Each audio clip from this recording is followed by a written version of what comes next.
Hello, everyone. Hello, Manpin Mama. Hello, Toontown. Hope you had a good night. I had an okay night. Hope all is well. All is okay. And that's all I'm okay with that right now. Hi, Looney Tune. Welcome in. Oh, uh, the Dota patch was crazy. Arteezy was streaming last night. They're on the other side of the world, so it was morning for them. Arteezy is a very famous Dota player. And they were looking over some of the patch notes, and I stayed up and watched a little more than I should have.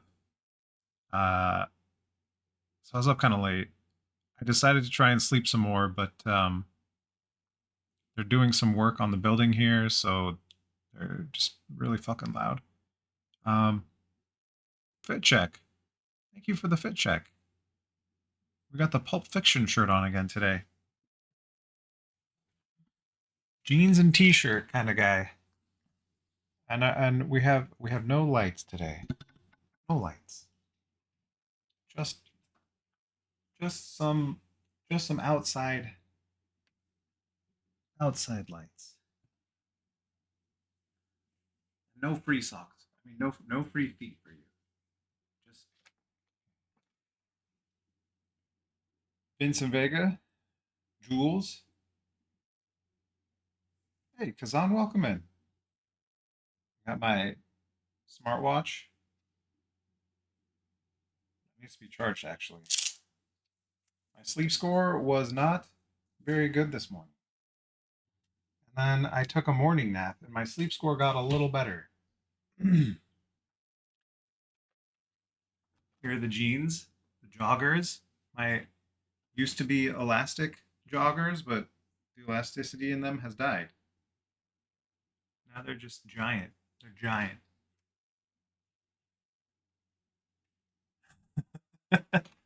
It makes my legs look tiny. It's fun. Tiny little legs. Too much.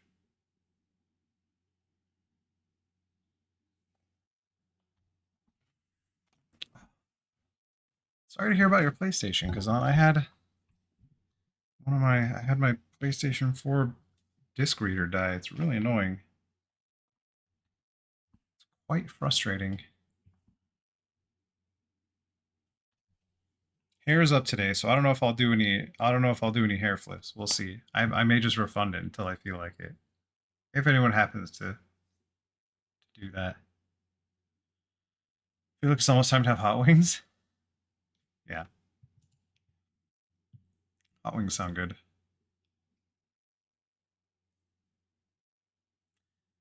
Hot wings sound very good. Yeah. Other than that, pretty good. Pretty good day. We woke up today. That's always a giant bonus, you know. Any day you wake up, you get to experience another day. It's a good thing.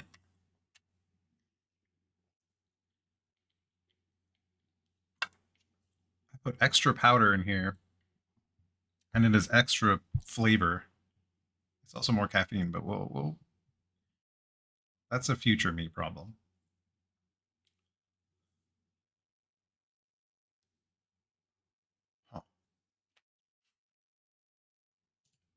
Huh. Yeah. So this Dota thing, insane.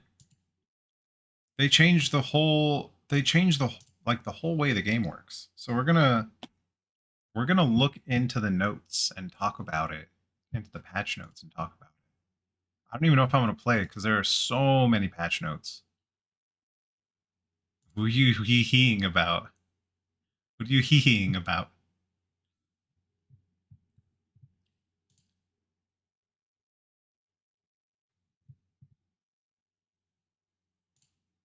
Let's see if I can find a better map overlay.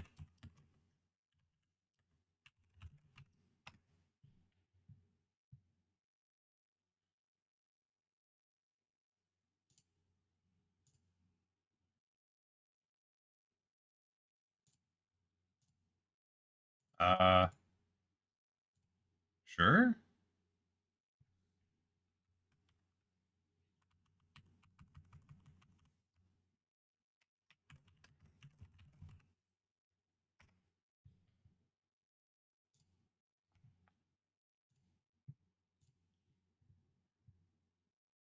Oh, did I just switch to Dota 2? Okay, yeah. Well, we did it. Wanting some mac and cheese, but with tortellini instead of macaroni? Tortellini. Which one's tortellini? Tortellini. Ooh. Okay. So it's like stuffed mac and cheese, because tortellini is usually has cheese in it, right? That sounds really good. Hmm. Okay, so they activated this last night. we got our candle.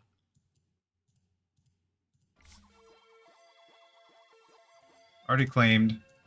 We went in here to see what was happening. You can only read like 2 words of this thing. Oh, you can zoom. As something something life. Life. Yeah. You can't really interact with it any other way. Even if I zoom, I can't, like, clicking doesn't do anything. Just moves it. And then this activated. Oh, that's right. I was going to check something. I had been collecting stuff for this thing. Oh, we got it all. Okay, cool. There were only 3 things you could get here, apparently. So I got it all. Perfect. One of them was... what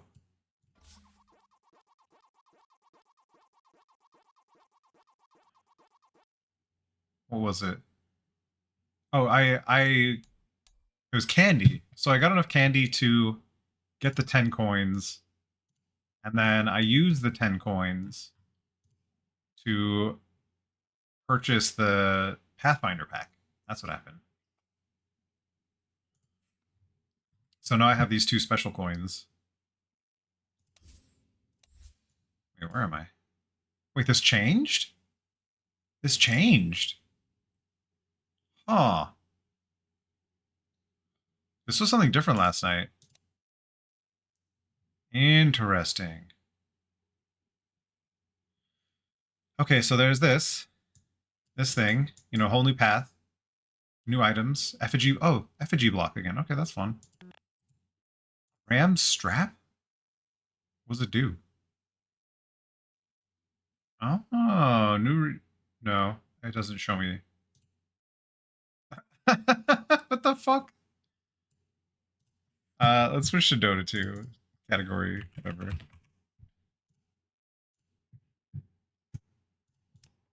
So yeah, new stuff, new treasures. Bat Racer. I'm sure there are going to be new games and stuff. New candy shop. We've pretty much gotten all we can out of the previous map, so I'm really happy about that. Crownfall Treasure. Crownfall Treasure 3. What's in the Treasure 3? Zoom out.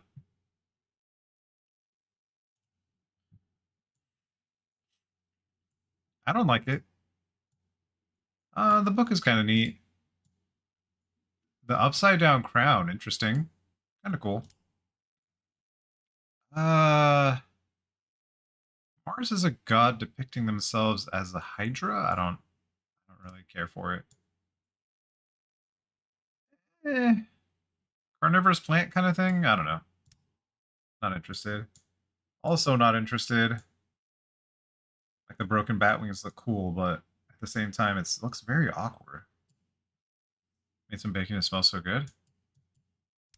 Oh, bacon. Did I order bacon? I may have ordered bacon. I ordered groceries last night. That was one thing I did. I ordered delivery for today between 4 and 7. So hopefully it arrives after stream, because that's when I need it. I don't like this at all. The king with the, like, kind of a tea kettle, I don't know. This just looks like whatever. This is, oh, it's an egg. Ooh, that's actually pretty cool. And the eyeballs. Okay. Okay. And these are just legendary? Nice. Not even immortal. Yeah, this looks very basic, but it looks heroic, at least. Basic but heroic. Oh, it comes with a taunt? Wow. A high jump taunt, okay. This is a persona. This is anti-mage persona.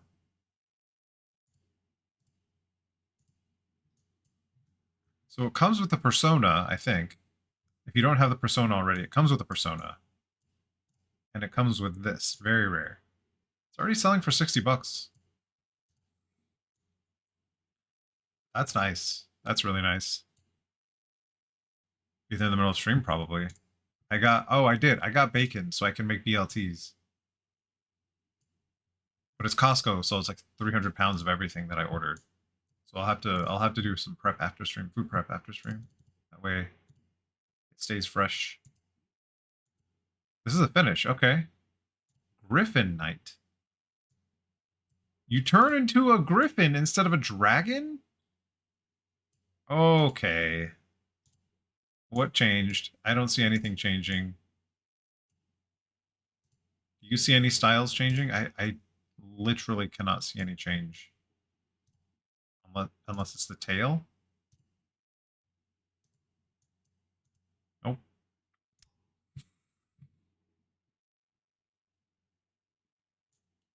What else? What else we got? Okay, let's BLT 3000. Makes you want to play Warcraft again? Yeah. When Classic was released, I was really feeling that because the whole like opening up of what's it called? Karazhan? Is it Karazhan? Uh on like doing Encourage and stuff like that. That was super nostalgic for me. But I ended up not playing. I just something about MMOs I can't unless it has a good flow to it, I just can't play again.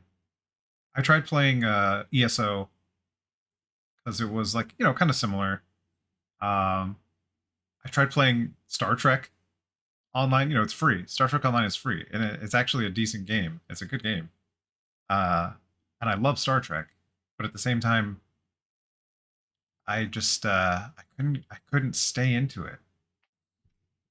Something about something about how the time commitment is for the game. It's just like too many fetch quests, that kind of stuff. It's all that stuff kind of bloats the content. Whereas games like Genshin, even though it's not an MMO, the way the story is crafted and the way the progression is made. Oh, I tried DCUO for a while. Um, didn't they recently just take the servers down, or was that a different game?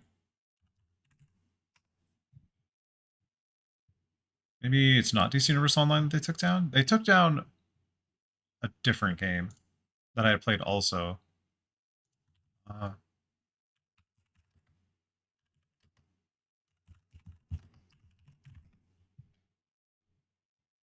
Marvel Heroes. Okay, I think I played that as well.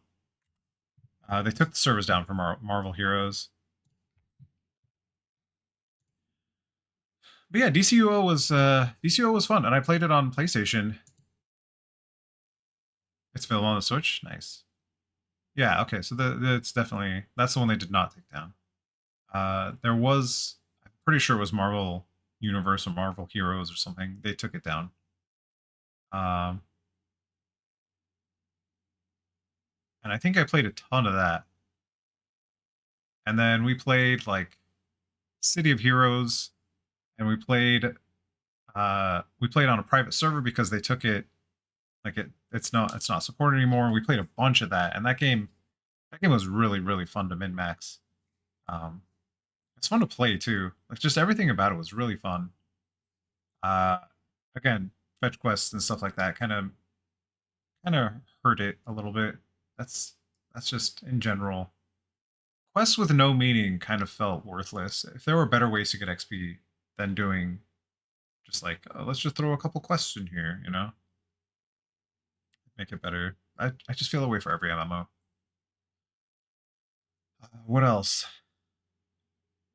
There was an MMO that was a first-person shooter that we played for a while, and I cannot remember what it's called, but the servers got shut down pretty quickly on that. We played a ton of Dofus. It's a French MMO, Dofus. I'm gonna click into the patch notes really quick so you can see you can see what's going on here. I need you to see how giant this list is. Look at this. That's you see this little thing? That's the little tab. You go into past patch notes? Here, where's the past patch note? 3.5D. Look at that. That's manageable. That's a side scroll bar. It's not a side scroll dot. This is a side scroll dot. Oh my god. Did I ever play Defiant? I did not play Defiant. I stopped playing MMOs after like I haven't played MMOs in the last few years at least. And even if I did, it was probably for like a couple minutes. The closest thing I played to an MMO was Destiny 2. Uh or like Division 2, I guess. But they're both looter shooters more than MMOs. It is story driven in a way that I really like. It's not like, hey, do this fetch quest. It's like, hey, go do really cool stuff, and then you get rewarded for it. So it's like an more actiony. I mean, I guess Fallout 76, it's a little bit, but it's mostly story quests. I mean, I still have a bunch of side quests to do, but they give they give recipes and stuff like that. It doesn't feel bad to do them because you're not ever locked. You're not ever locked out of the game if you don't do them. So you can just do them at your own pace if you ever want to do them at all. Like I could just leave all the side missions there. I have access to nukes. I have access to expeditions. I think that's it. Those are the two big things that you need access to. I have access to Enclave. I have access to each faction rep. I have access to Bullion. So that's all the endgame stuff. But yeah, Fallout is massively multiplayer. It is an online game, but it's not in the same vein as like WoW or that type of game. I don't have an action bar. Let's say it like that. I don't have an ability bar. There's no ability bar for Fallout. There's no ability bar for Destiny. There's no ability bar for Division. You just have your main like six things you do, or two things you do, or whatever. You shoot. You shoot and use a chainsaw. Uh, you use two shade techs and some guns. What else? Destiny, you have your melee ability, your class ability, a grenade, a super, and then three guns. So it's not like I'm sitting here, with 12 hotkeys that I need to press to do stuff. Little different, definitely a little different.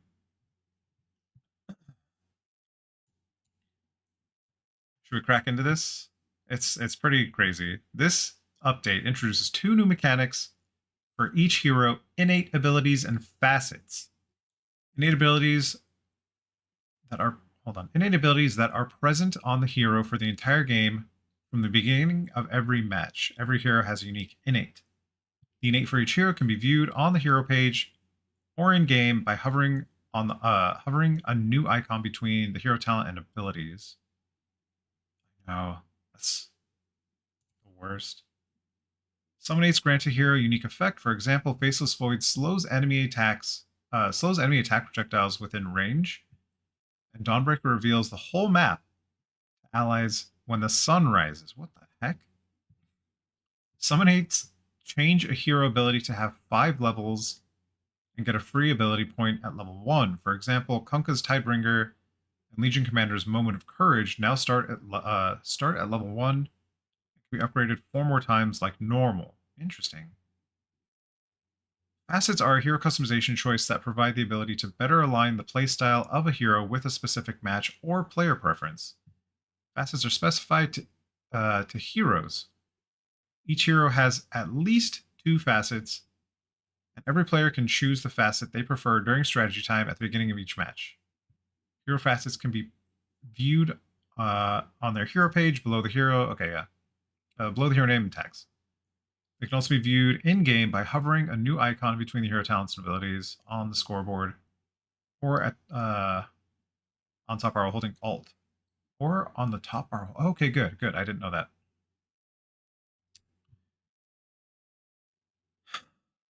Facets are set for all players after strategy time and cannot be changed during a match. Facet choices aren't revealed to the enemy team until after the game begins.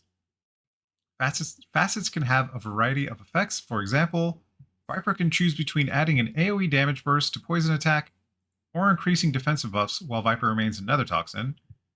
Wraithkin can choose between summoning skeletons or dealing additional curse damage when attacking.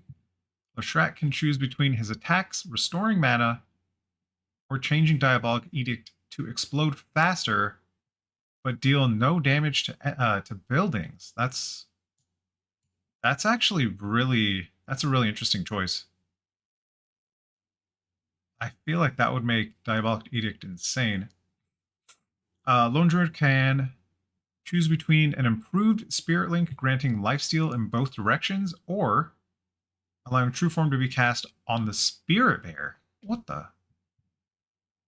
Strategy time is extended by 5 seconds for the 1 to 3 weeks immediately after a numbered patch. Okay. So you get more strategy time after picking for the first few weeks. That's funny. There's a cooldown on meta. Glyph of Fortification no longer refreshes when when the first tier 3 tower is destroyed. That's really nice. Glyph of Fortification now refreshes when the first melee barracks is destroyed. Oh, interesting. This actually changes the flow of the game really nicely. AoE bonuses now affect all auras and cleave sources. Huh. Dominant creeps no longer allow players to bypass backdoor protection. Okay. Hero denies now grant experience to the hero who created the deniable buff. Okay, good. Monobars are always visible for enemies. Thank you. That makes such a huge difference, because usually you have to hover over someone to see how much mana they have. It's just like an extra step for no reason. Fountain buff grants couriers haste movement. Nice. If courier has no items, pressing the deliver button sends the courier back home. Okay, good. Mana cost reduction effects no longer work on abilities that drain mana over time. Okay. Attack speed display is no longer normalized to 1.7 bat. Base attack time, I guess. This means hero's max attack speed is no longer always 700, but a buff that grants 20 attack speed will display as plus 20 always instead of a different number based on the hero's path. No actual gameplay change, just display change. Okay. Spell's cast range is now always listed with the new icon, which is located near the mana cost and cooldown. I have to go. Hope you have an amazing stream. Thank you, Kazan. I hope you have an amazing rest of your day. We're just going to be doing this for a while. There's so much to read. Spell's cast range is now always listed with the new icon, which is located near the That's twice. They did that twice. Holding all displays the vision range of all watchers in the map. All watchers? Experience gained from abilities and wisdom rooms will now show up separately in the post-game XP breakdown for Dota Plus users. Added a levels with parameter for ability descriptions to show which ability needs to be upgraded to level this one. Example, Tinker's Keen Convenience, which levels with the rearm. Right, okay. Ability tooltip now show icons next to ability values, indicating that those are upgraded by Agnum's Scepter, Shard, talents, or facets. Updated spectator view. We don't care. Pinging items of enemies that can't be seen currently no longer reveals information on whether those items were consumed or not. Demo mode, don't care. New Dota Labs features persistent range indicators. You hold Alt while right-clicking on either your experience indicator, attack range indicator, or an ability item. The game will draw a persistent range indicator in the world for it. You can only have at most one active at any given time, but updates automatically when you attack. Cast AoE range changes. Dynamic health bar focus. This health bar, the health bar, any hovered unit will always draw on top of other health bars. Add the ability to type in a hero name to jump to the hero when viewing patch notes in the client. Wow. Ability draft, we're not going to worry about it. Roshan banner. Item reworked. Now grants invulnerability to all allied lane creeps in radius. Effect radius decreased. Creeps lose banner's effect once they leave the radius.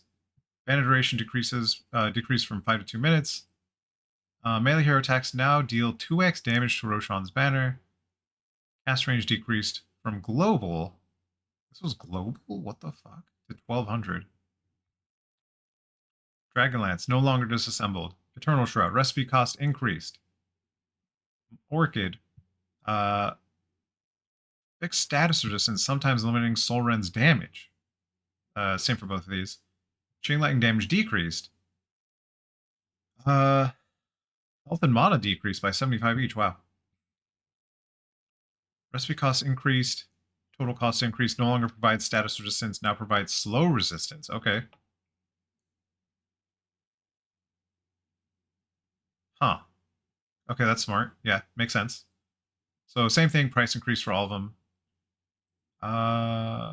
Recipe cost decreased. Total price unchanged. Now provides slow. Okay, that's in line with the Sanj. Total cost increased by 100. Wow. Oh, no, that's because of Yasha. Okay. Recipe cost decreased. Total cost unchanged. I'm assuming you need... oh, it shows the range next to it. 600 range. Okay. Total cost increased by 200. Now provides more slow resistance. Total cost increased by 200. Now provides 25% cast speed bonus. Huh. I think that's the first thing that changes your cast point. That was in 3.6. Oh, that's 3.6. Wow. Now provides no longer provides status resistance. Now provides slow resistance. Now also provides 25% plus 25% mana cost, mana loss reduction. Oh.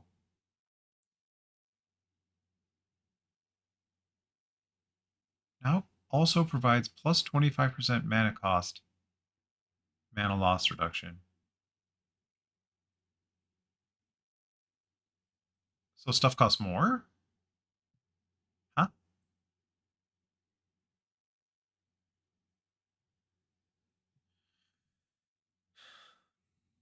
Cyclone, the cooldown increased. Okay, makes sense.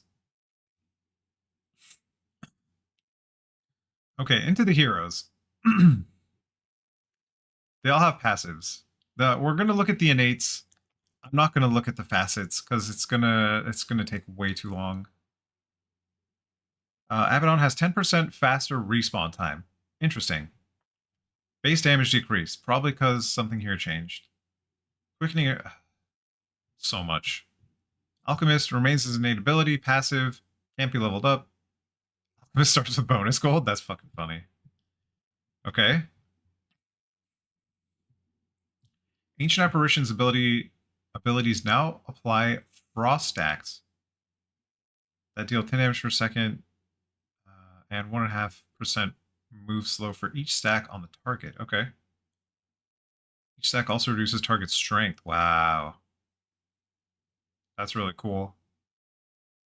How many stacks? It doesn't say how many stacks. Anti-Mage. Mana Break is now an innate ability. Passive can be leveled up with skill points. Mana burn per hit is reduced because it has a new level. It's 5 levels instead of 4 because it's innate. Max mana burned per hit rescaled because of the level change. So it's the same thing. It just starts at 0.8 instead. No longer slows the target on full drain by default. Okay. So Monothirst probably slows. Mage Bane's Mirror. Reflects spells when active. Reflects spells when active. Counterspell. Counterspell ally. Oh, okay. I see.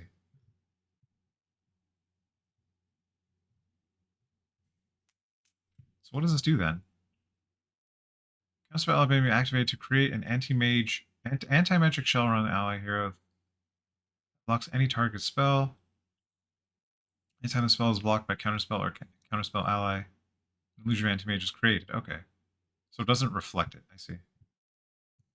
This is a really nice nerf. Charges decrease from 3 to 2. Base recharge time decrease, but you only have 2 charges. That's nice. New innate ability passive blah blah. Upon activating any rune, gain the regeneration rune buff for 4 seconds. Wow. Duration reduced by 34% for activating bounty or water runes. That's really disgusting. They're just going to be insane. Magnetic field is now a no target ability. Creating the field centered around its caster. Oh, that's really good. No longer affects abilities and creeps by default. Now pushes away targets. Now always pushes all target. Sorry, brain is reading things. Now always pushes all enemies away from the bubble when creating, even without Agnum's shard. Oh, Arc Warden and Tempest Double have their respective ability effects. Arc Warden and Tempest Double have their ability effects swapped. What does that mean? That's weird. Agnum Shards now increases radius by 75 and changes speed of attack projectiles that are inside the bubble. Enemy ones are slowed by 75% and ally ones are sped up by 75%. Tempest Double duration increased to 60 seconds. What the fuck? Distance penalty now increases incoming damage by 75%. Okay. Okay. That makes sense. Cooldown increased. So it cannot be up all the time. Now restarts the ability cooldown if the Tempest Double is killed by enemies. Oh! Okay. That's not bad. Axe. Coat of Blood. Whenever Axe kills an enemy, he gains +1 permanent armor. Kills with Culling Blade gives ×2 that amount. That's really cool. That used to be the shard or something. I don't know. Or maybe it was passive. I have no idea. No, it was just Culling Blade's effect. Okay. Bonus armor on kill, move to innate ability. I see. There we go.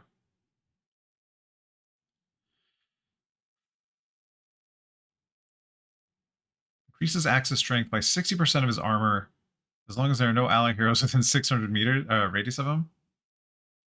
Effect lingers for 5 seconds. Okay.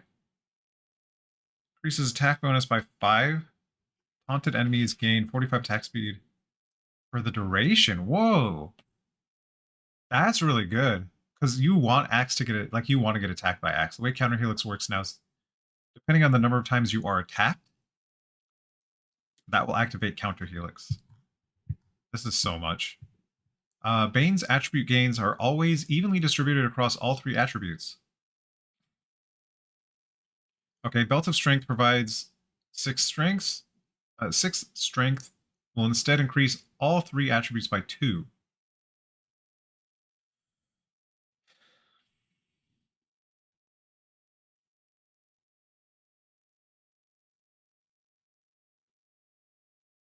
Okay. Batrider.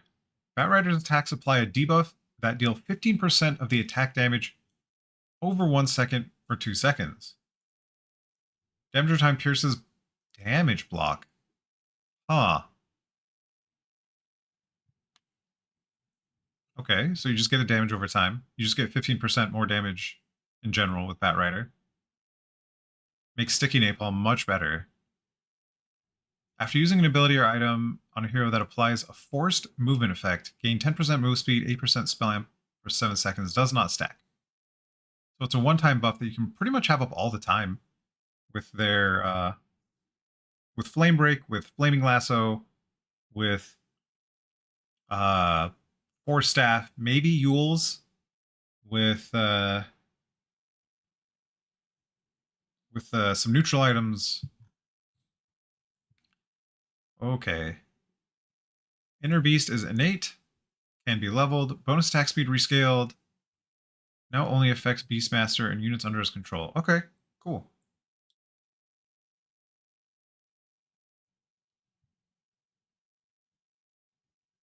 Oh, this is good. Okay, Sanguivore, new innate. Whenever Bloodseeker kills a unit, he restores 25 health plus 1% of the unit's max health per Bloodseeker's level. So you're level 10, 25 health plus 10% of the unit's max health. Healing is classified as lifesteal and is amplified by lifesteal amplification. Lifesteal from creeps reduced by 40%. So,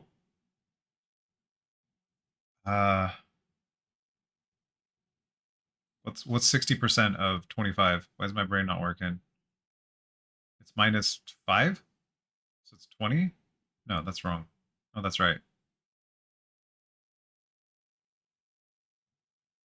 Yeah, so it's 20 plus, if you're level 10, 20 plus 6%, I guess.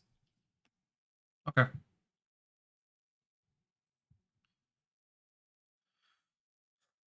This moves you and the target. Okay.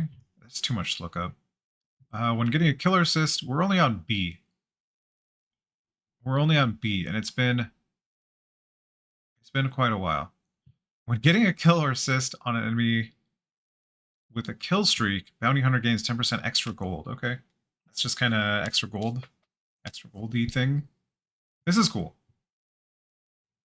Shuriken Toss damages and slows all enemies as it passes through. That's really nice.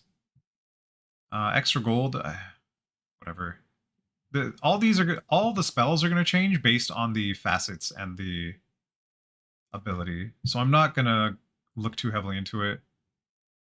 Innate ability Drunken Brawler is now an innate ability, can be leveled up with skill points. So they all get an extra level.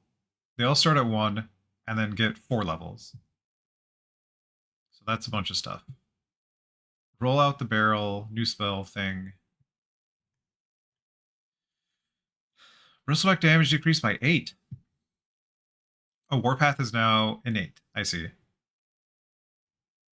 Damage per stack is rescaled, so you have a level 0. Same thing with Warpath. Rescaled to have a level 0, level 0, level 0.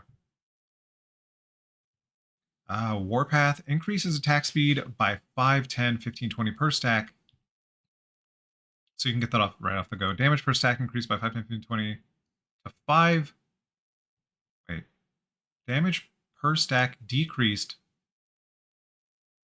from 5, 15, 20, 25, 5 at all levels. Oh, you're trading for more attack speed. I see. So you would get 5 attack speed, or sorry, 5 damage at all levels. So if you have 6 stacks, it'd be plus 30 damage, but you'd also have 120 attack speed. And then this increases the stacks of from 4 to 6. This is really weird. Armor reduction per stack increased. Okay, so vicious nasal goo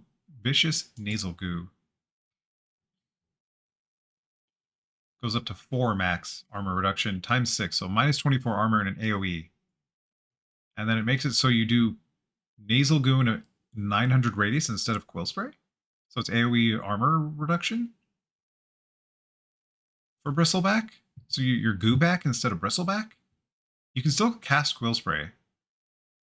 So I wonder how much more damage you'd be doing with quill spray against a unit that has minus 24 armor, or like against a team that has minus 24 armor. That's interesting. Spider's Milk. When Broodmother kills a unit, she and all units under her control in a 600 radius receive a fully stackable buff that heals them for 4% of the victim's health each second for 3 seconds, so 12% of the victim's health. Counts as life steal. Reduces health regen, applies to spiderlings, okay? Base health regen reduced. Base movement decreased. Innate ability, Centaur Warner permanently gains plus 40 max health every 2 minutes. So 10 minutes, that's 200 health. 30 minutes, that's 600 health. Yeah, whatever. CK innate ability, whenever illusions of Chaos Knight are created, there's 50% chance that an additional one illusion will spawn. Okay, so we're back to Casino Night, as Arteezy said last night. Phantasmagoria. Oh. Illusions from this ability are no longer strong illusions by default. That's rough. So if you pick Phantasmagoria, you'll probably pick this all the time. Maybe. I don't know. I guess you can pick different things. They're all strong illusions. This includes Phantasm, illusions of allies created with Agnum Scepter, items, illusion runes, and illusions of Chaos Knight. Additionally, Chaos Knight's illusions within 1200 radius have 20% damage reduction. Strong illusions are not instantly killed by spells. Okay, so if you don't have strong illusions, then like Lion's Mana Steel will instantly kill it. Dazzle's Shard that turns everything into a sheep will instantly kill them. That's pretty crazy. At an equal chance to apply either break or disarm or nothing on the targeted enemy. This debuff lasts for 50% of the armor reduction duration. Which is the armor reduction? 6 seconds. So it's for 3 seconds. But if you have a bunch of illusions doing this, then you probably break and disarm an enemy very quickly. That's interesting. Chen, that's way too many words. I'm not going to read it.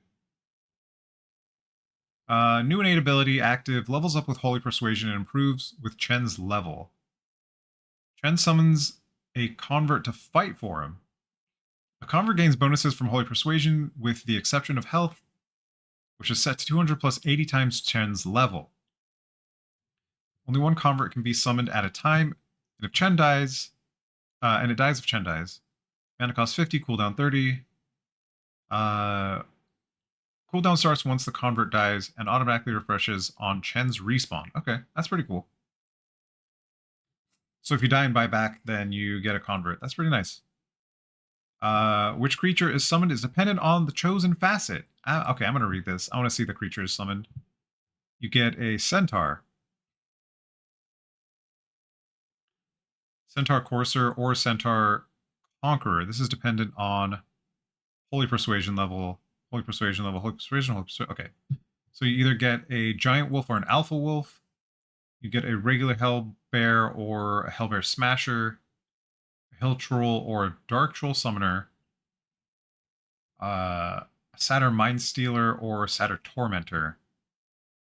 Holy Persuasion no longer has a minimum health threshold. Now Dominated Creep's health is set to 400 plus 50 times Chen's level. That's a lot of health. Bonus damage decreased. Move speed bonus decreased. Gold bounty for dominating a creep decreased. Okay, that's really nice. Agnum Scepter's Martyrdom ability now has a global cast range. I don't know what that is. Alright, Clinks. New innate, Bone and Arrow. Clink's death and some of his abilities can summon immobile skeleton archers to attack enemies. Skeletons deal a percentage of Clink's attack damage and have his attack range but deal reduced damage to buildings. Skeletons have a duration of 15, 20, 25, 30 and die after multiple attacks from heroes. All their skeleton stats and mechanics are not changed and moved here from Death Pack description. Okay. Debuff to miss 5% per attack. Stacks expire 1 second after the strafe duration has concluded. Okay. What's the max stacks? Maybe 4? I think this shoots... How many times does it shoot?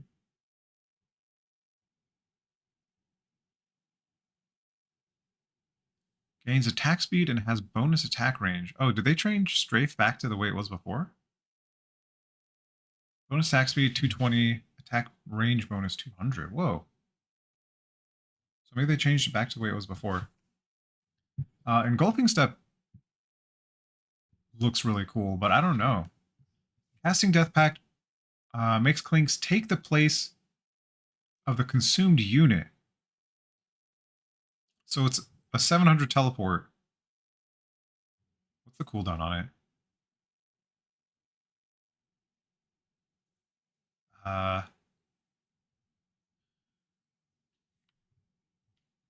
What's the cooldown on it?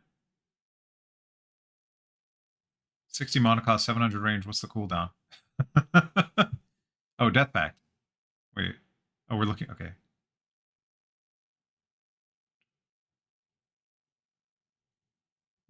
Maybe it's 45 seconds? Oh, no. Base charge restore rate. Max charges. I see. I see. So you can use it to escape. That's pretty neat. Okay.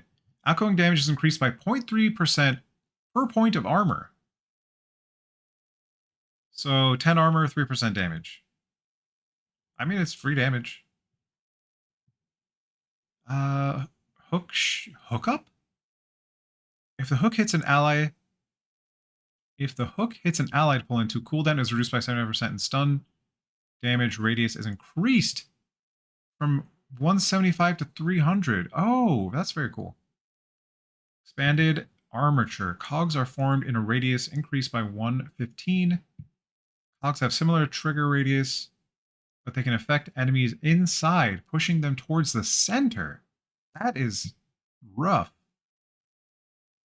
Base mana regen decreased from 0.5 to 0. I'm assuming this does a thing. New innate ability, passive, can't be leveled up. Crystal Maiden has 50% mana regen amplification. Makes sense if you use Arcane Aura, it does a thing. But this changes Arcane Aura, increases Crystal Maiden's cast range. And provides AoE bonus. Every time Crystal Maiden casts a spell, allied heroes within Aura's close radius receive a percentage of the mana spent. No longer has bonus duration on non-ancient creeps, now deals 4x damage to non-ancient creeps. Oh, that's so much better. They increase the tick interval, though. Results in more correct damage at level 1 and level 3, since 1.5, 2.5 second duration with 0.2 second ticks means a tick was lost. Oh, that's funny. Arcane Aura. Self bonus factor for mana regen removed. Crystal Maiden receives close mana regen bonus, which is also amplified by innate ability. I see. So one level will get you 1.6% mana regen. Cool. Darkseer, new innate ability. Darkseer's int cannot be lower than either his strength or agility. If any of these attributes are higher, he gains intelligence to match. Whoa. So you just build strength agility and you get int? That's freaking weird. Darkseer gains 0.5 second speed, 0.5 attack speed per each point of intelligence. Darkseer is a right clicker? Base move speed decreased to 275. Darkseer gains 8% of the movement speed of all heroes within 900 radius. So if you're with your team, if let's say everyone's base attack speed is 300, or sorry, base movement speed is 300. We'll just say that. That's the base number. You get 24% per hero, so 24 times 4, 96. 96 move speed. So that's kind of a lot. You may be able to forego boots at that point.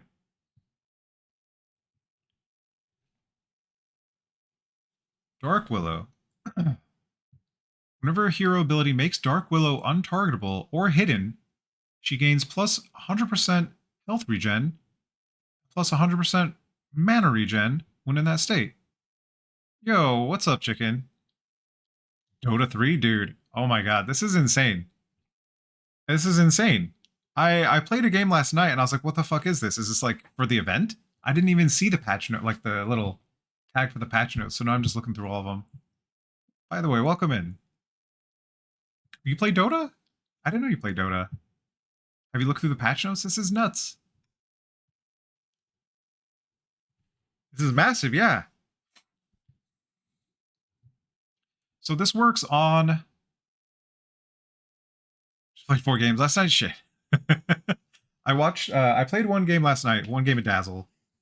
The Overshield was actually really nice. And then I was like, what the fuck is going on? I need to stop playing so I can read the patch notes later, but it was really late. Then I watched Arteezy go over some of the patch notes, and he was messing around with CK and like he was at CK when I passed out. But I'm just going over this pretty quickly because I want to get a game in and I want to kind of understand what's going on. Yeah, it's freaking nuts. Casino Night is back. I love it. What else do we have? Whenever hero makes untargetable. So that would be Dark Willow's ability. Shadow Realm, that would be Slark's ability that makes everyone untargetable. Muerta can do that with her Aghanims. What else does untargetable? What does untargetable? There's so few things that do untargetable. Anyway, when in Shadow Realm, Dark Willow emits a 600 radius aura that increases damage that she deals to enemies affected by it by up to 25%. Damage scales based on how long you've been in Shadow Realm. Okay. That's really strong. Bramble Maze creates 4 additional brambles on the outer ring at less 50% less. Enemies rooted by any bramble take 10% more spell damage. That's really cool. That's really cool. Dawn, new and 8. What position you usually play? I usually go for 2, 3, or 5. Playing carry is so boring for me. I'll do it. I just I like setting the pace of the game. And of course, I mean you can do it with the carry as well if you get really strong really fast, but I want to disrupt the game playing mid, or I want to set the pace of the game playing, a hard 5 by making sure we have vision and resources and all that stuff. Or like as a 3, like with big stuns or stuff like that. 1, 3, 4. Okay, okay. You're Turbo Warrior? I played Turbo for so long. And then the game started lasting as long as normal games would, and I was like, why am I playing Turbo? Thank you. Minpin Mama just Minpin shared Mama. 100 bits. Thank you for the 100 Minpin bits. Mama. Minpin Mama. Nice. Yeah, Turbo. I started getting to these games that started lasting like 45 minutes. And the whole point was for the game to end in like 20 to 30 minutes. And I was like, why am I could just play a normal game that'll last 30 to 60 minutes instead. And that was it for me. That was it. That made me just play regular games again. What is this? When the sun rises, Dawnbreaker gradually, you do miss the real ban phase. There's no ban phase anymore. Oh, I don't play ranked. I just play normal games, like unranked normal games. I like to speed up. Yeah. Yeah, you get to like different phases sooner in Turbo for sure. Extra gold, extra XP. If the game goes hard, you can definitely snowball much faster. So yeah, I get it. But at the same time, I've won games in like 15, 20 minutes on normal because we snowball so hard. So I don't know. It's like, I don't know. It's like Dota Light is what it feels like for me now. It's still Dota, but it's a different experience. Looney Tune just shared 100 bits. Good luck with the updated game. Thank you, Looney Tune, for the 100 bits. Thank you for the luck. I will need it. This is Dark Metamorphosis! Hype Train. Oh my god. Thank you for the Hype Train. This is a lot of change. It's how many heroes are there in Dota? 170 or something? So it's 170 heroes worth of new information to take in. When the sun rises, Dawnbreaker gradually reveals the entire map to allies over 4 seconds. Fog of War returns 1 second after that. That's I like it. I like it because it like fits with the Thank lore. you. Minpin Mama just cheered 100 bits. Hype, hype, hype. Hype, hype, hype. Thank you for the 100 bits, Vision Mama. Thank you all for the support. Let's see, Luminosity. When Dawnbreaker hits a target with a powered up Luminosity, she decreases the cooldown of all her abilities by 1 second. Huh. It's no worse than Zeus ult. At least the damage. Yeah. Yeah. I don't know what changed with Zeus. I'm so far. Yeah. I'm so far away. Thank you. Toontown 2000 just cheered 100 bits. Have fun. Thank you, Toontown, for the 100 bits. This is major changes to this game have always been a lot of fun. When the map changed, when the Aghanim Shard was added, when Aghanim Scepter was consumable, when we all got couriers. There's so many times that the game has just changed completely. It's nice to see some things come in line with other MOBAs where heroes are very unique, as in their innate ability. So it's nice to see new stuff.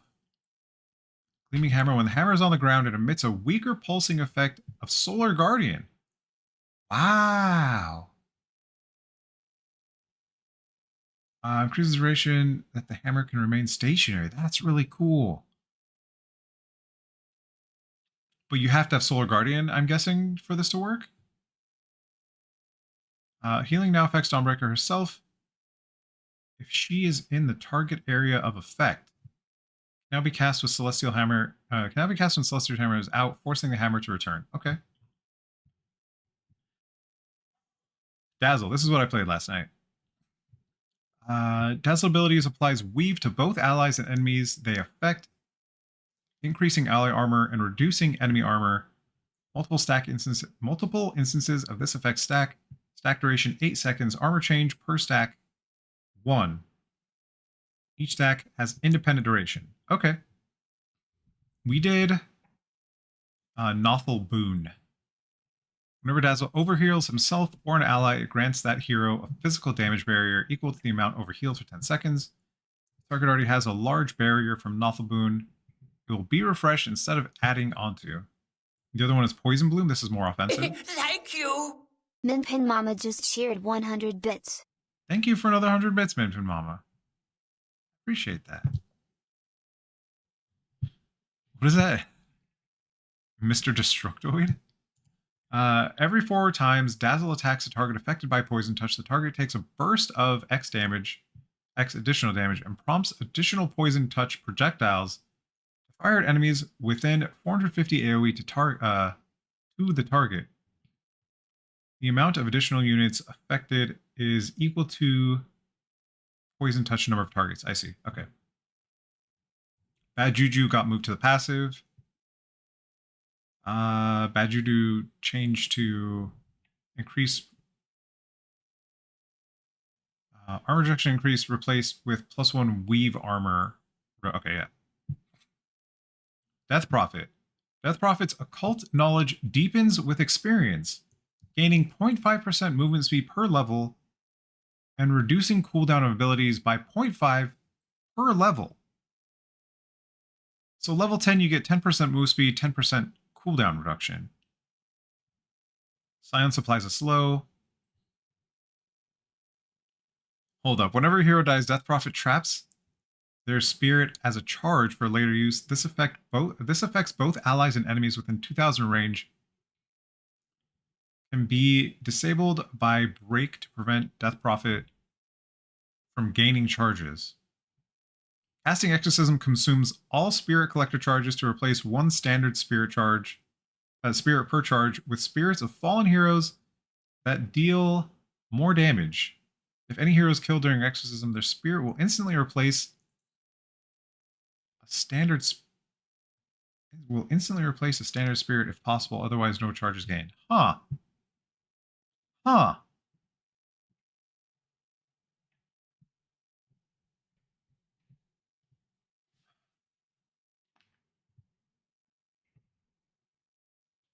Wow. Disruptor. Whenever Disruptor takes more than 250 damage from enemies within 400 range, all nearby units are pushed to a 400 unit distance from Disruptor.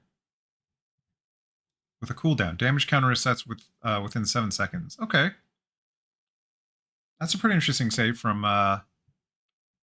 melee heroes. Thunder Strike strikes all enemies within kinetic field. That's really cool. Kinetic Fence replaces kinetic field with a new ability, Kinetic Fence. Spell is vector target. Let's try this really quick. Spell is vector targeted. Creates a single flat wall with a width of 1200. The wall is created after 0.75 seconds formation delay. Has a duration. Has 2 charges.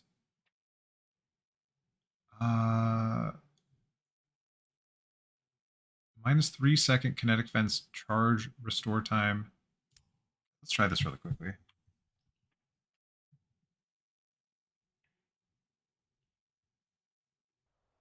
War is an equation. Death. Let's just do that. How do I change loadout? Such storms are shaken. Okay, so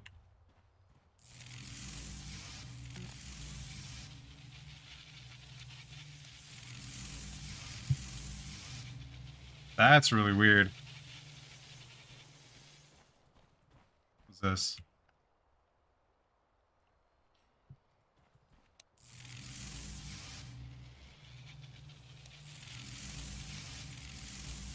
I'll ride you down.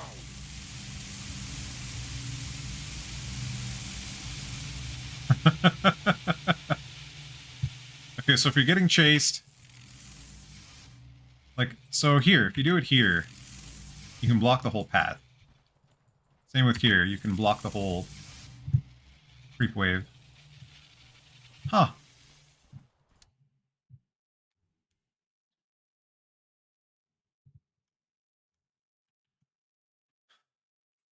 Doom. Damage decreased. Base health regen increased. That's a lot. Strength gain increased.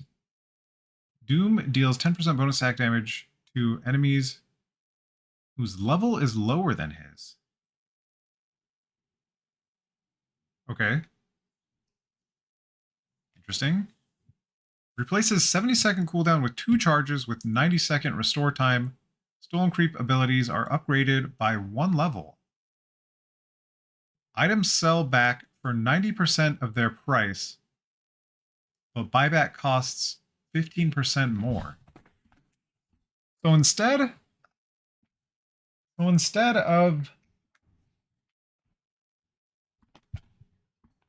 selling back for half their price, you sell them back for 90% of their price. When is this good? When is this good over Gluttony having 2 charges? No longer grants armor for the duration. Cooldown increased, rescaled increase. That's so weird. Like, when is this good? When are you selling stuff back ever? I can't think of a time. Add a new ability, Worm's Wrath. It replaces Dragon Blood, providing and upgrading Dragon Knight's attack modifiers set by facet. Dragon Blood. Provides Dragon Knight with plus 4.5 health regen and plus 2.5 armor, which are further increased by 0.5 with each hero level. Health regen and armor bonus are multiplied by 1.5 when in dragon form.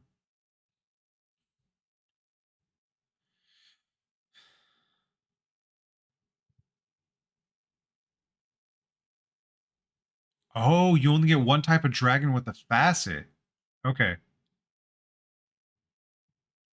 Aghanim Scepter Black Dragon form no longer increases magic resistance. Nice. That's really nice. So you can choose Fire, Corrosive, or Frost. While in human form, attacks have Cleave and Range. Okay. While in dragon form, Cleave increased by another X%, so it'll be 100%. And turns into splash damage to all enemies within 350 range. That's cool. So it's Cleave and splash damage? What the fuck? Is it doubling up? When human forms, attacks apply a poison, deals X amount per second and reduces target's armor by X amount per 3 seconds for a 3-second duration. Poison also affects buildings.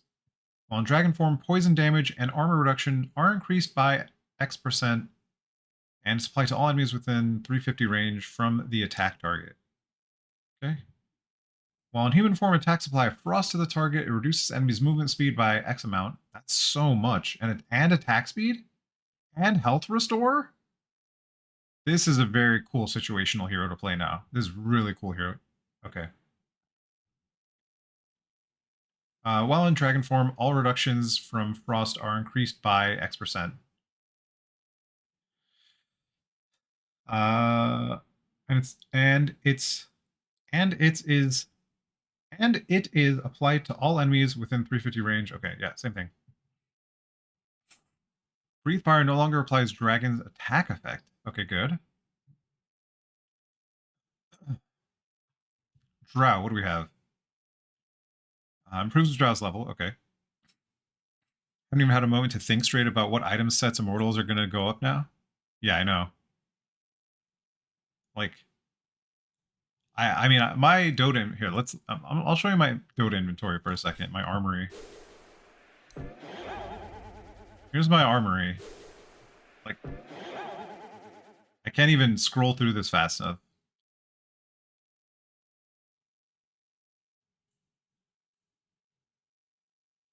That's my armory. Filters, Immortal. What do you mean clean my shit? This is just 12 years of playing the game, or whatever. It just all accumulates. That's all there is. It just keeps accumulating.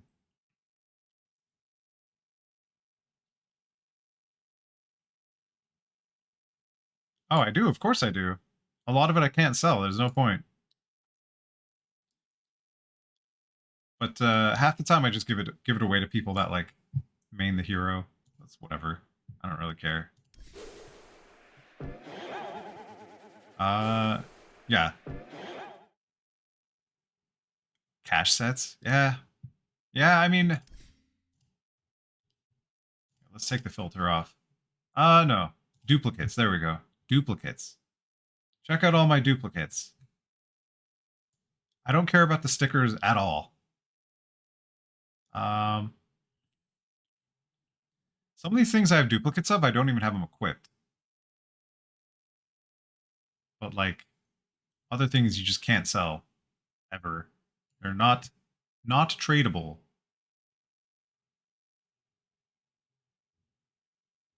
Yeah.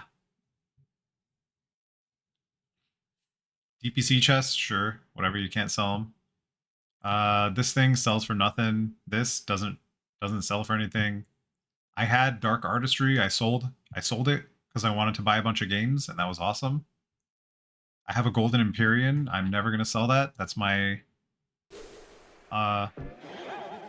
Some of them are, depending on where you get them from. A lot of them are not, even if you gift wrap them. They changed a bunch of rules, or like they made it so a lot of stuff after like 2018 spawned in with no like not being tradable or not being giftable, or it was something weird. Like a certain time frame they changed it. Maybe it was 2019 or 2020. I don't know. But yeah, a lot of the old stuff I can get rid of, but pennies. Pennies? Why do I care? It's something I should do, but it's like one day I'll just sell my inventory. I don't know. If I ever stop playing Dota, I'll sell it. It's my it's like magic cards. They'll just keep getting more expensive over time, right? I don't know. What's this do? Grants drow bone. Right. Sorry. No, dude. Same thing. Like, there have been. I hate the way they changed. Like when you go into heroes, I hate the way they changed this whole thing. Like the customize. Before I could just see all the items at once. Now I have to click into each thing individually and see what I have, and then see what I can buy. I don't like it. I don't like it. Not for me. Change is not for me.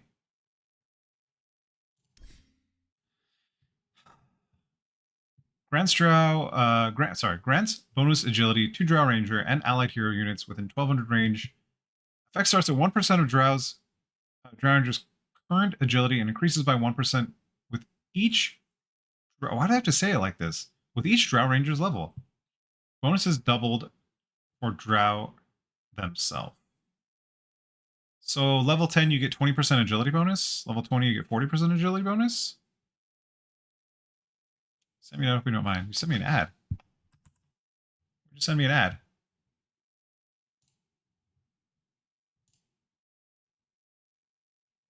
Oh yeah. There you go.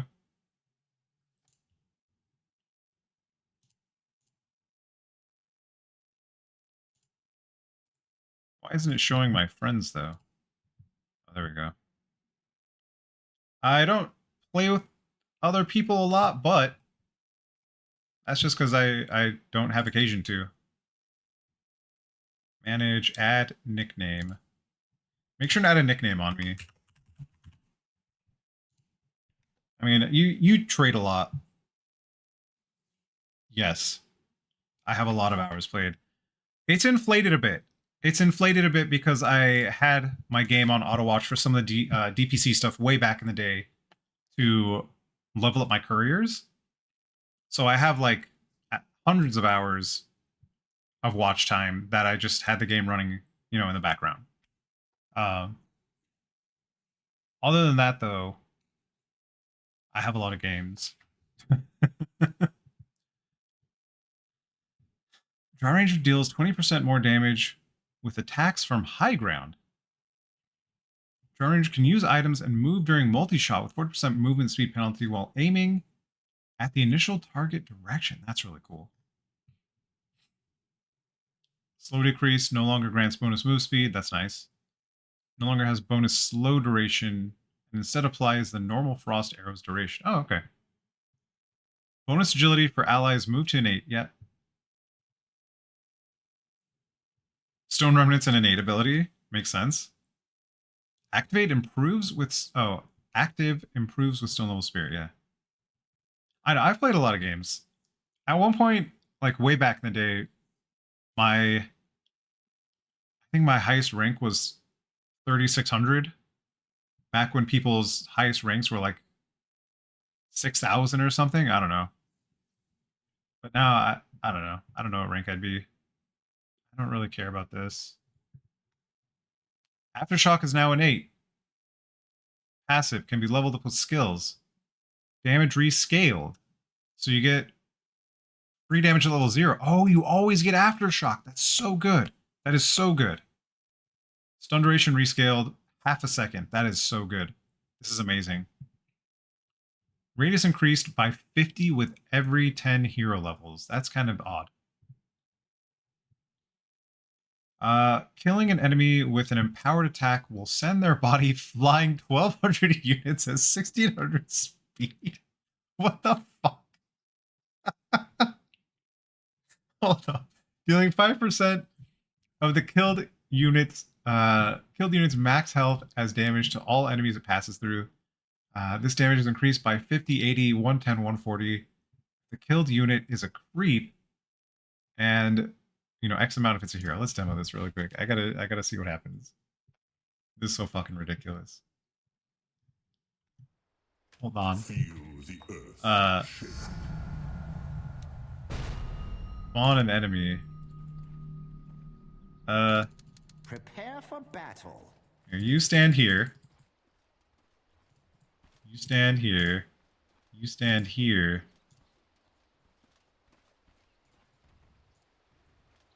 Okay. shit, wrong video game button. Let's go for... Let's just do that. Rapier.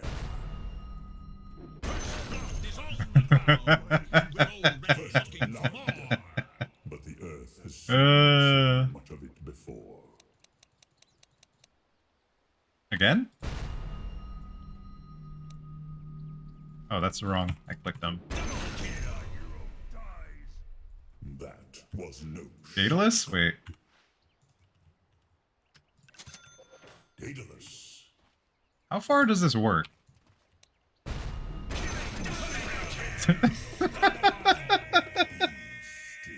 That's so dumb! That is so dumb! Oh my god, I fucking love it.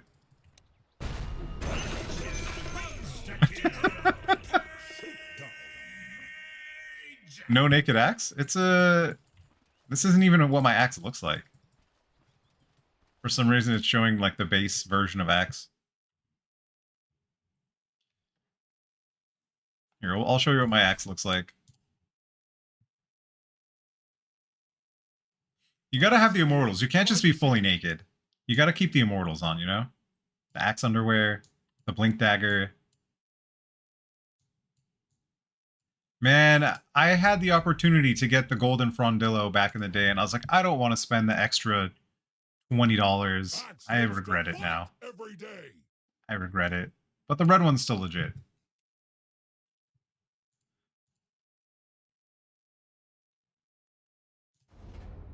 I have some decent weapons for axe. I have the mountain splitter, or whatever it is. Where is it?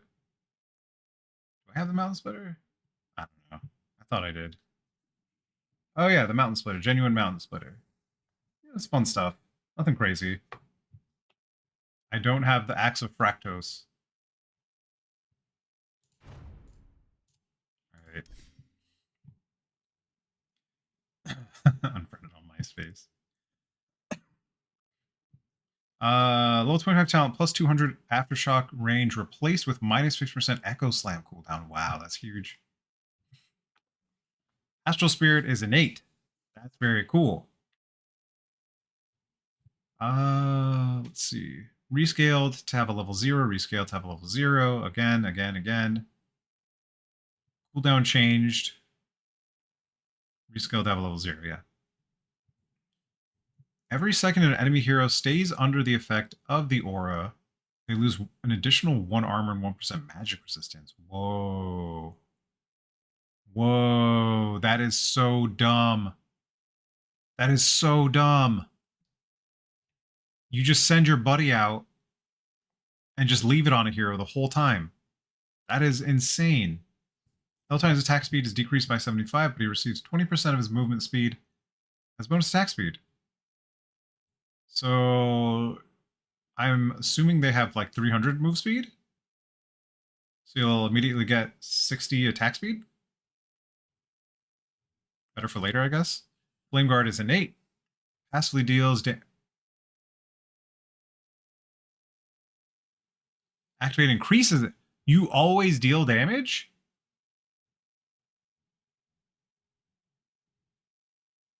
Wow, that is bullshit. Magic damage bearer rescaled. So there's a level 0. Okay, yeah. Duration rescaled, so there's a level 0.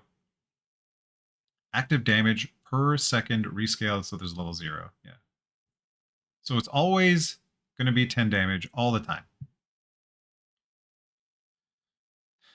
When connecting with 2 or more enemies, the enemy closest to Ember Spirit will be attacked a second time with damages by 40%. Okay. When steering chains are cast, they are also cast around each fire remnant. Target will not be hit by chains from multiple sources. Unit count increased from 3 to 4. What the fuck? Cooldown decreased? Oh my god. Ember got a huge buff. Forest freebie. Whenever Enchantress is about to receive a neutral item token from neutral creeps, she gets 1 more, if available.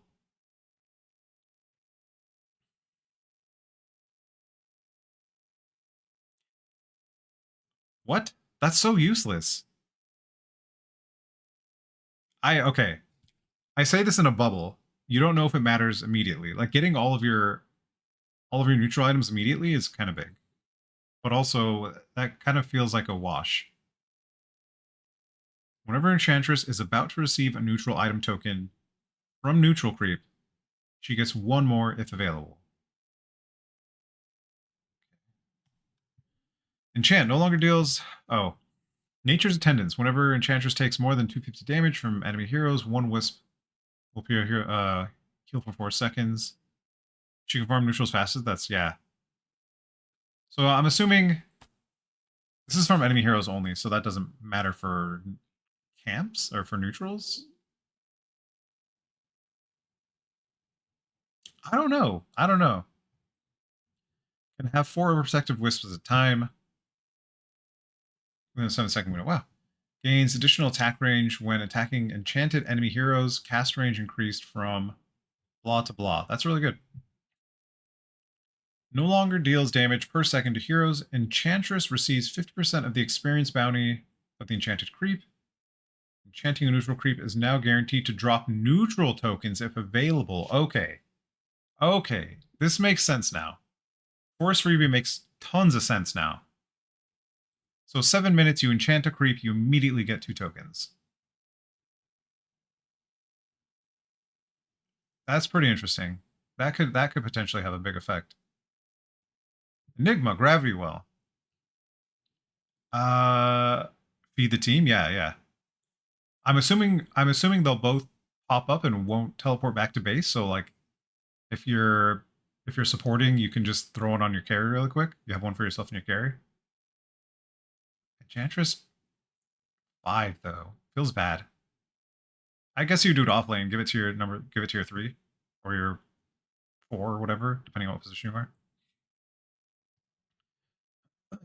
Allies near Enigma have an incoming damage reduction buff that gradually increases with proximity to Enigma. Effect starts at with 0% at 500 distance and increases to 15% at 200 distance. Doesn't affect Enigma himself. That's cool. Enemies in a 600 radius have a 15% move speed slow while moving away from Enigma. That's some bullshit. Splitting Image. Whenever Enigma takes more than 350 damage from any source, he spawns an Eidolon next to him. 50% reduced gold and experience bounty. Okay. We're on Enigma. I'm going to go back up to the top really quick. Because we skipped some of these abilities. Now I just kind of want to read them. I just want to do a quick... Barrier damage increases if no longer does a burst. 7 unit dies in the range. All cooldowns are reduced. Dying heroes reduced by 4. Oh. Huh. Each attack reduces target strength. Deals death rhyme damage to all enemies within 400. Okay, I don't want to do it anymore. We're going back. Where's Enigma? That was fast. I regret what I did. Okay. Distortion Field, new and 8. Levels up with Chrono. Enemy attack projectiles are slowed when they fly near Faceless Void. Enemies attack projectiles. After projectiles... Wait. Affects projectiles even if Faceless Void isn't the target. Projectile slow 25, 30, 35, 40, 500 radius. Okay. Faceless Void is guaranteed to backtrack any damage for 1 second after casting Time Walk. Whoa. Replaces Chronosphere with a new ability Time Zone. Creates a blister in space-time, altering the movement, attack, cast, projectile, and turn rate speed of all units inside. All units. Allies have increased speed. Oh. Allies have increased speed and enemies have decreased speed. Doesn't pierce debuff immunity. Enemies can't use movement spells and items to get out of time zone.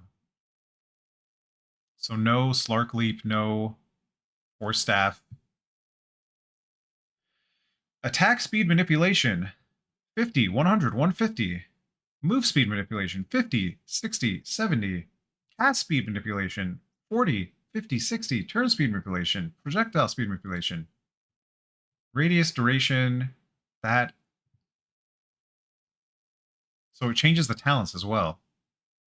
More attack speed and more AoE. So this is the answer to chronoing your team. That you want to chrono your team now.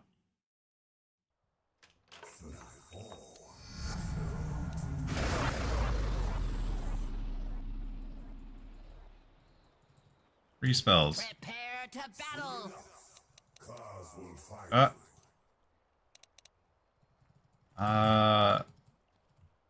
Let's get some boots. Just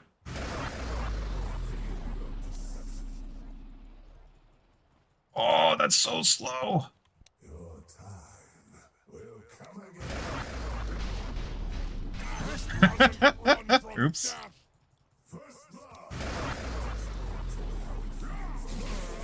That was so slow. Okay. That's so weird. It's a square. Interesting. I like that. I like that. That could really enable a team. I like stuff like this. Innate ability, Ink Trail.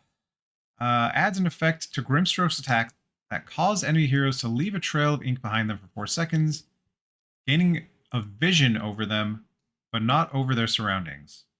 Similar to Bounty's track. Okay. Inkswell adds the new ink explosion sub-ability, allowing Grimstroke to manually trigger. Oh, nice. That's really nice. Stroke of Fate makes ability vector targeted to curve ink path's trajectory. What? Increase bonus damage for target. Okay, what the fuck does that mean? Invoker. Max level. Oh. Prepare for battle. So if they start running, like if you have it set this way, you can wait a second and catch them.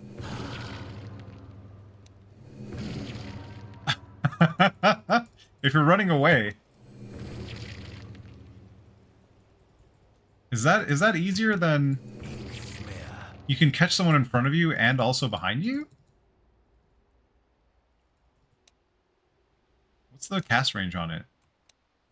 A stroke of fate. By my hand alone.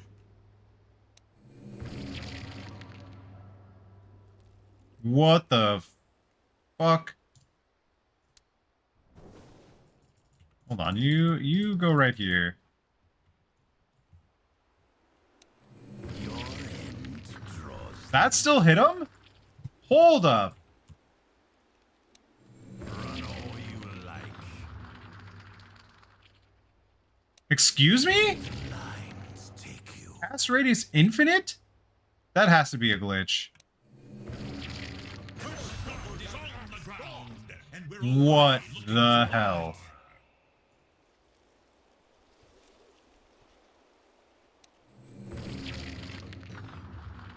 Dude, what is this? What is this bullshit? Why can I hit someone across the map?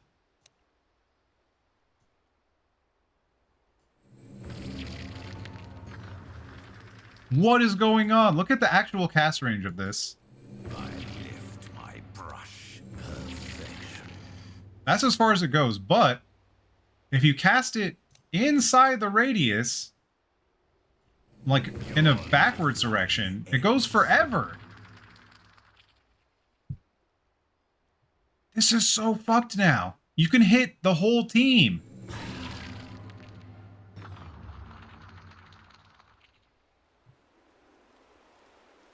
Excuse me? I just want to go into a game and do this and hear people fucking rage. That is insane. You hit half the map. You'll hit like 20 targets with it. You'll hit a whole creep wave, a whole creep wave, a stacked camp, and then the 2 heroes if you're playing off lane. And that'll instantly kill the hero. Okay, hold on. I need to do this again. Hold on. I need to do this again.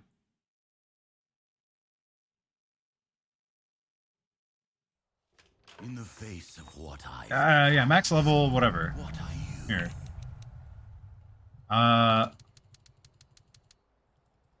Stuck. Prepare for battle. So you will be you'll die. And then you're all gonna go over here. Okay. So we do this. First and foremost, my That's such bullshit! Oh my god, that is such bullshit.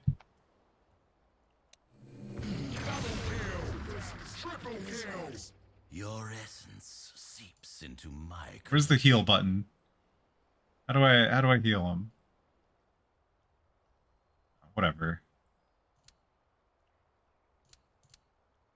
You be max level 2. For the sake of... run all you like.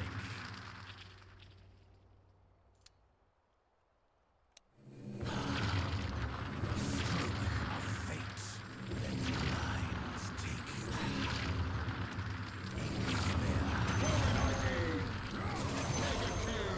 Double kill. Brushed aside. Monster kills. Rampage. That will wreck. That will wreck on level like 2 even. Like side lane, you can so easily stack that camp. You'll be mid lane. Or sorry, you'll stand in the lane. The creep equilibrium will be somewhere by those trees, so you'll be about here. The creep's camp will be about right here. You have it curve up into hidden enemy. That'll just kill someone. That's it. That's extreme bullshit. And they get a trail, so you can see where they are. Okay. Gyrocopter can disassemble most items at all times and sell any recipe he has for a full cost. Cannot disassemble Divine Rapier or Hand of Midas. So you can take anything apart, sell the recipe for the full price. If you want to remake something. That's kind of neat. Decreases strike interval by 0.8 for cooldown. Enemy hero gets hit, another cooldown missile is called that tracks the target, has 200 impact radius centered around them, deals 50% of the damage. Each hero may have one tracking missile per cast. Okay, we're gonna hold up. This one is actually kind of ridiculous. I want to see how this works. Let's go for a I don't want allies. You just stay over there. Prepare for battle. You do. Stop it. Go there. Level.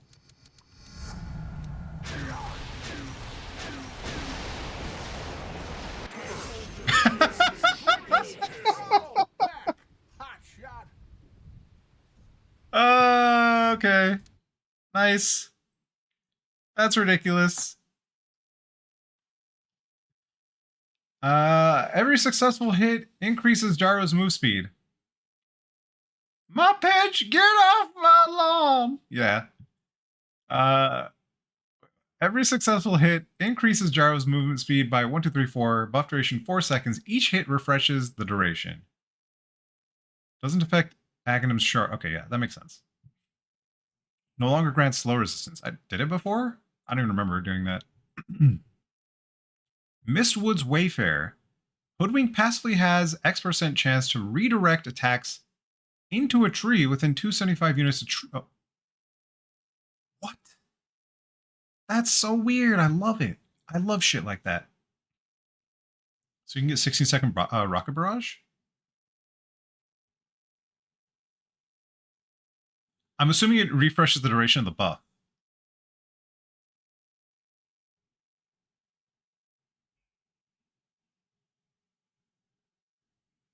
Oh. Yeah. Yeah.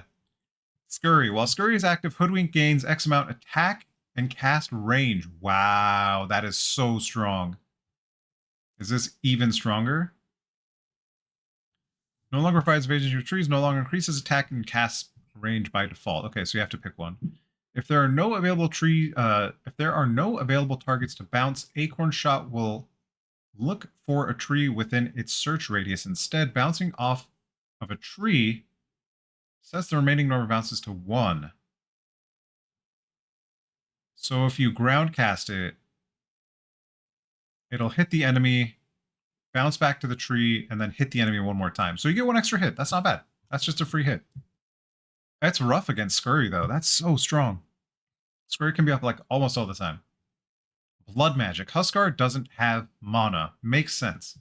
Mana costs of items and abilities are converted into health costs, which are considered as magic damage and can be reduced with magic resistance. Huh? Mana cost of items and abilities are converted into health costs, which are considered as magical damage and can be reduced. Okay. I know, right? I want Q. Give me Q. John DeLance is the voice of Ringmaster. He was the voice of Q in the Next Generation. Spills Huskar's blood in 500 units around the target, applying its movement and attacks speed slow to all enemies. Okay. Heals all Huskar's allied units within 400 units from the target for 100% of the damage dealt. Wow. That's really neat. No longer disarms. Oh, thank you, Jesus. That was such bullshit. Now silences. That's fine. Mana cost replaced with health cost. Yeah. Health cost increased. Cool. Max magic resistance increased. Okay. Magic resistance during the leap increased. Okay. Whatever. Mastermind. New innate ability. Oh, you get to pick different stuff for the things. That's so ridiculous. When Invoker denies a lane creep, he gets 15% of the experience. That's bullshit. That is bullshit. That is so much stronger than you... That is so much stronger than you expect it to be. Okay, leveling up orbs provides Invoker with passive bonuses. Active orbs grant no additional bonuses. Whoa. What? Wex no longer grants cooldown reduction. All the spells change. These are all of the spells. Cooldown decrease, cooldown decrease, cooldown decrease across the board. Okay. Passively adds a debuff to Invoker's attacks that deals 3, 6, 9, 12, 15, 18, 21 damage per second for 2 seconds. Damage time does not apply to buildings or allies.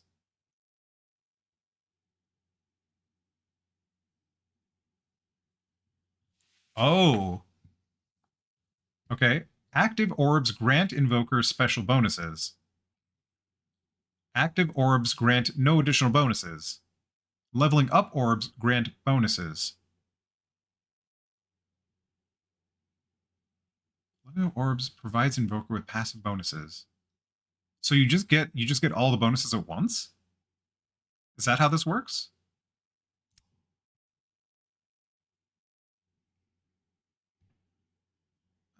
Face is a little off on this quap. Oh yeah, I forgot I had the Dark Artistry mini set. Alright, so this is supposed to give me attack speed. What's my attack speed? 114. 120.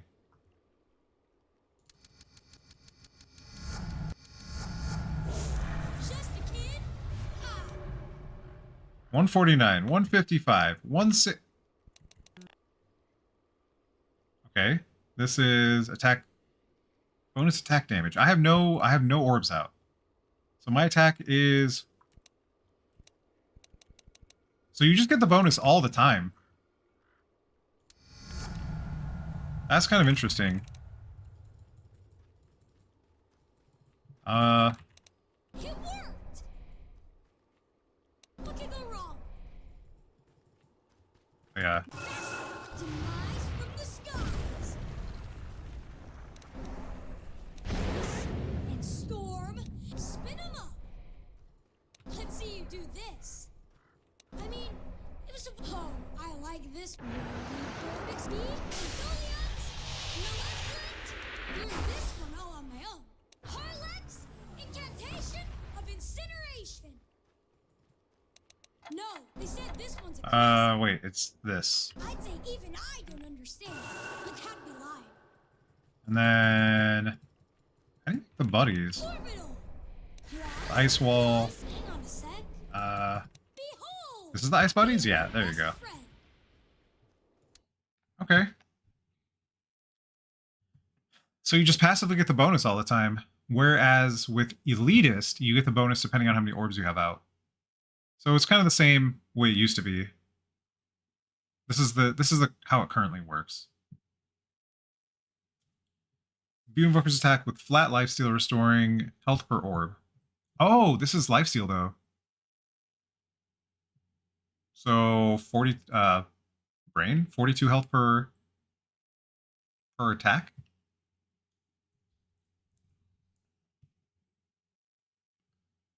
Grants move speed per orb.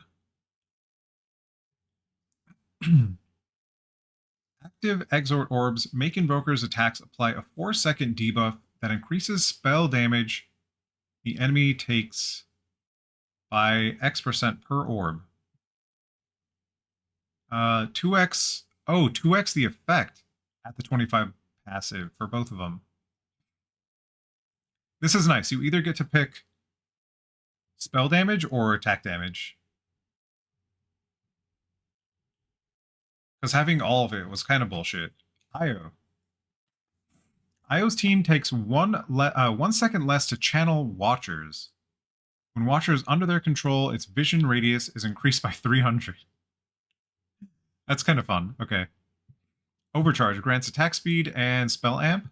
Overcharge grants armor and magic resistance. Okay.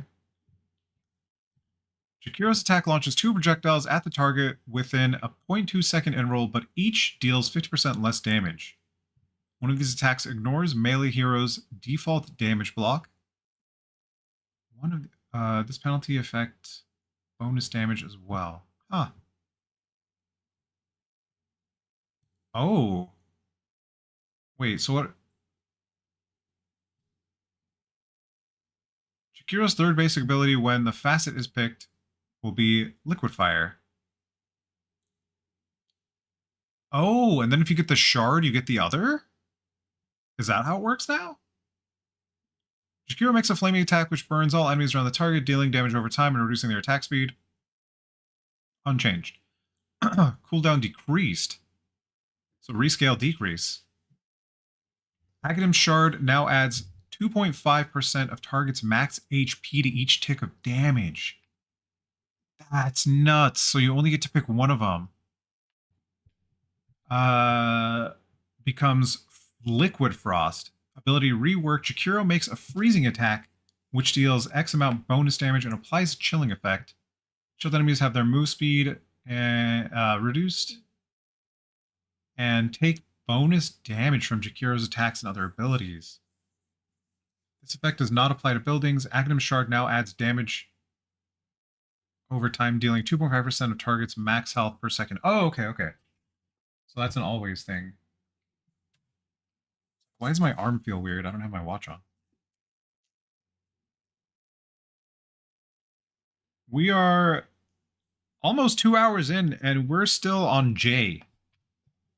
We'll pick up the pace a little bit.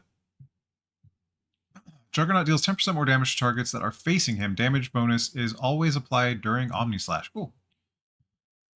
Blade Fury can deal critical damage with the same stats as Blade Dance. Nice. Gain a stack of Blade Form every 2 seconds, up to a max of 10. Each stack grants 3% base agility bonus and 1% movement speed. Stacks are reset upon taking any damage after 3 seconds. After a 3-second linger. Okay. Applies a strong Dispel when it ends. That's really strong. That is really, really strong. Crit chance increased to 35 base. Wow. Crit damage decreased. It scales now. Damage bonus decrease. That's fine because of the 10% more damage. So it ends up being 44 instead of 50, but you always have the bonus damage, so that is what it is. Mana Magnifier. Allies within 900 range of Coddle have 15% more max mana. You can choose Solar Bind or Recall. Granted by Spear form. Okay, when the facet is picked. Magic resistance reduction rescaled from 35 to 20, 30, 40. Ag Shard replaces cooldown with 2 charges. Cast backswing improved. Okay. Granted by Spirit form, cooldown increased. Teleportation delay increased. Recall now increases the target's movement speed by X% for 4 seconds. If teleportation was successful, both Coddle... I say Coddle, it's Keeper of the Light. Both Coddle and target will receive this buff once again.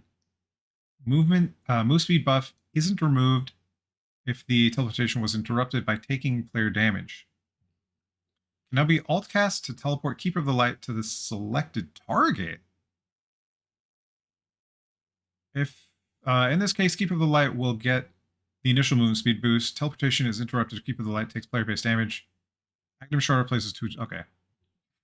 Aghanim Shard now increases Spirit Form's Illuminate heal by 30%. Very cool. Mana cost reduction. Okay. Kunkka. Tidebringer is now an 8. Levels with skill points. Cleave range rescaled. So there's a level 0. Damage rescaled, level 0. Cooldown rescaled, level 0. Attacks by illusions can now put Tidebringer on cooldown. Wait, what? Attacks by illusions can now put Tidebringer on cooldown. They still cannot trigger Tidebringer. Tidebringer is reduced... Tidebringer... Sorry. Cooldown is reduced by 0.8 seconds per hero hit. That's pretty neat. So if you hit 5 heroes, you just get to do it again. In quick succession. Oh, that's so gross with Echo Saber. 2 Tidebringers at once? Just like splash, splash. That could wipe a whole team. Whenever a unit is returned, Ghost Ship's Rum is splashed on all allies within 400 radius around the unit's last 3 seconds. That's so strong. Stun duration decrease, nice. X marks the spot. Enemy delay decrease from 4 to 3 seconds. Oh. And ally delay. So you cast this on yourself. It takes, what, 3 seconds to teleport to base? You get 2 seconds of regen. You get a little bit of overflow. That's kind of big. That's a little nerf. This also changes the time you get to bring them back, stun them, all that stuff. That's cool. Moment of Courage and 8, Lifesteal rescaled for level 0, cooldown just rescaled for level 0. Okay. Grants Legion Commander and all overwhelming odds grants Legion Commander and all damage barrier equal to 100% of the damage dealt to enemy heroes. Oh, okay. When a duel is won, any unit that damaged the loser during the duel will permanently gain bonus damage. What? So if you deny your teammate, you get bonus damage? That's funny. Aghanim Scepter no longer provides dual damage reduction. Now it provides Legion Commander with debuff immunity for the duration of the duel. Okay. Duration with Aghanim Scepter increased. Oh, it's increased at level 1. Okay, I see. New innate ability, area of effect for Leshrac spells increases 0.5 each point of intelligence. Whoa. That doesn't seem like a lot, though. But I guess with Edict, having them be any bigger is kind of insane. Leshrac's attacks restore mana equal to X% of the damage dealt. Improves with Pulse Nova levels. Okay.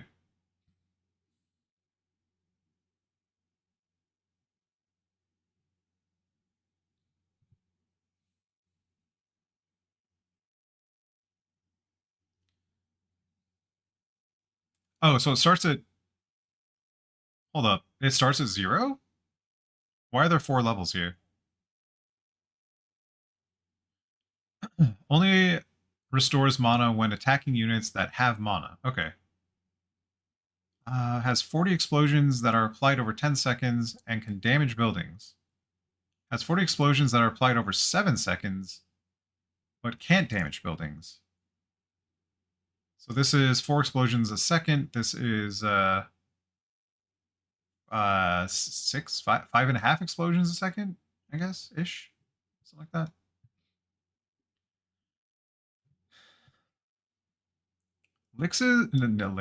Nyx's max mana regen is 0. Whenever any unit dies nearby, Lich restores a portion of his mana. Max mana. Dying heroes restore a bigger portion. Works with deaths of both allies, enemies, and neutrals. Lich can regenerate mana only under effects of a fountain. Oh, shit. Lich can regenerate mana only under effect of a fountain. So you can only get mana from kills, which means boots don't give you mana anymore. Stick does not give you mana anymore. Nothing gives you mana except for things dying. Max mana restored creeps 2.5%. Max mana restored hero 15%. Chain Frost, if the orb fails to find a new target to bounce into, it instead circles the previous target, waiting up to X amount of seconds for a valid target to come into range. This may happen multiple times per cast. Whoa. Grants additional bounces to Chain Frost and extends the duration of Frost Shield when these abilities kill enemies. Killing Creep extends the duration by 1 second, while killing a hero extends by 4 seconds. Killing a Creep adds 1 bounce, while killing a hero adds 3 bounces. Oh. Okay. Feast is innate, levels up with Infest. Now also allows hitting allied creeps at 75% health. Oh, you can deny it 75% instead of 50%. Max health damage decreased because of scale. Oh, there's a level 0 and there's something else. This must amp something or something. I don't know. Lifestealer permanently gains +2 health, max health per unit killed. I don't know. You usually kill what, like 200, 300 if you're a carry, 300 units, so that's 600 max health. Feels bad. Replaces Rage with a new ability, Unfettered. Lifestealer descends into a violent fury, gaining 50% magic resistance, 50% status resistance, applies Strong Dispel, and can be cast while disabled. Duration 3, 4, 5, 6, mana cost, cooldown.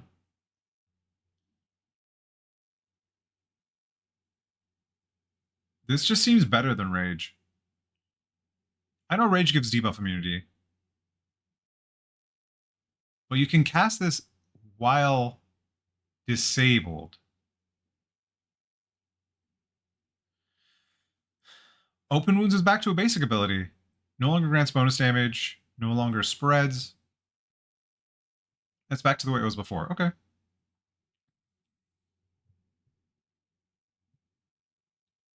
No longer applies slow, now passively grants move speed for Lifestealer. Bonus attack speed increased. Okay, okay. Infest engraves with Aghanim Shards. Explosion applies a 50% duration open wounds to all damaged units. All enemies, sorry. I was just saying enemy units, and my brain said units. Can be level skill points. Fiery Soul's passive, cool. Attack speed bonus per stack rescaled because you get a level 0. Same thing because you get a level 0. Laguna Blade supercharges Lena, giving her 12 Fiery Soul stacks. Slow burn. Impact damage from Lena's abilities is reduced by 6%, but each ability applies a stackable 3-second debuff that deals burn damage every second, which sums up into 65% of the original ability damage. This effectively increases each ability damage by 25%, but deals it over time. That's not bad. No longer applies damage over time. No longer supercharges. Cast point improved, backswing improved. Damage increased, so the burn will be better. Mana cost decreased. Cast point improved. Wow. Line gains 20% debuff duration and 20% spell amp for 90 seconds after respawning. Eh? Deals damage equal to 100% of the mana drain stolen. Okay. After casting Finger of Death, line switches from ranged to melee attacks with a fixed 250 range and gains 40 plus 30 damage per stack for 20 seconds. Enemies killed within 3 seconds of being punched will add Finger of Death damage stacks.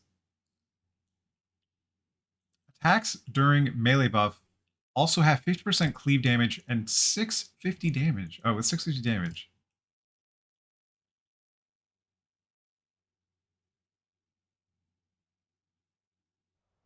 Lion.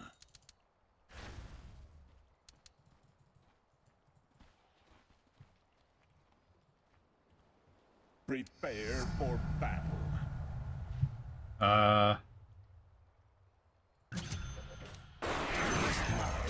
Rampage! To hell with you. Wicked monster kill!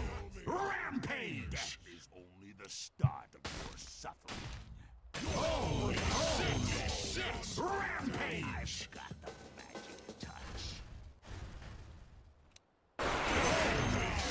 Rampage!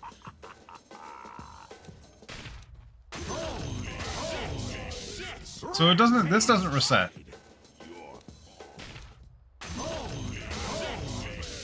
Rampage!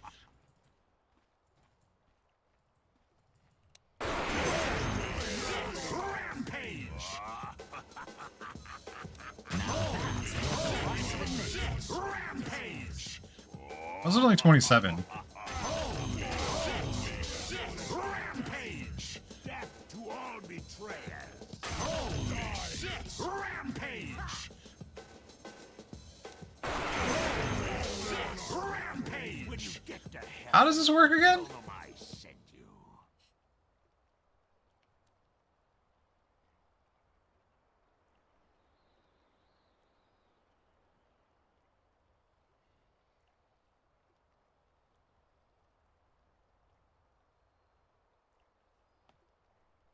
Not enough mana.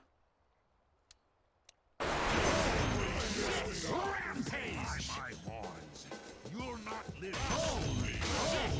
What's the damage? What's the damage buff? Why am I dumb? Go now. Oh, damage per stack. I see. Fist damage bonus 40. Fist damage bonus per stack 30. So if you have 10 stacks of finger kill, that's 300 damage. I'm killing 5 guys, but it's not giving me the full amount. Rampage! Rampage! Here you This is so dumb.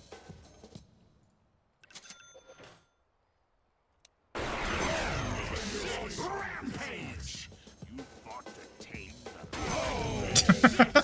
Rampage! This is so dumb. Rampage! Let's make a dummy. Death is only the start. Rampage!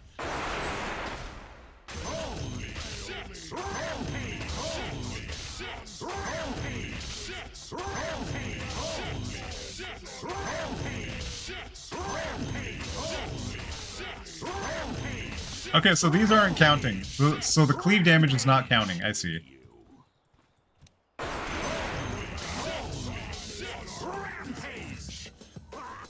So if I do this, it'll only give me 1 stack. I see. Yo, what's up, zombie? We're trying out some goofy... There's a huge update for Dota, so we're trying out some goofy stuff. Lone Druid. Bear is an 8. Rescaled for level 0. Spearbear now has a minimap icon.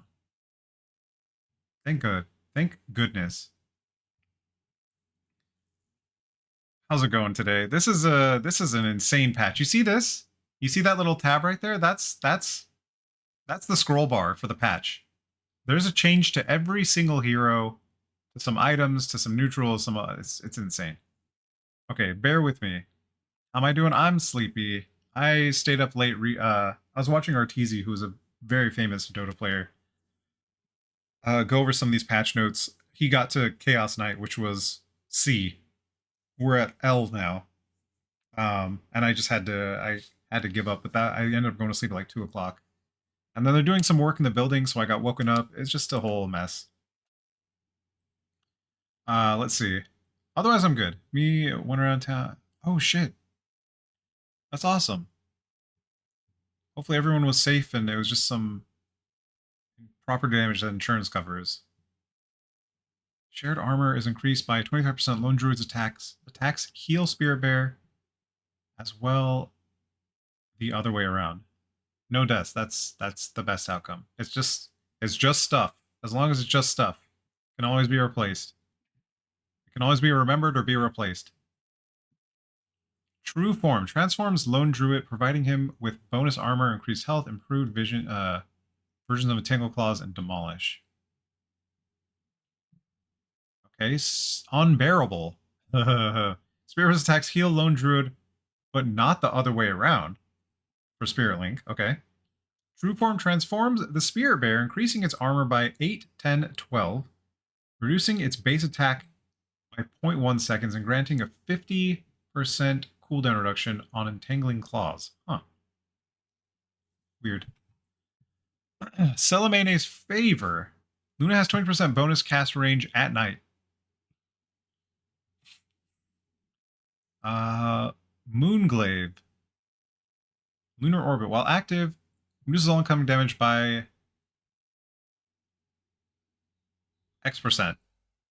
Ability can now be activated. More info in Moonglaive section. Axiom Shard now increases rotating glaive count by 1 and damage on collision by 20%. Okay. Lucent Beam. Luna gains 5, 8, 4, 11, 14 attack damage bonus every time an enemy hero is hit by Lucent Beam. This includes Lucent Beams created from Eclipse. Whoa. But those provide 50% less damage. Okay. But still, you have 10 Lucent Beams hit, you have 70 damage. Okay, next hero. Lycan. Lycan deals 2% extra damage to neutral creeps per hero level. So you farm faster. Shapeshift. Movement and critical strike bonuses are also applied to all units under Lycan's control. Enemy heroes killed by Lycan or his units extend shapeshift duration by 5 seconds. Whoa. Summon Woofs. Wolf Spirits. Sorry, Spirit Woofs. Summon Woofs. Replaces Woofs with Spirit Woofs. They are invulnerable, uncontrollable, and cannot attack. Each Woof buffs Lycan, providing X amount health, X amount attack speed. Decreases duration by 50 to 25 and mana cost from 130 to 80.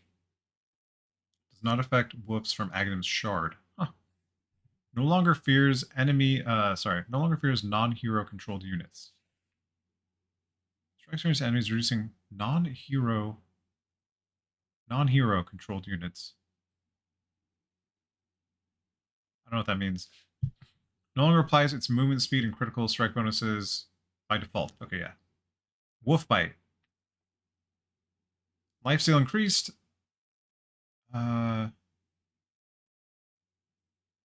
know, Pedro on your PC background, just go. Did you get a virus? You got a Pedro virus? Just make it an animated desktop.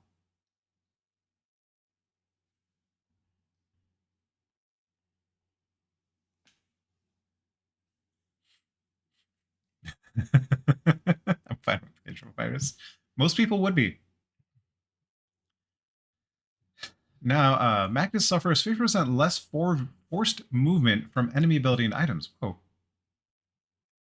Skewer deals bonus damage when pushing enemies through trees and cliffs. Each tree deals 20 X up to 25 damage. Cliff X up to 100 damage.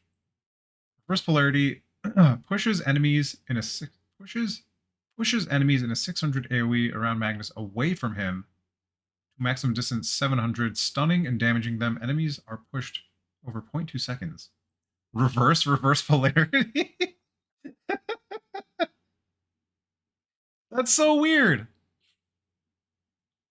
I need to get Shaynuggy as a background. I feel that'd be funny. Yeah, I downloaded it. I was thinking about doing something with it just to goof with it, but I don't know if I will anymore. But it made me laugh. Stuff happens, things, whatever. Marcy.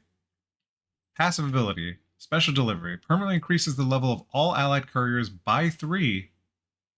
And hero attacks to kill by 1. Wait, what? Permanently increases the level of all allied couriers by 3. And hero attacks to kill by 1. What does this even mean? It's 2 melee hero attacks. Oh! 3 ranged hero attacks and 9 creep attacks. Max courier level is still capped at 30. I see. This means Marcy's team starts with flying couriers. Whoa. Nice sure hydrate. Thank you for the hydrate. Minpei Mama. Yes. My Pulp Fiction shirt. Thank you.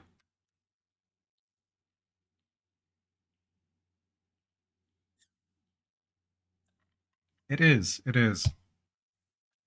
I still have qualms because I love Quentin Tarantino movies so much, but he has done questionable things. Not cool things. So it's hard to you can't really separate the art from the artist. So you're never gonna watch any movie, yeah. You can't separate the art from the artist until they're dead. You're supporting them no matter what, essentially. So it's I don't know. Growing up with Pulp Fiction and Quentin Tarantino movies I loved everything about them. But at the same time, like hearing what happened to him with Urban on Kill Bill, not cool. The whole like fetishizing thing, it's just gross and weird. Anyway, sidekick.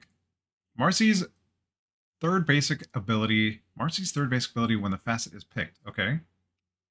Bonus damage changed from flat number to percent base damage. Any bad changes for the game? For this game, there's so many different changes. It's insane. I mean, there have been nerfs and buffs and stuff like that, but it's crazy.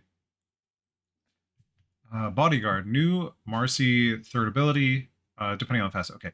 Passively grants Marcy lifesteal and increases her attack damage by X% of her base damage. Can be activated to protect the targeted ally hero for 6 seconds. Whenever the ally attacks or is attacked by an enemy, Marcy attacks that enemy if they are within her attack range plus 125. The ally also gains X% armor for the duration. That's pretty crazy. Mars. Mars and his allied heroes within 2,000 radius gain increased health regen when they are outnumbered by the enemy in the same area. Each extra enemy hero provides 25% bonus health regen. What's interesting is if Mars is by themselves or in lane, and if someone comes within a 200 radius to like gank or something, you'll see your health regen increase if you're watching, so you'll know when stuff's going to happen. Arena of Blood Victory Feast. If Mars is in the arena when the enemy dies inside, he heals 20% of his max health and mana, and gets 20% attack damage buff for 15 seconds. Bloodsport Arena of Blood. Arena walls obscure vision, and enemies that are inside don't have the shared vision with their allies. What? Doesn't affect debuff immune heroes. Okay.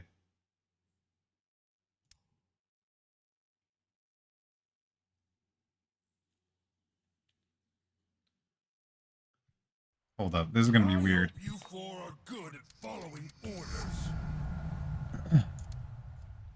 Rise to glorious slaughter.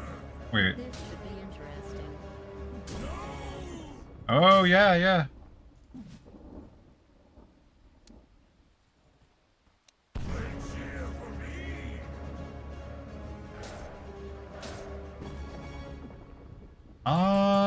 That's kind of weird. Maybe if we do it, it'll be easier. Legion Commander. Not Legion Commander, Mars. Mars. Mars.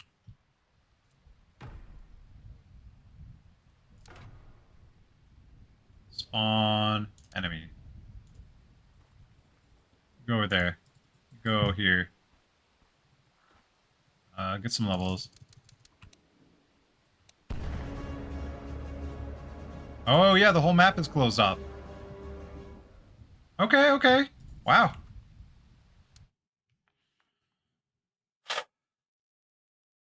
I don't even know if I'm gonna play a game of Dota today. I might just cut into Fallout after we go over this because this has been so long. Remains innate, passive, levels up with skill, no longer provides bonus mana on level up. Okay. Mystic Snake. Whenever Mystic Snake returns to Medusa, her next 3 attacks deal additional 1 physical damage per 6 restored. 6 mana restored by the snake. The buff lasts longer. Huh. No, I haven't done a game. Here, we're on Medusa. Look at how much... Look at these patch notes. This is how much we've gone over so far. We're on Medusa. Look at... There's a change to every hero. A new mechanic was added into the game. Everyone now gets an innate ability? Yeah, everyone gets an innate ability. And facets, which affect their skills or spells. So we're looking over all of them. We're on Medusa. We're kind of zooming now. I'm trying to go as fast as possible. Can be activated. Okay, hold up.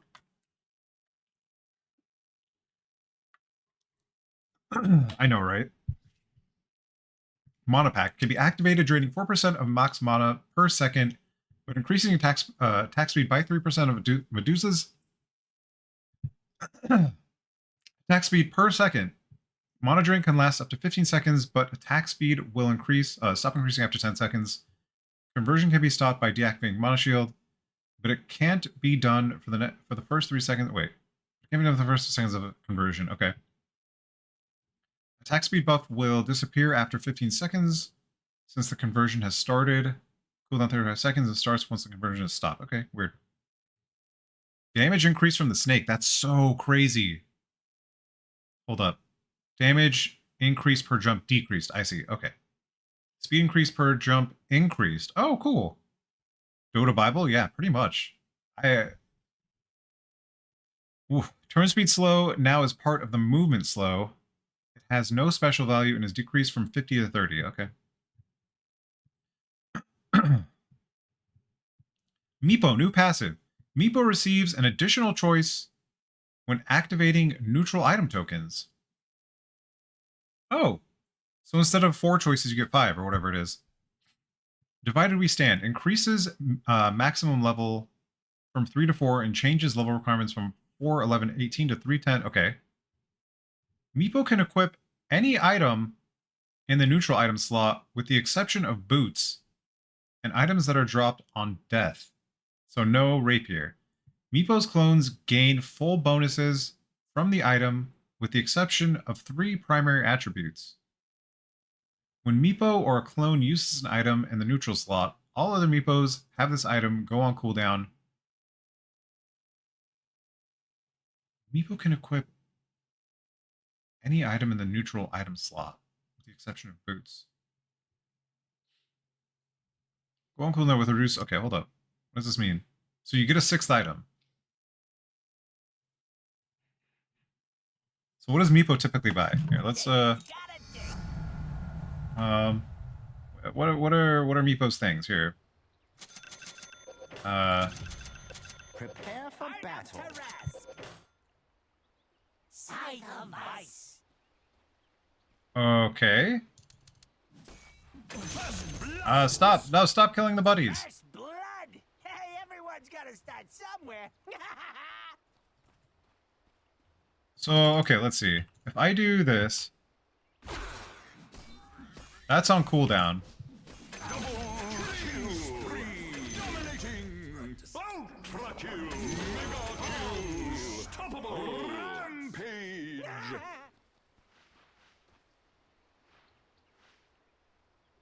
Oh, there's Mega Meepo.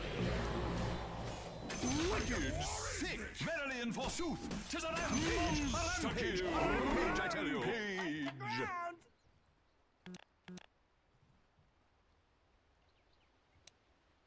Godlike Wait. What is this? rampage. Away! It's not time yet. See ya. Oh. Foolish Is this? rampage.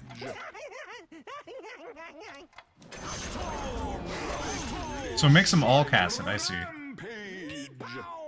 So if I do this... Ah, nice. That is super nice.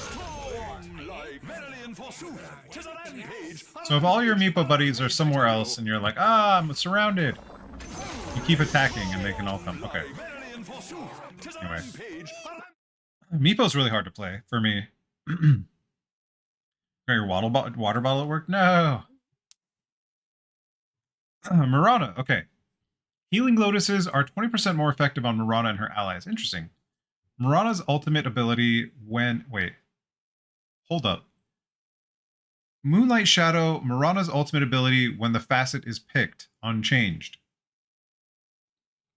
Solar Flare, new Mirana's ultimate ability when the facet is picked. The sun starts gradually increasing the attack speed and damage of Mirana by X per second, reaching its maximum after 8 seconds. She also gains bonus daytime vision with the same gain per second multiplied by 3. Why are they making us do math? So 48. What's 48 times 8? 64 plus 320, so 384. Mirana's allied heroes also receive the bonus, but half. You have to know fucking so much math to do this. That's really neat.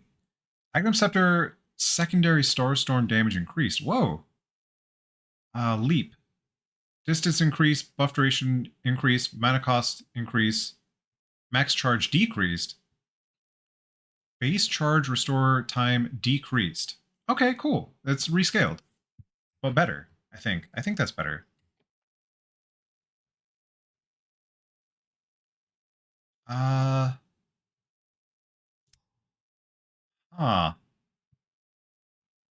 I like all these backgrounds. They're really nice. Was it a Stanley? Make sure Davian doesn't get himself Max killed. level. Prepare for battle. To kill you, even Oh yeah, the 3 spell spells. takes flight. Okay, so what does this increase now? No, not the gamer sub shaker. No. Wait.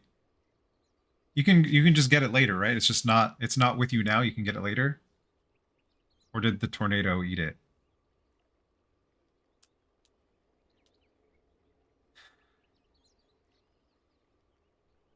Vision range, attack speed, and damage. Okay, let's see what happens. Okay.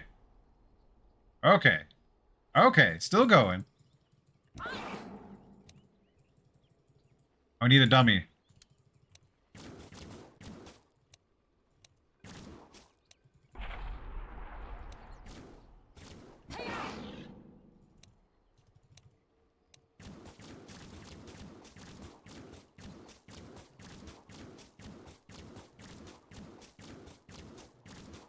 So if I have boot, let's get a full kit of items, I guess. Boop boop boop boop. Mjolnir. Let's do that, I guess. This will speed us towards the end. And like a MKB or something. MKB. Does this belong to that insufferable? Okay. Okay.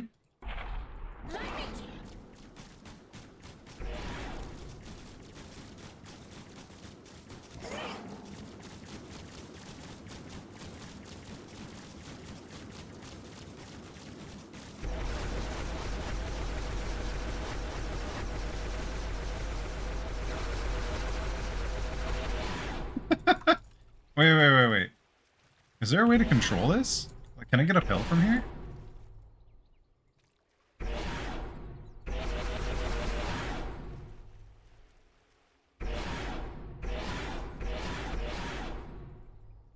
Huh.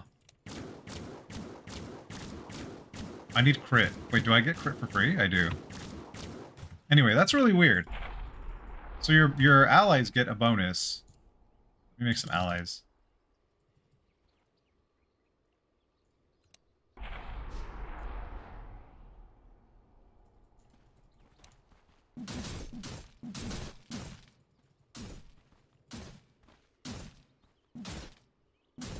Okay, so they get half the bonus. I mean, that's kind of cool. That's really interesting. Welcome back, Minpin Mama. You have a tiger? Who has a tiger? Wait, hold up. Going hunting for a bottle later? Oof, oh no. Reading skills, comprehension skills, math skills, oh my, yeah. All the skills. She has tiger? She has... Hold up, let's go to Mirana. You get to see the full... Mirana.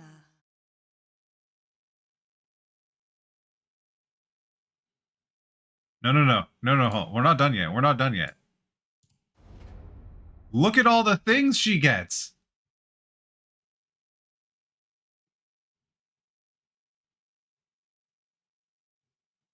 Yeah.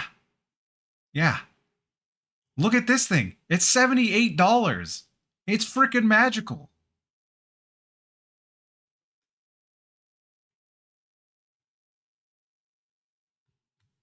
There's supposed to be a bunny, right? Yeah, this thing. $620. Nobody wants the second form. They only want the bunny form. Look at this thing. It's glorious. Look at its little tail. Boop, boop, boop, boop, boop, boop. You want the second form? No. You got to style on people with the bunny. That's the whole point. Oh, wait, I messed it up. I mean, this is actually very cool. But the tail doesn't boop. If you're going to pick this one, why not just like... Why not get this guy? Look at that. It has wings. Why not get this guy? It's a majestic lion. I mean, it's not as glowy. Okay, it's not as glowy with the glowy eyes and the open mouth, but still. Bunny. You could even get that. Look at that. Bunny?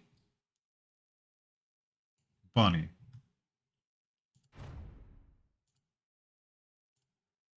Where were we? Interesting. What's interesting about this is for bunny tail is almost as good as your ducktail. Thank you. It was funny that Lunch clipped that. I put it as a feature. What's interesting is you can flex pick this as like a fourth pick or a last pick, and you can see what the enemy team has, how they're playing, and if you know they're going to be getting a lot of detection, you skip Moonlight Shadow. Moonlight Shadow is very good. It gives you move speed bonus. Everyone's invis. It has a delay to go invisible. It lasts 18 seconds, but if you flex pick this with a solar flare, everyone gets bonus vision, bonus attack speed, bonus damage. Its duration is 14 seconds, so for the first 8 seconds, you're powering up, and for the next 6 seconds, you're max powered. I don't know. It seems really good. I mean, they're both very good options. Remains innate. Wukong's command. Soldiers disperse after 3 seconds if Monkey King gets outside of the formation or dies. Returning inside the circle during this time frame will cancel the dispersion. Oh! This does not increase Wukong's duration. Okay. Tree Dance. Has no cooldown while Monkey King is at full health. Whoa. Whoa. So you can just jump from tree to tree with no cooldown if you have full health. That's very cool. Coordinator, no. Wow, crit decreased. Now deals bonus. Oh, it deals bonus physical damage. Okay, that makes sense. That's actually a nice balance. Makes him a little stronger early on. Move speed slow increased? Wow. Rescale increase. Max damage increase, rescale increase. What else? Accumulation. New innate. Morphling receives 50% of attribute gain bonuses every half level instead of full bonuses at level up. Also increases all attribute bonuses bonus gained for skill points in the talent tree from 2 to 4. Whoa, that is so strong. Okay, ebb and flow. Adaptive strike strength knocks back the target hit. What? Hero's primary attribute is agility. Oh, you change from agility to strength? What? Adaptive strike agility no longer grant bonus agility, even with Agnum Shard. Adaptive strike strength no longer grant bonus strength, even with Agnum Shard. No longer knocks back the target by default. Agnum Shard now additionally reduces mana cost by 50% on both. Morphling benefits from most innates and facets of the target. Oh, okay. Hero's primary attribute is strength. Makes Morphling's current agility to strength ratio affect his cooldown speed, ranging from 50% faster with 175% agility strength ratio to regular speed with 50% strength agility ratio. Doesn't affect items. Replicated abilities are also affected. Okay, hold up. What? So you want more strength? Can you do damage with strength? Is that how it works?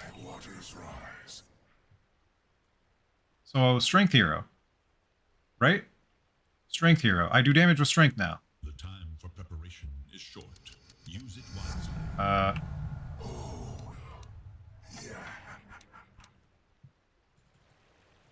So cooldown is 21 seconds. So if I morph all strength,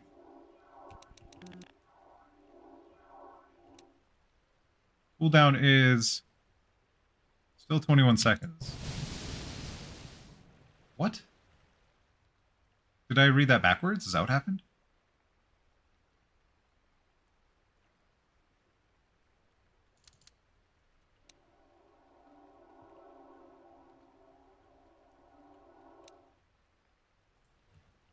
Huh?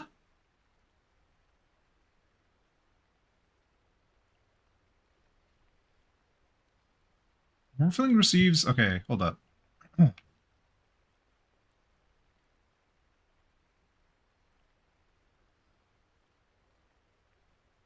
Did I pick the wrong thing?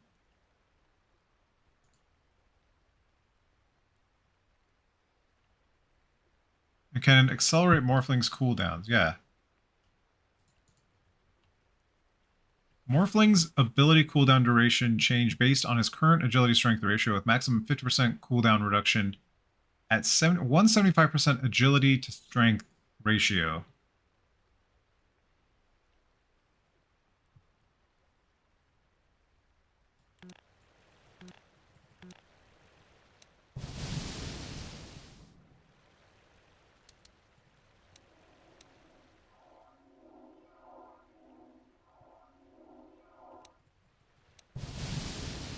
It's still 21 seconds. I'm not understanding.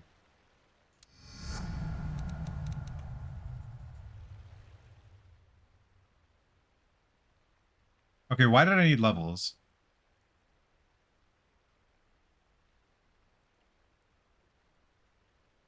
Waveform cooldown. No. That's just a waveform cooldown.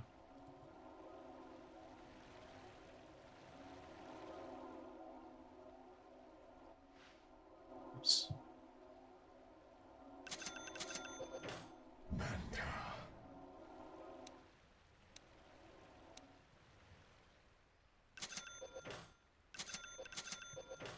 Ethereal blade.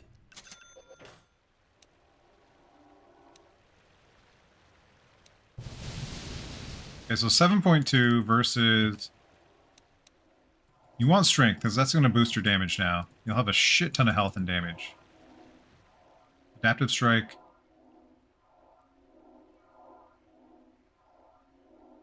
I think we're going to see a lot of strength morphed. I think we're going to see a lot of strength morphed morphlings now. These have 9,000 health with basic fucking items.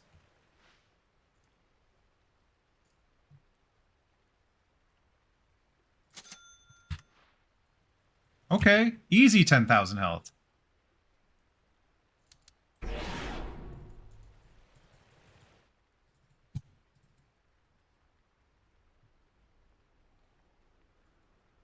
Oh, did I turn towers and creep waves off? I did.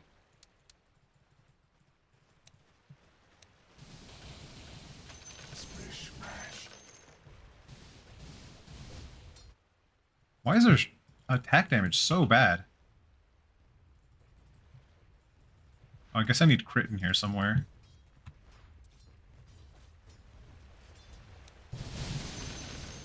So why... Okay, I'm very confused as to why this isn't working. What's my favorite word? My favorite word? I don't know.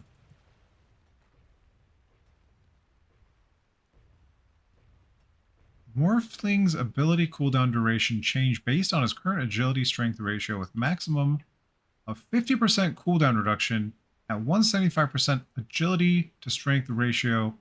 Also affects spells already on cooldown.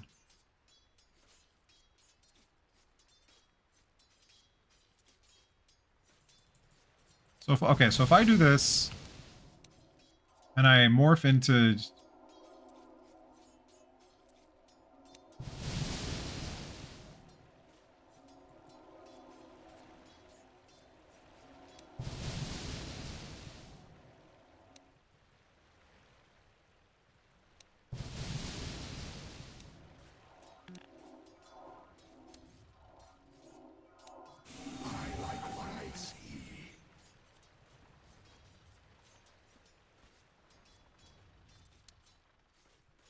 hold up.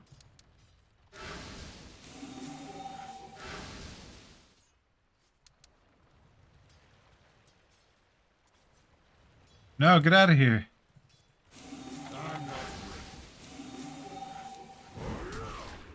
So 11 seconds. What's there? 11 seconds. I'm not getting any reduction. I'm not getting any reduction.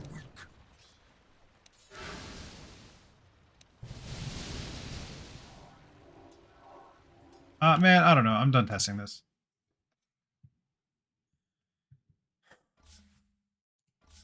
Yeah, I don't care. I don't care. I'm not playing a game right now.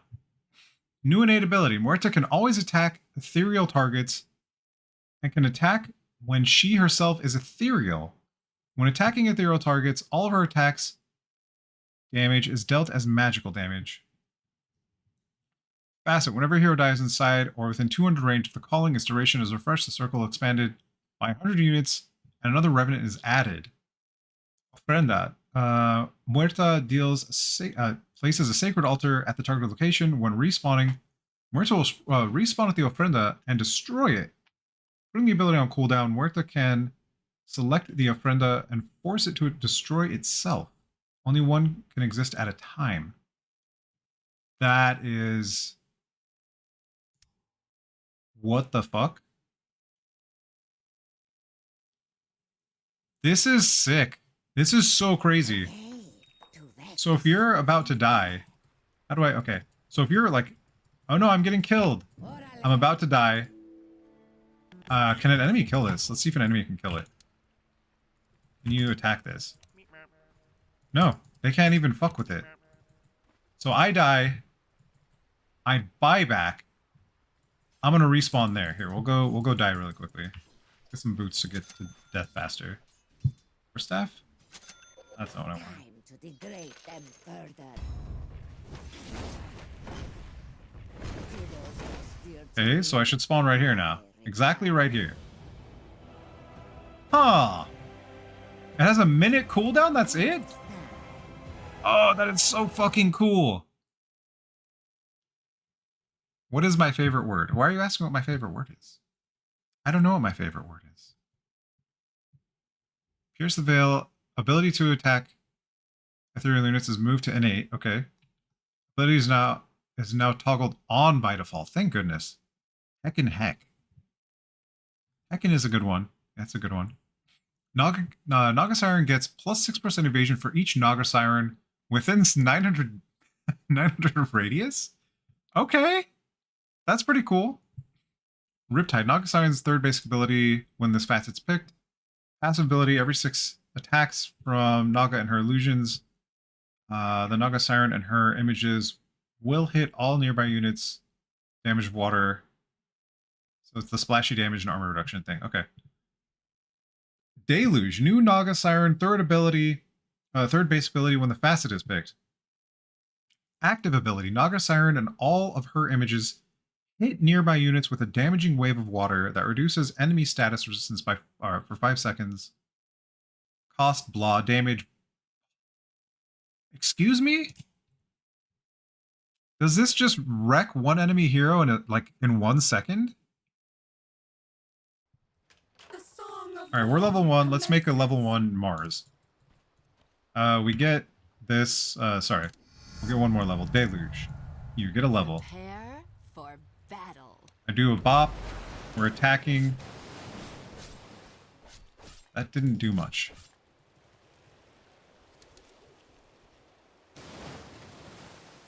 Do they not?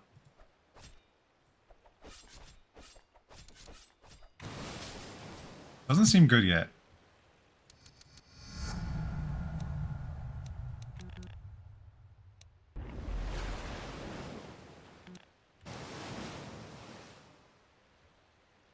Status resistance reduction. Not yet. Does it only hit once? Is that what's happening? Oh. Your middle tower is under attack. Only one of them does damage. Is that what's happening? Yeah, only one of them's doing damage. I thought they'd all do damage. I don't know how I feel about that now. If they all did damage, that'd be interesting, but it kind of seems dumb. Aghanim Scepter now allows Ensnare to affect debuff immune units. That's crap. That's really good. Okay, here's what I'm very interested in. Nature's Prophet gains 2, 3, 4, 5, 6% base damage bonus for each tree within 300 distance of them. Also gains multiplied amount of this bonus per Nature's Call Treant within 1200 range. Sprout. Heals 36 health per second for allied units and buildings near the trees. Healing for buildings is reduced by 50%. What the fuck? Summons one Treant with X health, 50% damage increase, and a reinforced property. What's reinforced? Reinforced units deal 50% more damage to other reinforced units. Thank you for the Lurkman, Pen Mama. Be careful in the Upside Down Castle. Treant multiplier is increased from 1 to 3. Spirit of Forest. What?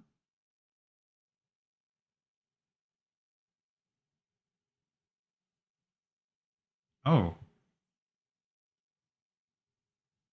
Oh, you only summon one. Okay, hold up. Is that what they're saying? You only ever summon one? And it just gets strong? Gets strong? I speak for the trees.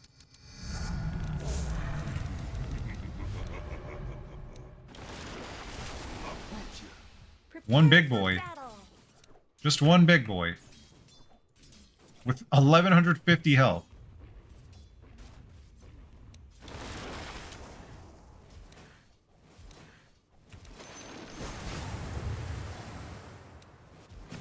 Okay, now... I think I like the heal better. Just in general, as a point, like playing mid is kind of neat. Oh, Sprout doesn't do damage over time anymore. Now it just does immediate damage. Oh. Duration decreased. Yeah, that's a nerf. Mana cost decreased. That's a rescale decrease. Cooldown decrease. That's a rescale Okay. Nature's Call cooldown reduction increased from 10 to 8. I never get Nature's Call, so we would end up getting teleport barrier, sprout damage. That's a lot of damage. That's a lot of damage really fast. 400 damage? What the fuck? Necrophos. Whenever Necrophos kills a unit, he gains a stack that increases health and mana regen by 4, 5, 6, 7. Hero kills provides 6 stacks. Stack duration 7 out of 10. Necrophos gains plus 50 AoE increase per current sadist stack. Whoa. Okay. So 350 max. Now increases Ghost Shroud now increases movement speed by 20% of speed lost by enemy heroes. Oh. So this slows enemy heroes. Right? You'll have more radius as well. That's kind of cool. So they lose 25% speed. So let's say they have 400 move speed. They lose 100. You would get 25 move speed. So it's a 125 movement speed swing. Assuming they have 400. I just picked that number to make it easy. No longer grants regen on kill. It just does health decay. So regen is passive. Levels up with Reaper Scythe. Whoa. Okay.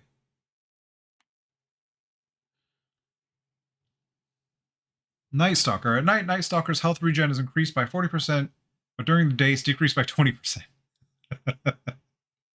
Okay, I like it. Plays into the lore. Void. Enemy heroes affected by Void do not share vision with their teammates.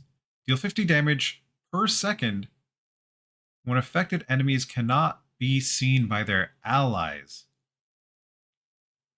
Whoa.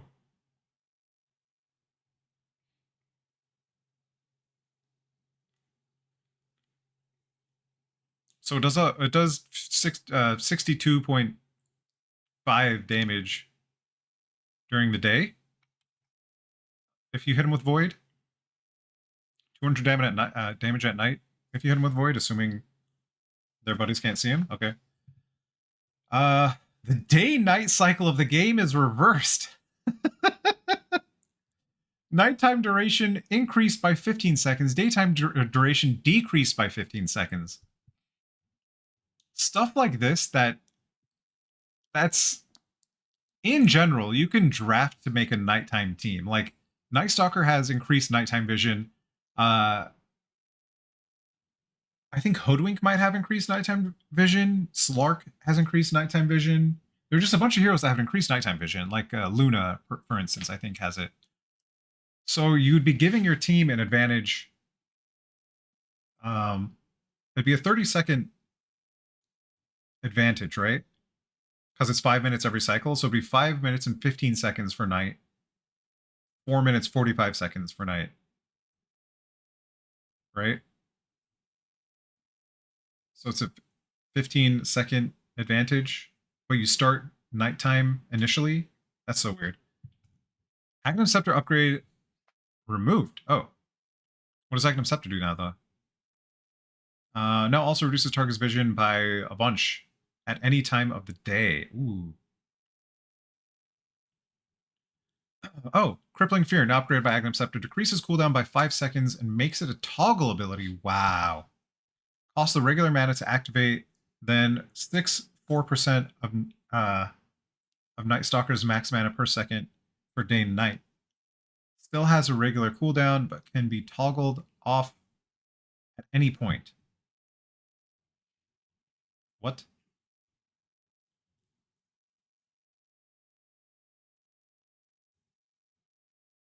So you can toggle it on and off during its duration. Wait, what's the point?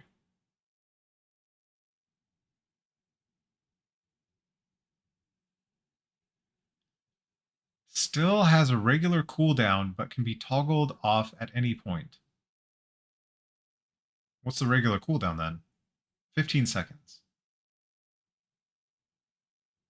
Decrease cooldown by 5 seconds. Okay, so it'd be 10 second.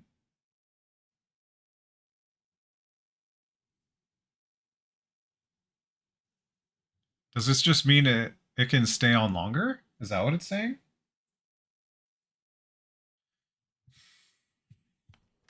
I'm the beast of bedtime tales. Feast of Bedtime Tales. Okay, let's buy Prepare for battle. Agonins.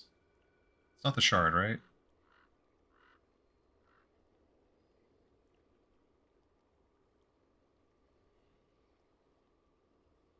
Let's Hunter in the Night. Here.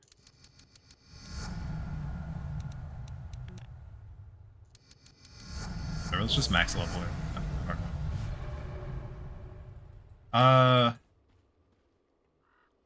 Aghanims.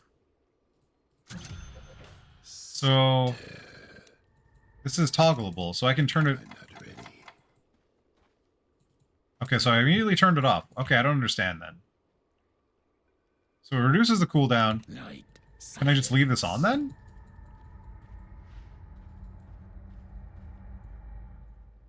Let's assume we have this. I don't know. Oh, it just stays on. You can keep it on.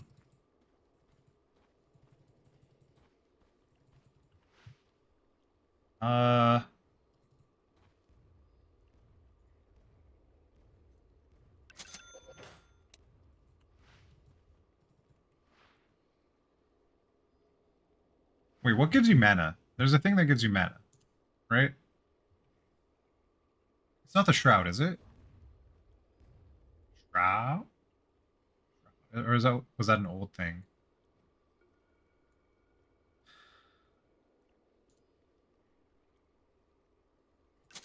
Okay, yeah. Restore mana equals 20% of incoming spell damage. Okay. For reduction.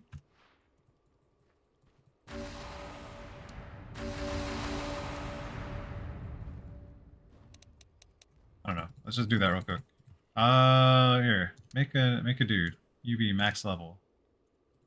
You get this thing. And you get this thing. Let's do again. Bulwark.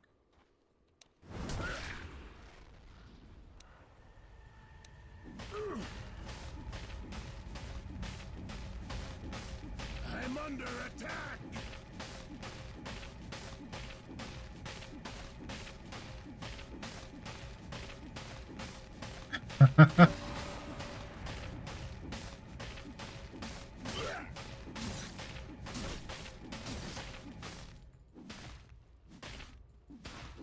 Ah, I can't get away!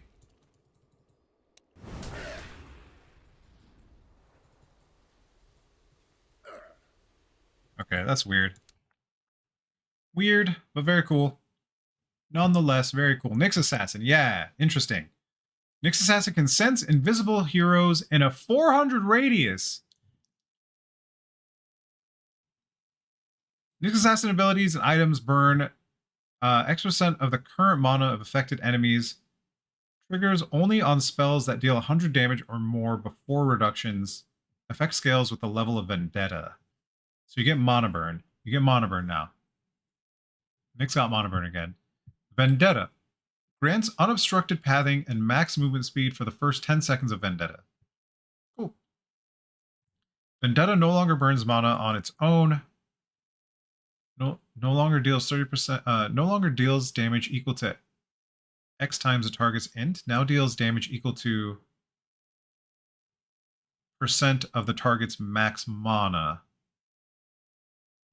Can now target any unit with mana. This instantly kills non-ancient creeps. Whoa, that's really good. That makes you a much better laner. So this kills any of the creeps that Enchantress would take over, most likely, or Chen. You just insta-kill them? Mana cost increased, makes sense, rescaled. Cooldown increased, makes sense, it's very strong. Agnum Shard no longer increases Vendetta's move speed. Okay, makes sense. What does Agnum Shard do then? Burrow no longer increases Impale range, no longer reduces Impale cooldown, no longer increases Mind Flare cast range. Now provides Nyx Assassin with plus 500 cast range and 25% cooldown reduction. Spike Carapace AoE increase. Okay, so they just streamlined it. Made it better, I think. That's pretty cool. Ogre Magi. no longer increases multicast chance by default. No longer increases multicast chance by default. Huh? Ogre's max into 0. He receives mana and mana regen from strength. Max mana per strength, 6. Max regen per strength, 0.03. Okay. Each point of strength increases Ogre Magi's chance to multicast by 0.05%. What?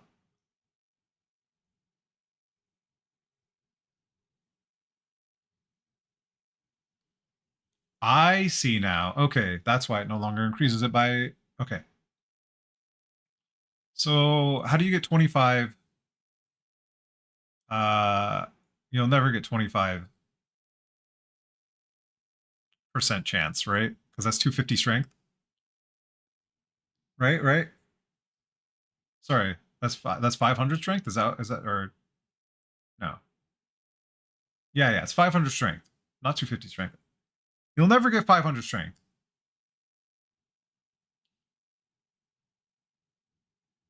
0.25 times 100. Yeah, you're not going to get anyway. Still though, you usually get like 200 strength, I think. Their strength gain is pretty high. Okay. Ogre starts the game with 0 ability points, but gains 3 ability points at level 2, and regular ability points for the remainder of the game. Level required for all abilities and talents is decreased by 1. What? Wait, what? Level requirement for all abilities and talents is decreased by 1. 1, 2, 4, 6 for basic abilities. 5, 11, 17 for multicast. Oh, weird. Okay. So as soon as you get level 2, you get 3 points, and all of the stuff is reduced by 1. Okay. So you can get your ulti at 5 instead of 6. That's kind of neat.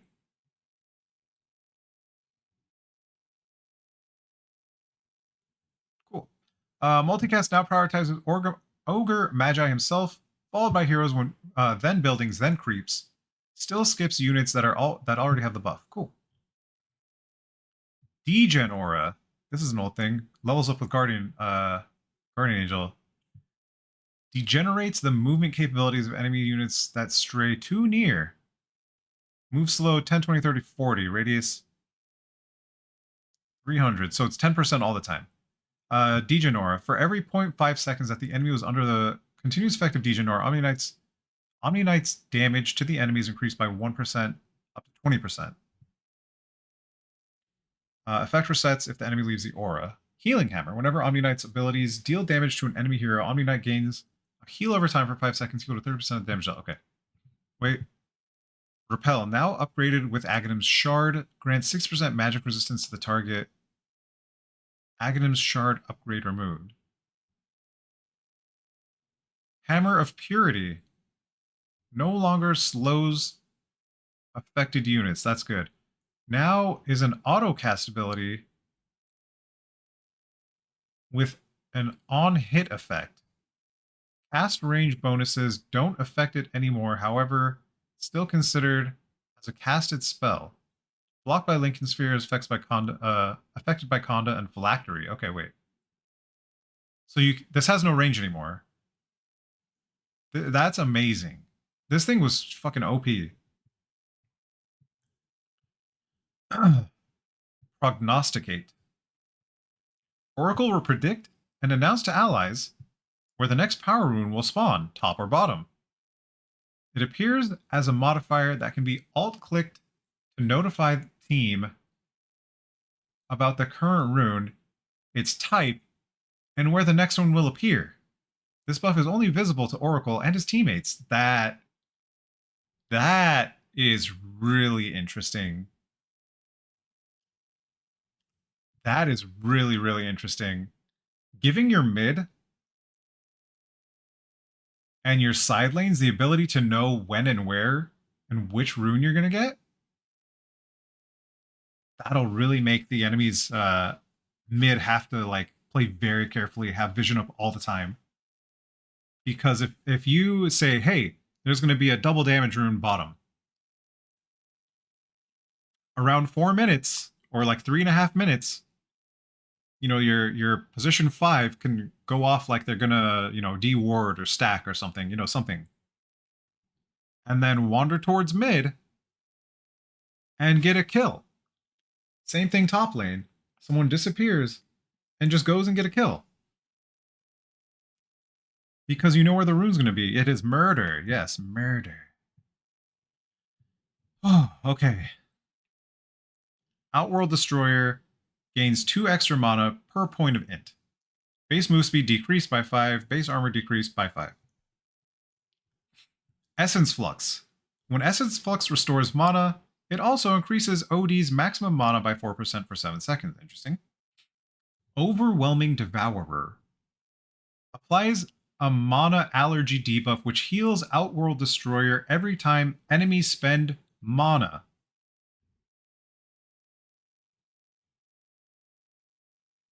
Places target into Astral Prison. Oh, Astral Prison works on Hoodwink as well. Hidden unit is invulnerable and disabled.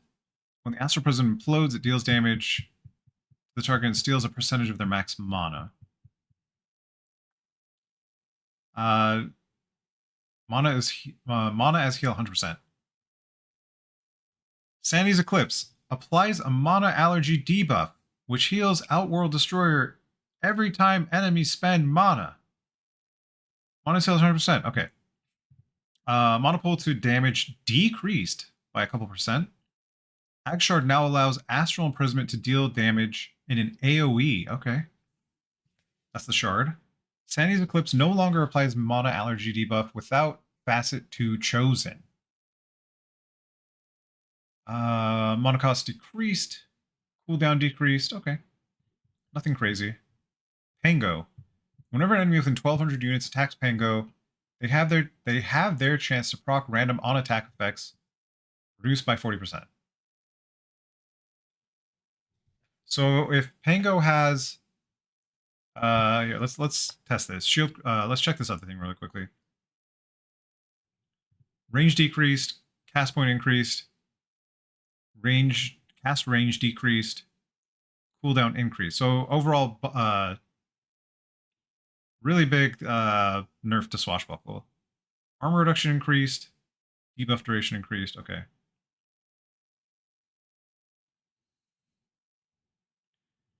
Damage type changed from physical to magical to physical. Nice. Damage is scaled from flat to... Oh, that is so strong. Okay. That's really neat. That's an interesting thing. So first level, you're going to be hitting for around 150 probably, or somewhere around there. Okay. Pango can double jump, activating Shield Crash again while in mid-air, increasing the damage dealt and resulting barrier by 30% based on the total amount of time spent in the air. Increases roll speed by 150 or 115 and improves turn rate. Duration decreased. All right, let's test this. Ah, you got some points. 1, 2, 3, 0 points. You gonna build the Empire back up?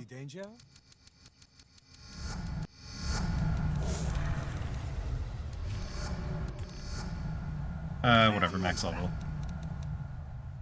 And then we want that.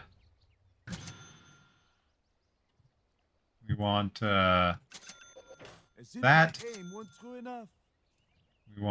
this. What else has an on effect thing?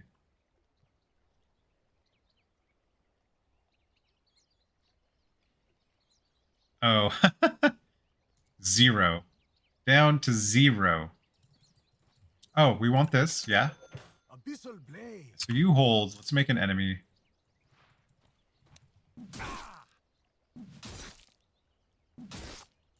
Am I missing something? Hold up. Nearby enemies have a reduced chance for their random effects to happen to Pango.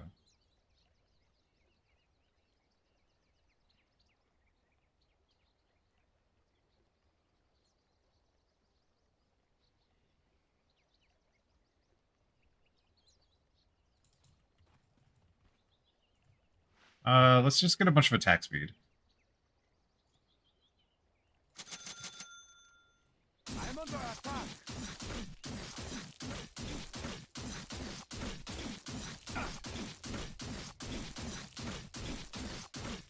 Okay, maybe I'm not understanding this.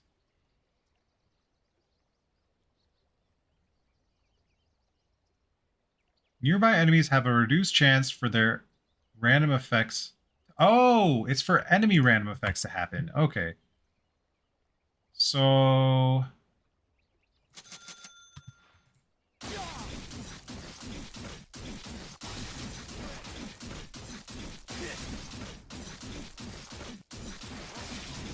that okay.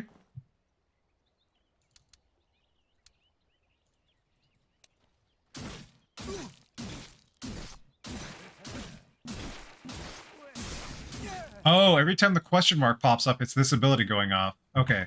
Or the innate going off. Okay, I see. So it should have done an electricity, but it didn't. So bash, electricity, all that stuff. Okay. Immaterial. Phantom Assassin starts with 15% evasion and gets plus 1.5% per level. Blur. No longer dispellable on attack.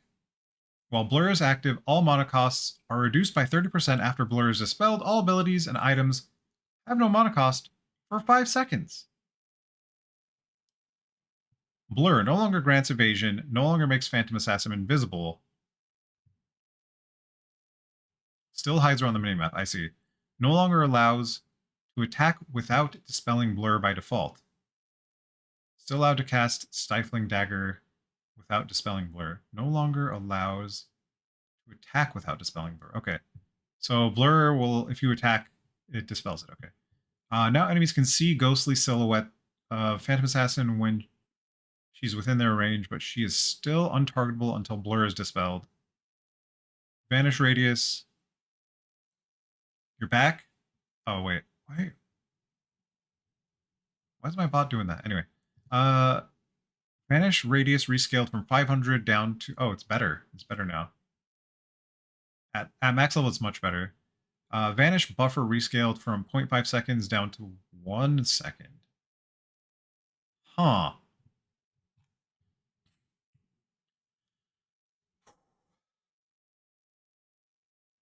New new innate. Phantom Rush was an ability before. Okay. Can be level skill points. Okay. Bonus agility rescaled. It has a level 0. Max rush distance has a level 0. Cooldown rescaled. Okay. Convergence. Doppelganger spawns an additional illusion per 25% of health that Phantom Lancer is missing. Huh.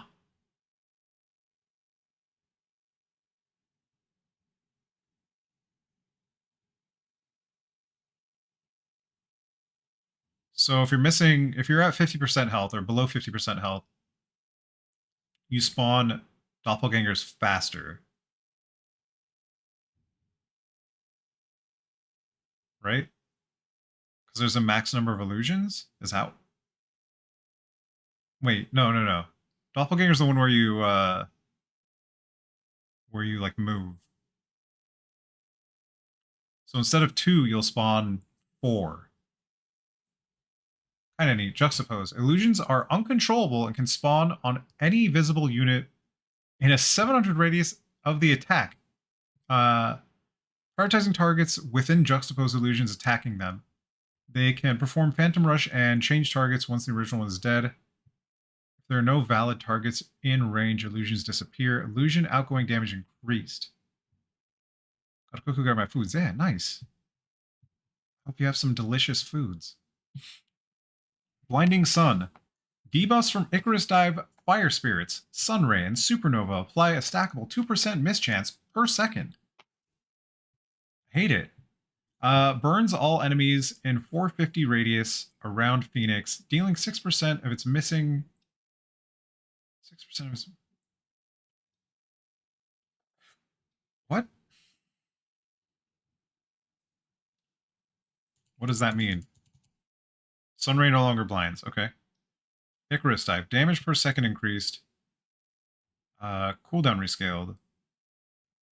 What does this mean? Burns all enemies in 450 radius around Phoenix, dealing 6% of its missing health per second. Deals more damage heal to targets near the end of the beam. Beam intensity starts increasing at half the beam length. Up to 150% of the base damage heal. Increasing sunray length to beyond 1200 will result in more damage and healing.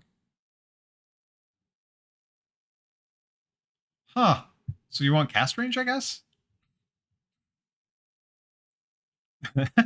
Colossal. Due to his size, Primal Beast does 40% bonus damage to buildings. Primal Beast was already strong, now they're stronger. Alright, Rompin' Stomp. Gains passive component that increases move speed by 4%. Yeah, big old boy. Activating Trample provides 6% movement speed bonus to all allies within 1200 radius, including Primal Beast himself. Wow. Okay, Ferocity. When activated, each stack provides 10% AoE damage. Interesting. Rock Throw cast point decreased. Light duration increase. Okay. Puckish. Can't be leveled. Puck restores 2% of its max health. Shouldn't it be of their max health? I mean, I guess Puck is a fairy dragon. I don't know. Puck restores 2% of their max health and 2% of their max mana every time it disjoints. Every time they disjoint an attack projectile. Calling something an it just doesn't sound right to me. Disjointing spell projectiles restores 3x more mana and health. 2% of max health, 2% of max mana every time they disjoint an attack projectile. So a range attack, you disjoint it, you get 2%. A spell, you disjoint 6%. Waning Rift can knock back enemies, X units, or pull them by the same amount when alt casts. Ooh. Force movement happens over 0.3 seconds and doesn't interrupt actions. Illusory Orb is a vector targeted ability. The orb's path can be curved in any direction. Orb speed is increased by 200 and duration is up to 100% longer than... Okay, hold up. We have to see if the same bullshit applies here. There was an update, so they may have patched out whatever fuckery was happening with Grimstroke. Because, like, look at the range on this. Prepare for battle. Behold. Like, you can hit everything. Like, if I'm trying to hit a hero, I can do this, and they won't know that. Oh shit, it's curving to the other way. I was gonna run the other way, and now Puck is safe. I mean, they'll know I have it. They just don't know where I'm casting it, you know?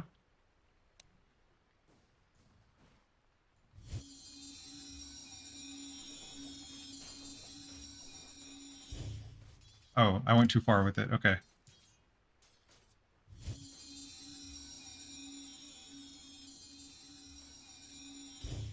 Not as OP as Grimstrokes.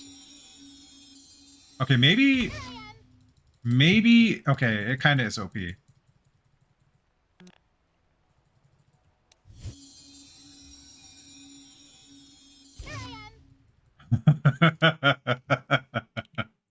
Okay. Kind of cool. Pudge. Here we go. Flesh Heap. Innate. Levels with. Dismember. Pudge permanently gains X strength anytime he kills an enemy hero or whenever an enemy hero dies within 450. Cool. Fresh meat. Dismember.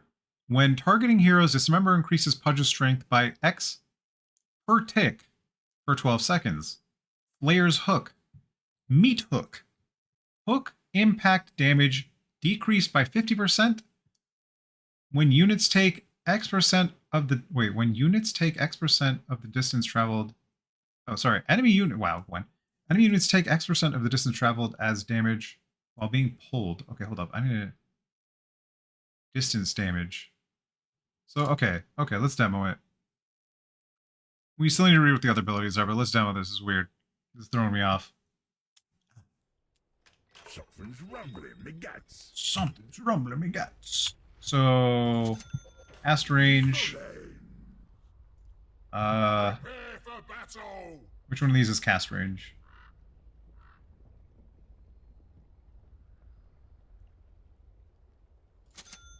So this goes really far now. Goes super far. Okay. You get some levels.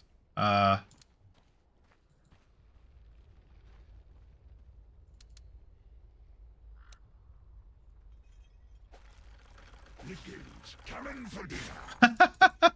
Okay, okay. So let's do...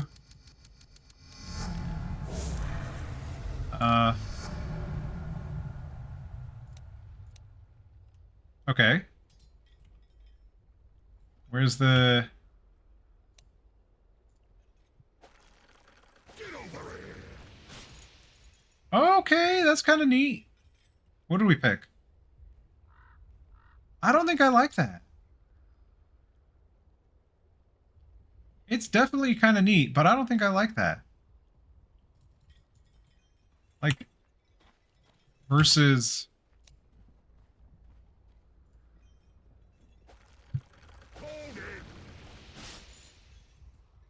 So, if you go there, let's put a dummy here. I don't know if I can hook a dummy.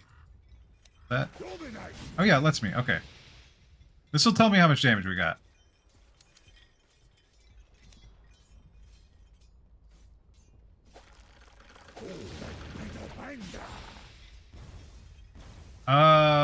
That's not what I wanted.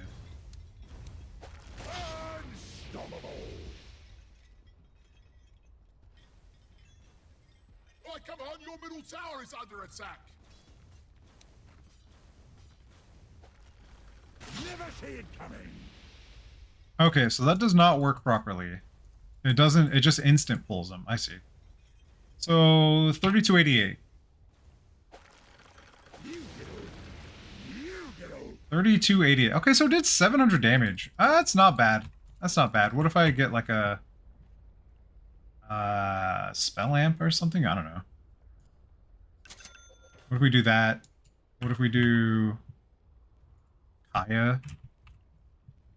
Kaya and Yasha? Wait. Isn't this supposed to reduce spell lifesteal amplification, spell amp?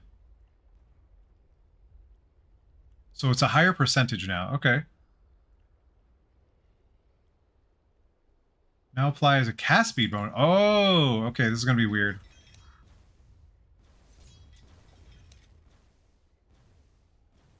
So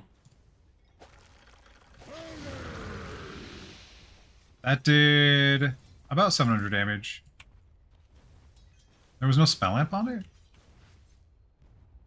Does anything give spell amp now? Spell lifesteal?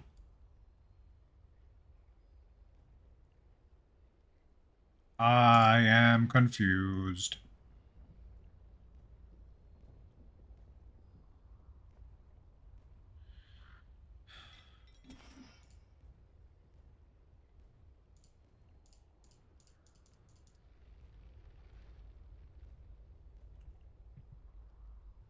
Next unit target ability.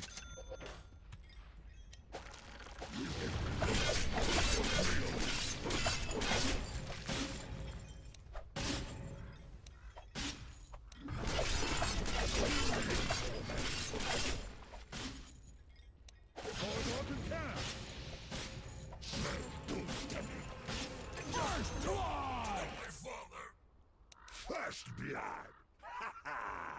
But you already knew that. I don't know. I don't know how I feel about that.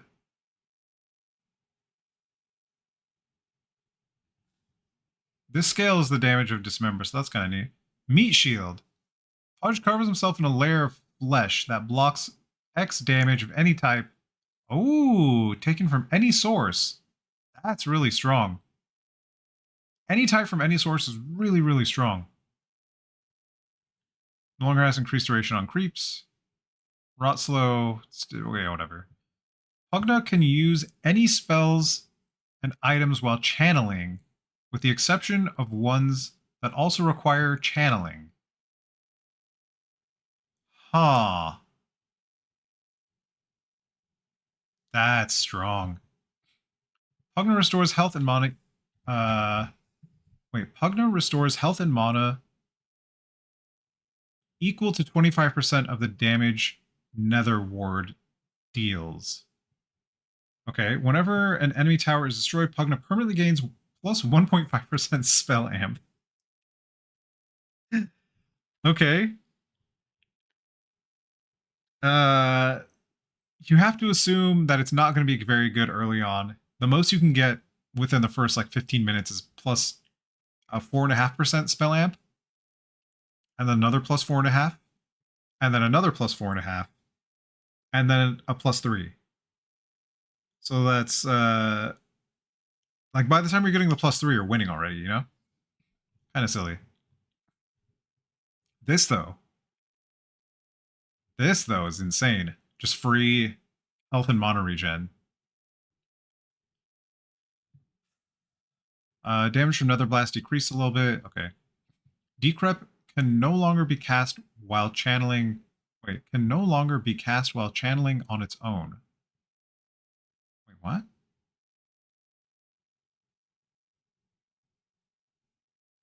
Can no longer be cast while channeling on its own.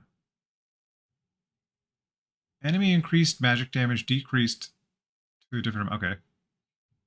Queen of Pain. Whenever an enemy within 1200 range deals spell damage to Queen of Pain, she returns 10% of that spell damage.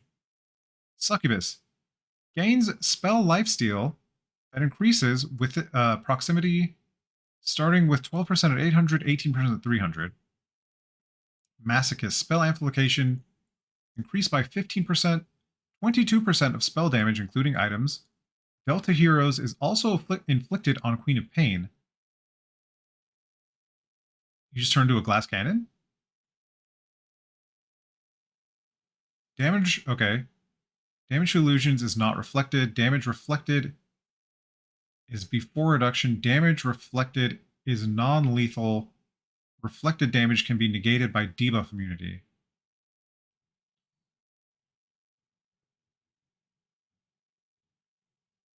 So you're just taking more damage. Shadow Strike no longer heals. I like that.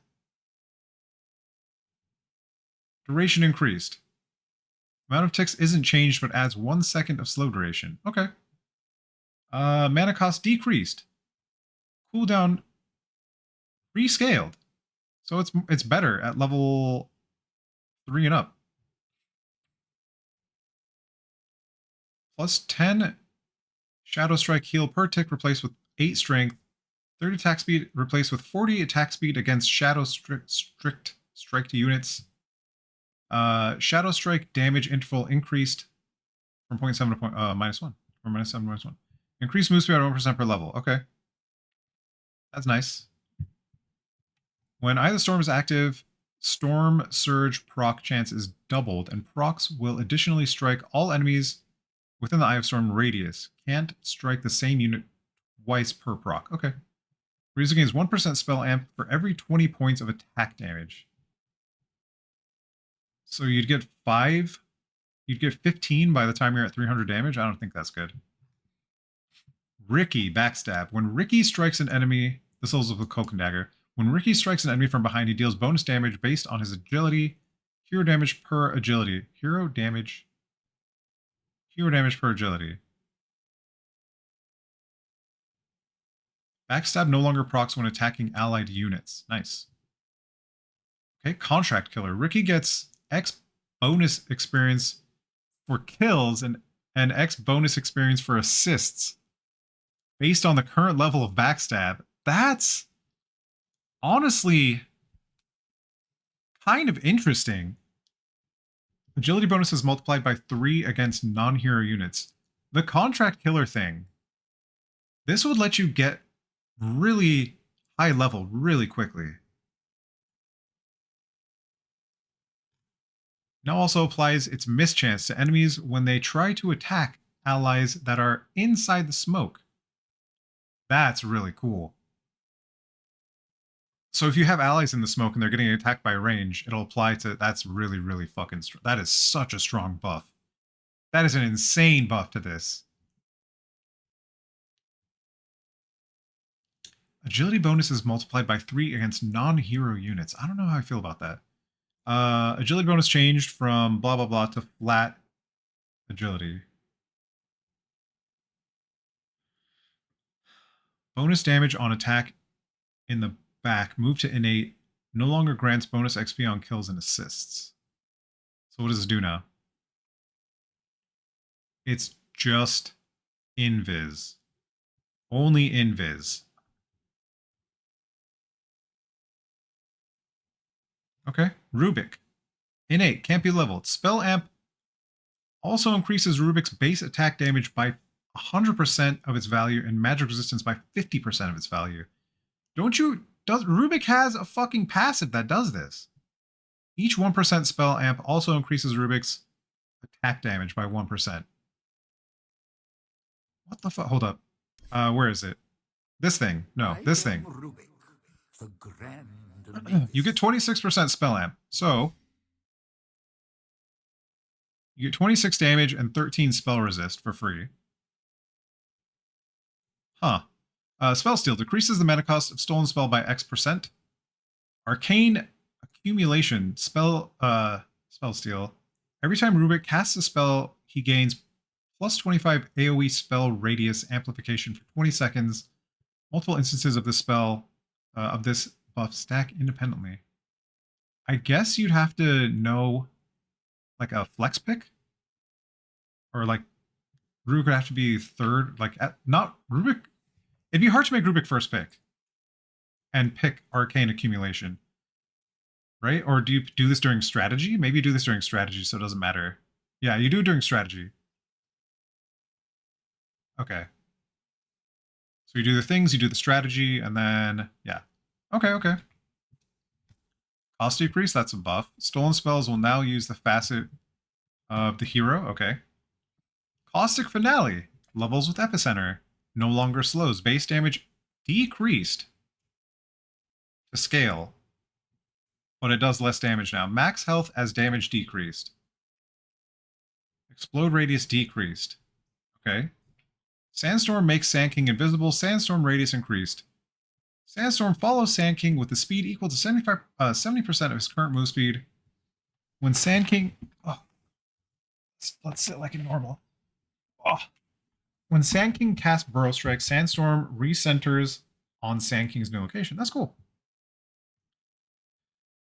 Can we put on Alt Cast to immediately cast in the desired direction? Oh, without walking until the required cast range. That's so nice. Just like that instinctual click, so if you don't have to click inside the range. Sandstorm no longer makes invis by default, no longer follows by default. Stinger, new ability. Okay. Area targeted. Sand King performs an empowered tail strike with a fixed 200 range, attacking all enemies within X radius. This attack deals X bonus damage and slows enemies X amount for X seconds. I'm saying the X to save time. Total damage is increased by 40%. Total damage is increased by 40% for enemies within the innermost area. Ooh. Cast point, blah, blah, blah, blah, blah, blah. Okay. Epicenter. Number of pulses increased.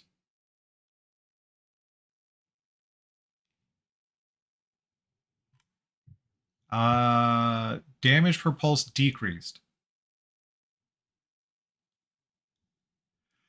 That's still more damage.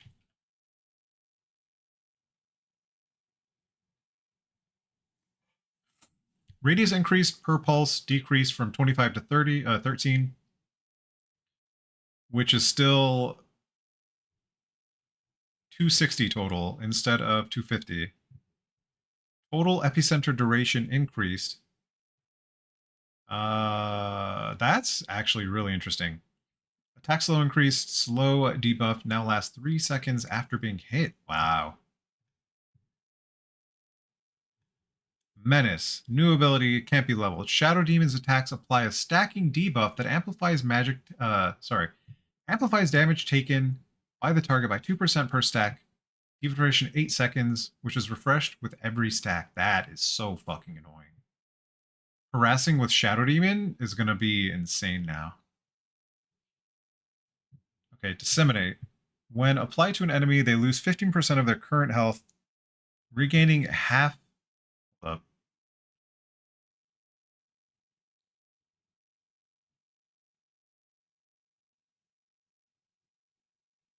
Whenever the target takes damage, all enemies, including the target itself, if it is an enemy within 675 range target, receive a portion of that damage, can target enemy and allied units. Effect is paused if the target is hidden by disruption. When applied to an enemy, they lose 15% of their current health, regaining half of it after the effect is lifted. If the target is an ally, their current and max health are increased by 15% instead. That's cool. Shadow Servant. If an enemy hero is killed by Shadow Demon or dies within 1500 range of him, an illusion of that hero is created. Illusion heals X% damage depending on the current level of disruption. Illusion disappears when the hero it was created from respawns or when Shadow Demon dies. That lasts forever. No illusions are created if killed by Shadow Demon after his death. That's funny. 20% is used. 20% is used when disruption is not learned. Oh. Oh, that's why it has 5 levels. I see. Cool.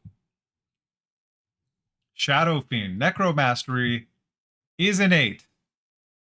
Levels with Requiem of Souls. Max souls increased from 11, 14, 17, 20 to 20.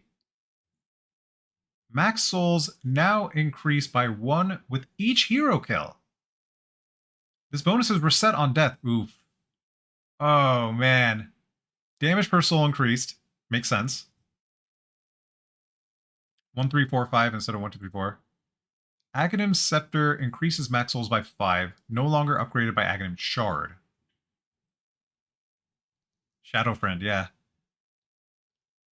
Okay, Presence of the Dark Lord. For every enemy hero killed nearby, Presence of the Dark Lord further reduces armor by 2 for 60 seconds. Shadowmire. Shadow Rays. Consecutive hits apply a stacking 10% movement speed slow and attack speed slow. No longer slows attack speed. Cooldown decreased. Now upgraded with Aghanim Shard. Reduces cooldown by 2 seconds per enemy hit. That's fucking nuts. That's actually crazy. If you get a Octarine, if you're building a caster version of Shadow Fiend, and you get an Octarine, that's 25% cast time or cooldown reduction. So it'll essentially be 7.1 seconds or something. So if you hit 2 heroes with it, it's like 3.1. So you can just keep kind of doing that over and over again. Kind of crazy. No longer gets stronger by default. Okay. Oh, Feast of Souls new ability. Okay, what do we got? Shadow Fiend gains X attack speed for 8 seconds. You just use it? Oh, you just use it. It costs souls, I see.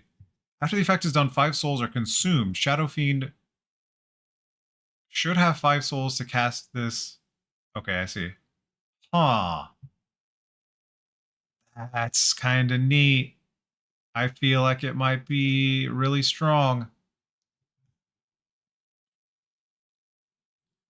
Okay, Shadow Shaman. Foul play. Whenever Shadow Shaman takes lethal damage, he survives with 1 HP. He survives as a 1 HP. I saw this. As a 1 HP chicken with movement speed increased by 10%. Applies Strong Dispel. Uses Transformation and provides 0.75% protection from all damage. Hex duration 3 seconds. Cooldown. It's kind of dumb. We just killed Shadow Shaman over and over again. Cooldown is reset upon dying. Cluster Cluck. Hex can be cast on allied heroes after 0.1 second invulnerability period. Transform them into a chicken with 10% movement speed and create 3 chicken images that take 3. Chicken images are uncontrollable and try to confuse enemies. 1 chicken always stands still, 1 chicken always scatters, and the other chicken will either stand still or scatter. Foul play adds the 0.1 second vulnerability period and creates 3 uncontrollable illusions on proc. Mass Serpent Ward. 10 Serpent Wards are combined into one massive Serpent Ward that deals 10x damage and bounty value, and health is multiplied by 7.5. That's so ridiculous. Oh my god, that is so ridiculous. So hits to destroy become 30. You have to 30 hits to destroy. All your eggs in one basket. Silencer. Brain Drain. Silencer permanently steals intelligence from enemy heroes he kills or that die nearby. Intelligence stolen 2, radius 925. Agnum Shard increases, stolen by 4. Okay. Silencer cannot be silenced. That's insane. Okay. Reverberating silence duration is decreased, but the first time, wait. Global silence duration is decreased, but the first time it ends on an enemy for any reason, it is applied on them again. Total silence duration unchanged. Oh. Okay, so if they dispel it, they get silenced again. That's actually really strong. Arcane Curse reworked.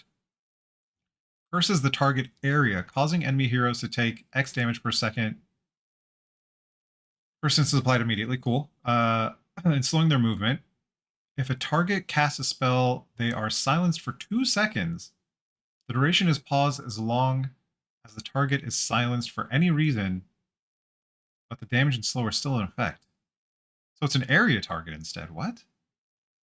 Point target. Ooh, that is so fucking gross. Oh my god. Okay, Glaives of Wisdom reworked. Activate to throw an enchanted glaive that will steal X int from the target for X seconds and deal X% of shadow. Landing 4 glaives will silence them. Agnum Shard increases temporary intelligence steal by 1 and steal duration by 50 seconds. Whoa. Attack counter resets after 3, 4, 5, 6 seconds without reapplying. Stacks cannot be applied to an enemy who's currently suffering from Glaives of Wisdom's silence. Last Word reworked. Passive Aura.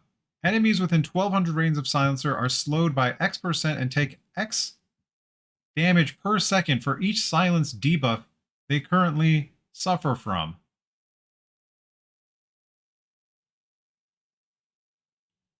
Huh?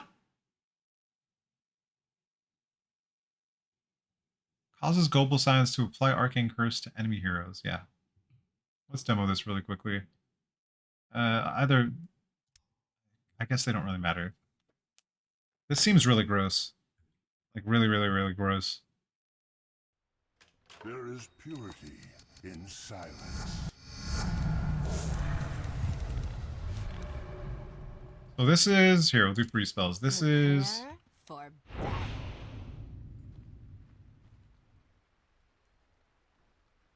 Point target.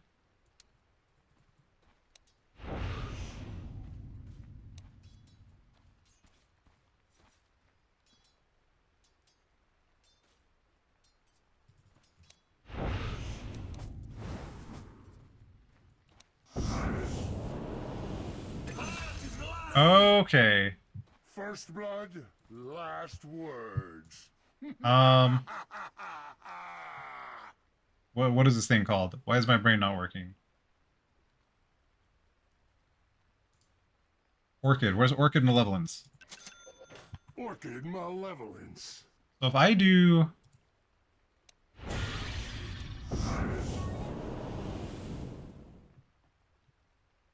My body falls, but the might of Mars will prevail. Get some levels. Okay, that's fine. That's fine. So we do...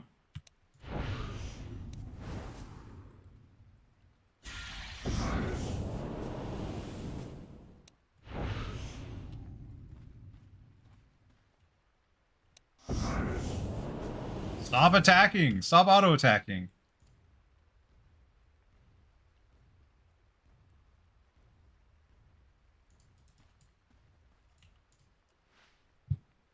There's a cheese. Why can't I spawn a cheese?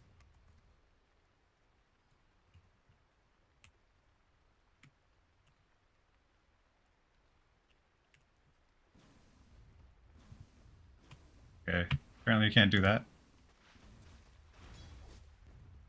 Let's get a heart, I guess.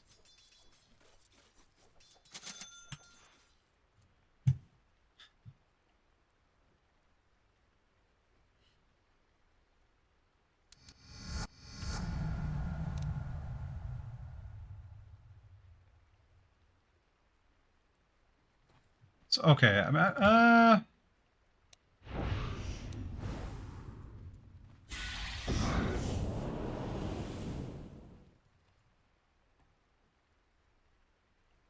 I mean, it seems like it does a fair amount of damage. I don't know. Oops. Seems kind of whatever. I'm not very interested by it. I have no idea. Oh no, what did I click?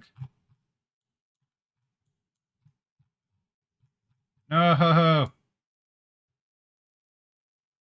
We're almost done. We're almost done. We're getting there. Okay. Passively provides Skyrath Mage with 2046, whatever, a spell lifesteal. Nice. Levels with Mystic Flare. Okay. Gain a second innate ability. Shield the Scion whenever Skyrath Mage deals damage to an enemy hero. With his abilities, each instance of magical damage granted, blah, blah, blah. Okay. Stack does it. Grants him a stack of magical berry. Each stack protects with 10 magic damage plus 1. Okay. Each stack has its own duration.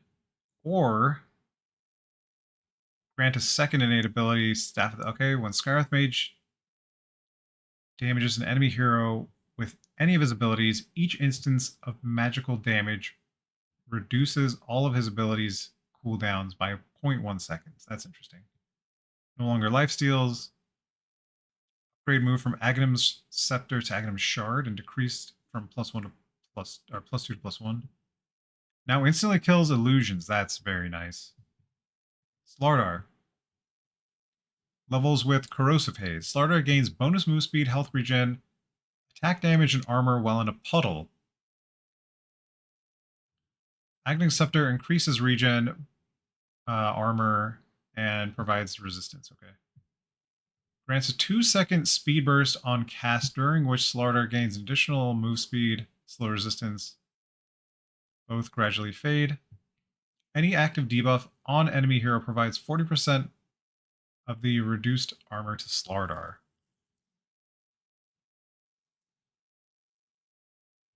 What? Cool.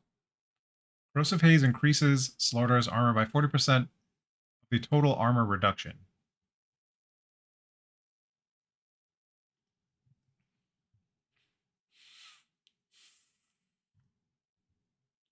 Barracuda. Levels of Shadow Dance. When not visible to the enemy team, Slark gains bonus movement speed and regen. That just always happens. You get it at level 0. Cool. Pounce. Applies 1, 2, 3, 4 essence shift stacks to enemy heroes caught by Pounce. Okay. When revealed by enemies, Barracuda effect lingers for X seconds when Slark is not within 1200 units of any allied heroes. Passive move speed and regen move to innate. Cost decreased. No longer stacks with Shadow Dance. Okay. Snapfire's attacks deal 25% more damage, but they have 25% chance of making a glancing shot that will deal 50% less damage.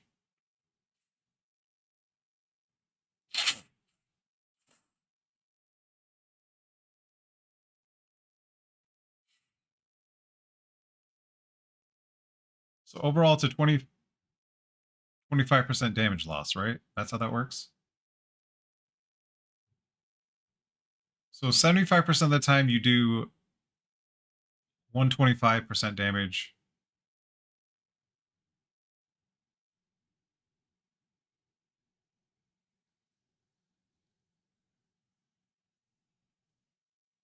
75% of the time you do 125 damage, 25% of the time you do 50% less damage.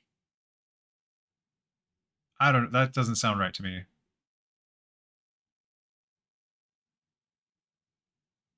No, 100% of the time. No. Yeah, 75% of the time. Anyway, when Sapphire attack misses or glances, two ricochet attacks that can't miss and deal 70% damage will bounce toward. Oh, okay, that's kind of neat. Scatterblast shoots in a more narrow cone with range increased by 1400. Also reverses the point blank rule, applying them to enemies that are further. Oh, excuse me, are further. My mustache curled up into my nose. Also reverses the point blank rule. So you want it to be at max range? You do more damage at max range? Scatter bonus damage and slow when enemies are not in point blank range.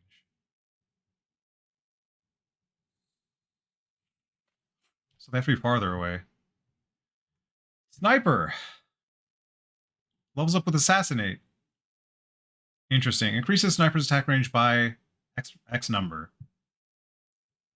Ghillie Suit. While active, Sniper isn't revealed in Fog of War when attacking enemies. Okay, that is really good. Scatter Shot. Shrapnel. During duration decreased by 1 second, but the damage is multiplied by 4. And move speed slow is multiplied by 2. What the fuck? That's just good. Duration decreased to 1 second. So it only happens for 1 second. I kind of like that. It just does all the damage up front. That's really cool. Headshot. Now knockback distance increases the proximity of the target to sniper. Wait, now knockback... Wait, what? Sniper increases his accuracy, giving him a chance to deal extra damage and knock back his enemy. Knockback distance increases based on how close the enemy is to sniper. Oh. Headshots briefly slow enemy movement and attack speed by 100%. Okay. Now knockback distance increases with the proximity of the target to sniper. So if they're really close, 50 knockback. If they're farther away, less.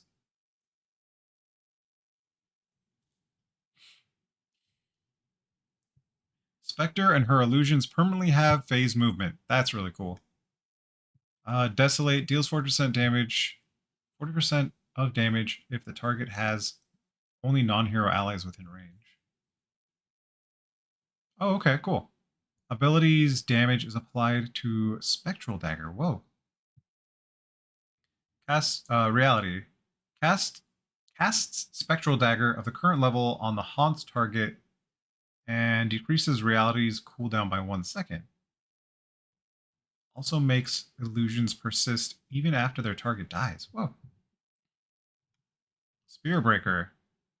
Provides the hero in your team with the least experience points with a buff that increases their experience gain by 50% until they reach the level to match the second least. Can apply to Spearbreaker as well.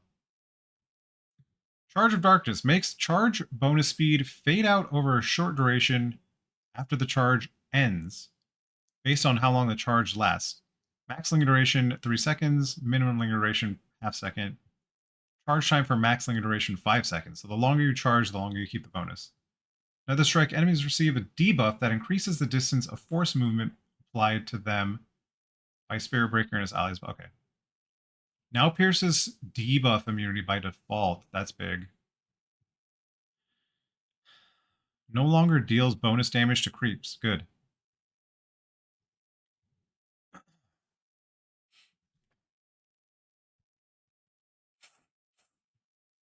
Storm Spirit gains a charge of 0.2 mana regen anytime he kills an enemy hero, or whenever enemy hero dies in the 1200.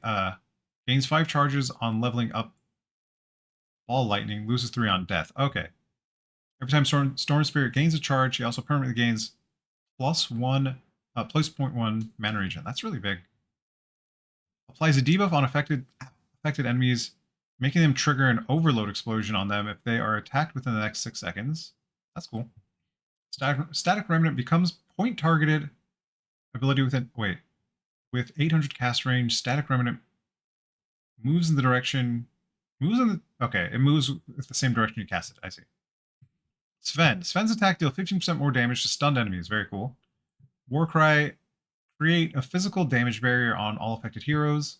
Wrath of God. Base damage decreased by 25. Sven passively receives an additional 0.4567 damage per point of strength, depending on the current level of God strength. So you're going to have at least 100 strength with Sven. So you'll always want to take this if you're going to try and do damage. This is actually cool if you're like doing a support Sven thing. Remains the innate ability. Okay. Techies gains 1 attack range for each 1 point. Each point. Hello, Minpin Mama. Welcome back. Techies gains 1 attack range for each point of attack speed. Blast off. Damage and self-damage is increased by 15% of Techies' max health. Self-damage is now pure. Interesting. Spoon Stash. Techies can use and benefit from backpack items as if they were in their inventory. What? Are you... Techies is 9 slotted now? The fuck? How you doing? Okay. Here. Yeah, I don't know, whatever. This thing. This thing. So now, what's Techies? Techies is a universal hero, so let's go with Scotty, right? Scotty? Scotty? Okay, why isn't this working? Am I dumb? Techies can use items in their backpack as if they were in their inventory.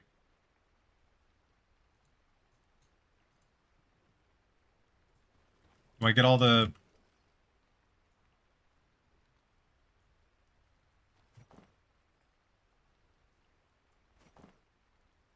Yeah. Yeah, Techies is 9 slotted.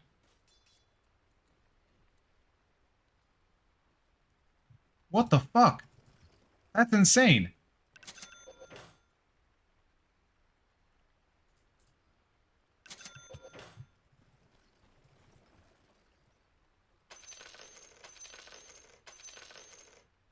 Oh.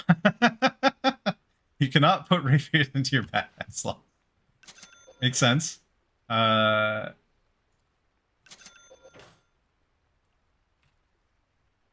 was the other thing I bought? I don't even remember.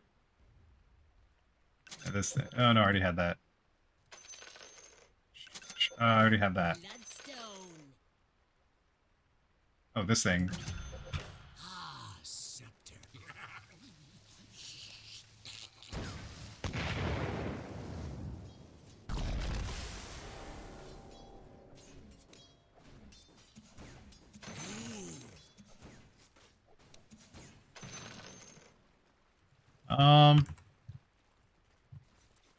Just a sec.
I'm muted. Apparently my delivery that was supposed to be here later is here now.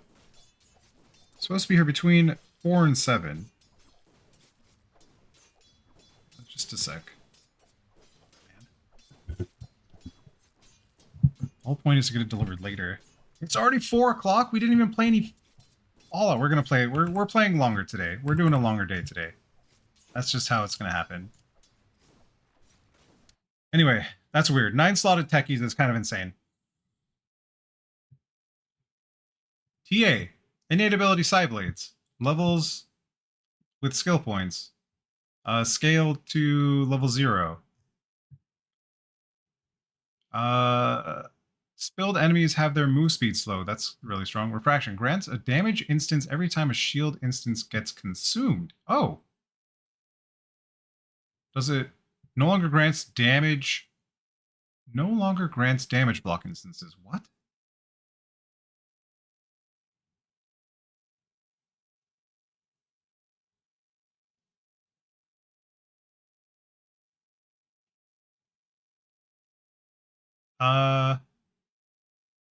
Small shield gaining a bonus to your damage.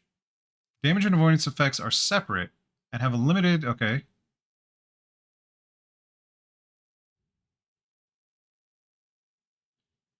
If an instance of damage would deal more damage than the remaining shield, all of the damage is absorbed. Now grants multiple instances of X health barrier whenever a barrier is fully consumed. The amount of shield instances will increase by 1, and a new full shield will replace it. Any damage that will reduce a barrier to less than 0 health is fully absorbed. Okay, so it's the same thing, but they reworked it so you don't take tick damage or like weird AoE damage. I don't know. Kind of a buff. New innate. Can't be leveled. Illusions under Terrorblade's control that are within range receive a damage bonus. Illusions outside, a damage penalty. Damage bonus 25%, damage penalty 50%. Removes minimum health threshold for enemy.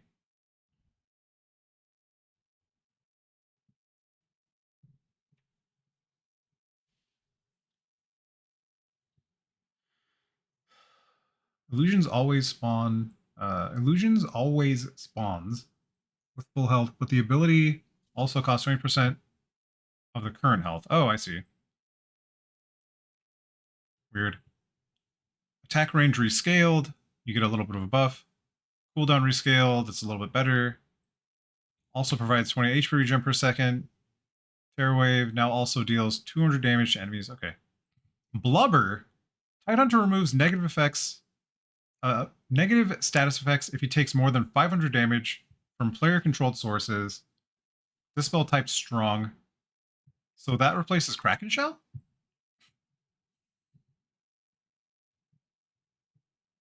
Hold up, what? Kraken Shell. This spell on damage move to innate ability. Okay. Kraken Shell. Base strength is 27.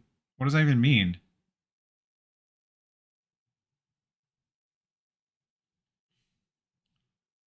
Damage block permanently increases by 1, 2, 3, 4 each time an enemy hero dies under the effects of Anchor Smash. Tidehunter doesn't get stacks if he is dead. Krill Eater. Base strength 22. Strength gain 4. Base attack range decreased by 50. What does this even mean? Attack range is increased by 5 every hero level. Anchor Smash. Radius decreased by 50. Radius decreased 50. Increased by 5 every hero level. So at level 10, you're back to 0 for both of these. You get more strength gain, but you start with less strength. Just a sec. I'm going to see if my delivery's here.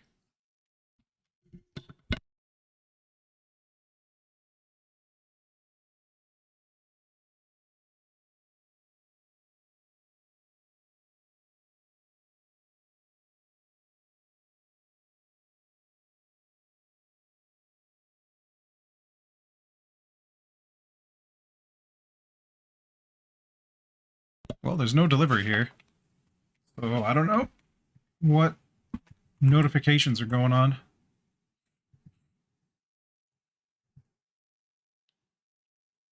Just a sec.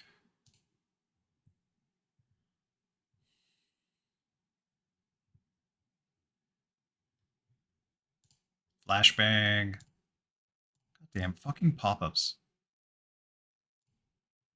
Really? I like that we can't accidentally start a game. Because we're behind a patch or whatever.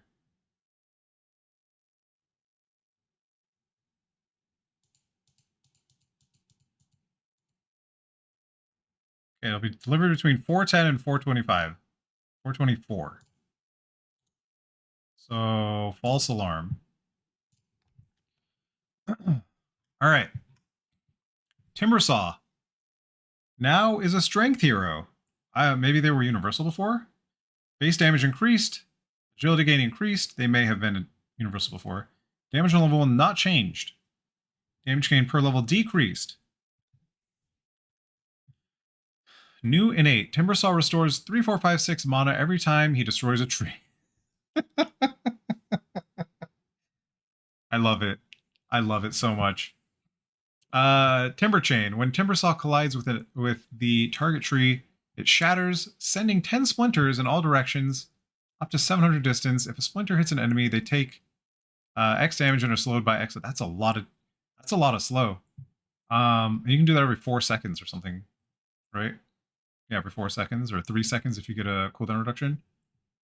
Twisted Chakram. Grants Twisted Chakram ability when leveling up Chakram, so you get both the Chakrams. Launching a smaller uncontrollable Chakram. Launches smaller uncontrollable Chakram which flies in an infinity sign in the selected direction. Okay. It deals pure damage to enemies it hits, slowing their movement by 5% for each 5% of their missing health. Slow duration 2 seconds. Chakram width. Okay. Tinker. Base movement increased. Wow, by 20. Heat-seeking missile ability replaced by March of the Machines. We have March of the Machines again. Eureka! New innate. Tinker gains 1% item cooldown reduction per 4 int up to 60%. What's the math on that? How do you get 60 times 4? 60 times 4? 240 int? How do you get 240 int? Anyway. Applies non-stacking heal over time when robots pass through allied heroes. Heal per second. Non-stacking heal over time. Defense matrix. When the barrier is fully absorbed, on Tinker, he blinks in a random forward direction. Okay. Laser cast range increased. Gross. No longer has an AoE effect. Blind now affects all enemies in the radius when the AoE talent is picked. Okay. Brief blind duration is now the same as hero blind duration. Mana cost decreased. Agnum Scepter no longer provides bonus cast range. Agnum Scepter now can shrink creeps. Returning ability. Cooldown increased. Okay. Rearm no longer resets cooldowns of items. Wow. That's really strong. No longer grants magic resistance on its own.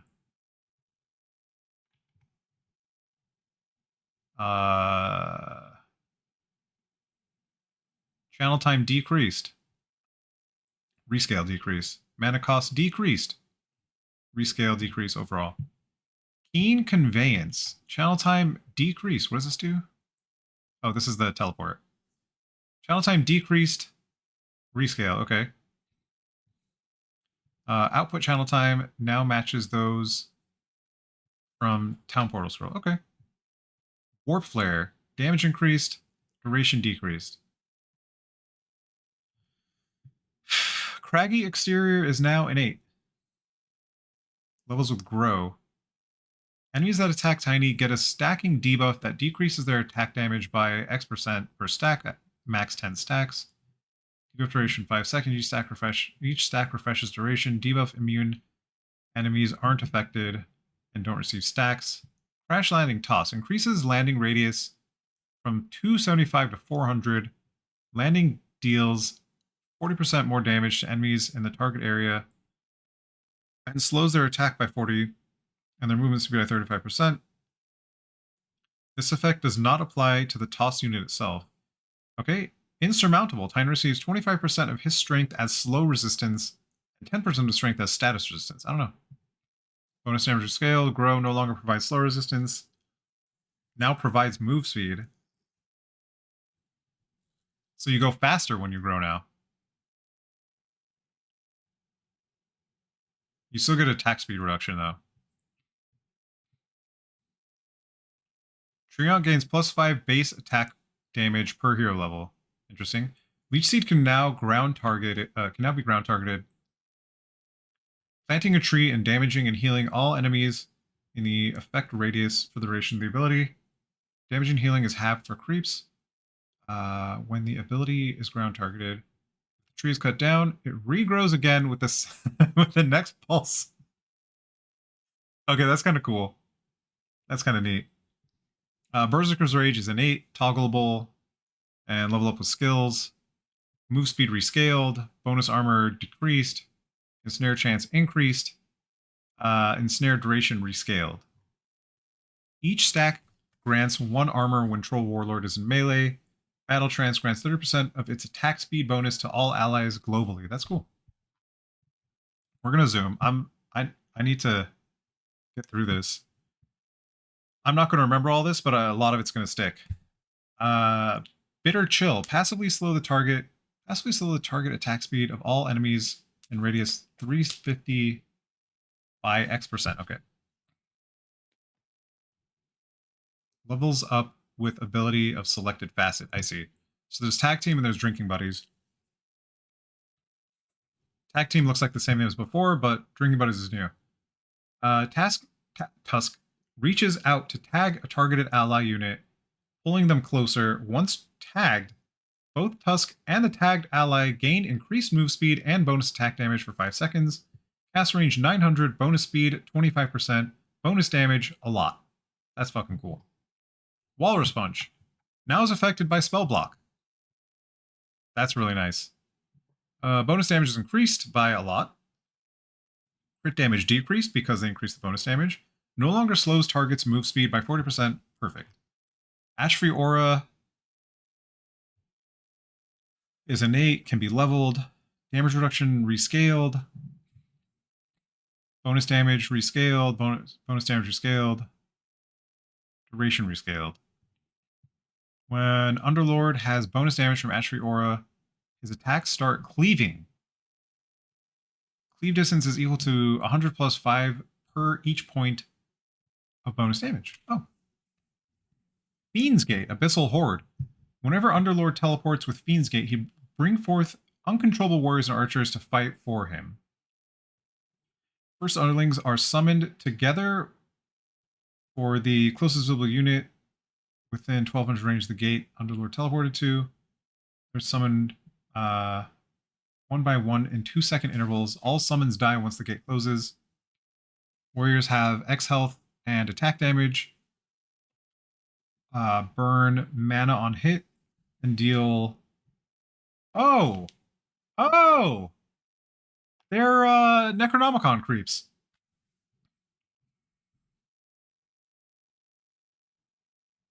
That's cool. Except for the archers don't have a dispel effect. Okay, we're skipping so much stuff. When Undying dies, he will automatically respawn in the fountain. Begins the game on cooldown. Cooldown 480 seconds. What is that, 8 minutes? Right? 60 times 8. 6 times 8 is 48. Yeah. Flesh Golem. While Flesh Golem is active, Undying's attacks will spawn a zombie chasing the target. That's funny. Does not work on Roshan. Okay. Soul Rip. When Soul Rip is cast on an ally, they gain 10% of Undying's current strength. Wow, that's really strong. Vision decrease. That's super nice. Mana increase. That's great.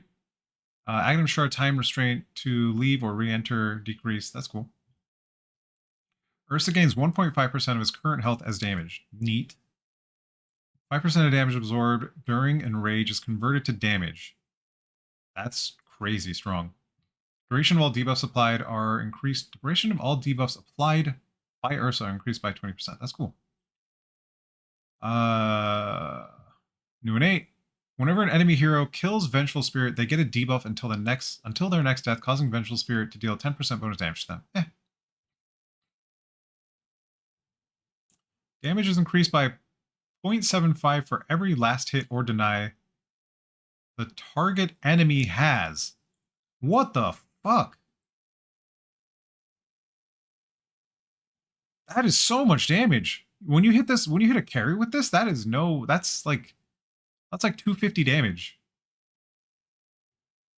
later in the game. I mean, even 150, you know, like 25 minutes in or something. I'm saying this as like for professionals. They have insane APM and knowledge and last hits on creeps and stuff like that. I'm probably off too. Venomancer, latent toxicity ability removed. No, poison nova ability removed. Whoa. Innate poison sting. Levels of skills, movement slow, rescaled because there's level 0, rescaled, rescale. Now upgraded by Aghanim Scepter, Venomancer's attacks deal 15% of his base damage per each. Wait, base damage per each of his debuffs on the target. Okay. Noxious Plague. The plague spreads 2 times, but the initial damage for all spreads after the first one is reduced by 100%. Okay. Plague Carrier. Plague Wards can be cast on allies, attaching a ward onto them. While attached, wards are untargetable and die one at a time whenever the unit they are attached onto receives X amount of damage. Wards attack the same target. I fucking love this. This is fantastic. Impact damage decreased. Damage per tick decreased. Now upgraded by Aghanim Shard. If Venom Scale is dispelled from an enemy, they take 300 damage and are stunned. That's fucked. Noxious Plague. If an enemy already affected with Plague gets hit again, no impact damage is done. Okay. Viper. Corrosive Skin is now innate. Rescaled. Aghanim Scepter no longer multiplies damage. Aghanim Scepter attack slow multiplier increased from 4x to 2x to 4x.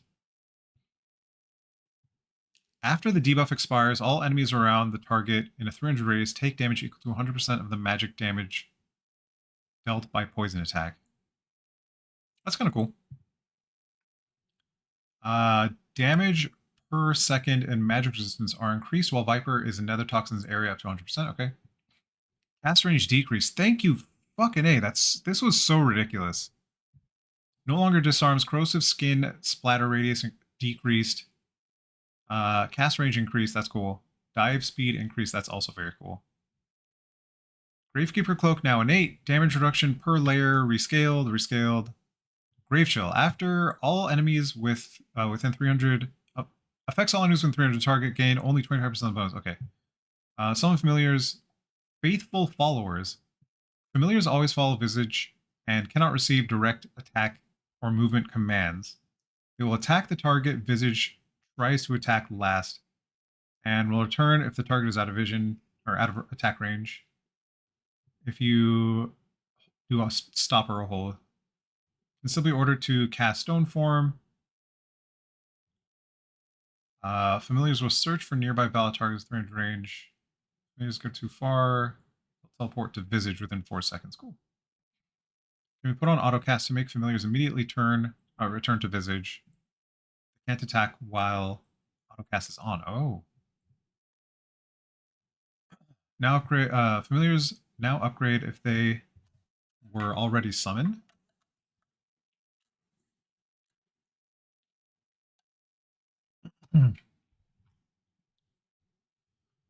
Void Spirit gains 33% more secondary bonuses from primary attributes. Wow.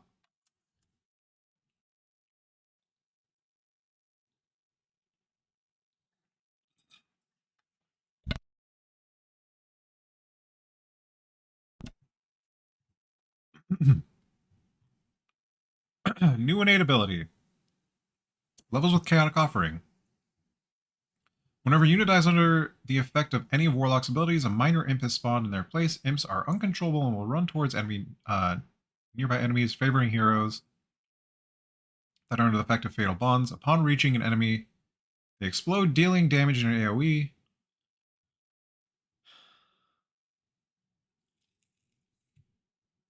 Aghanim's Shard improves their values by 1 level. Okay. Permanent immolation damage per second is increased by Warlock's current health and mana regen. Black Grimoire. Grants Black Grimoire neutral item. Hero kills and assists infuse the Black Grimoire with charges. This item can be used in either neutral or regular item slots, but cannot be put in a backpack or dropped. Can be consumed to grant 250 experience per charge. For that, press right-click, consume item. Black Grimoire starts with 1 charge and on a 420 second cooldown for 20 seconds.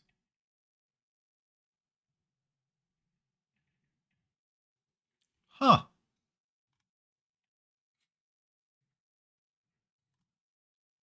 Gym Innate is passive, rescaled. Sorry, Innate rescaled. Move speed increase. Enemies affected by Shikuchi are slowed. Oh, that's so ridiculous.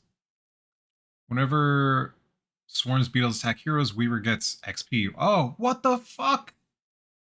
If you hit 5 heroes with that, you're getting just like ticks of 15 XP. That's funny. Easy breezy. Wind Ranger's movement speed is always as fast as the wind and cannot be lower than 240. Max move speed increased.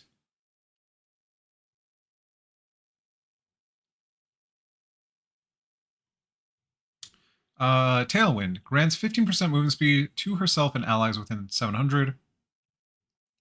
Unit targetability allows to attack one target with increased speed, but damage is reduced by 30%. What? Allows to attack one target with increased speed, but damage is reduced by... Isn't that how it already works? Oh, that's crazy attack speed, I think. I don't know.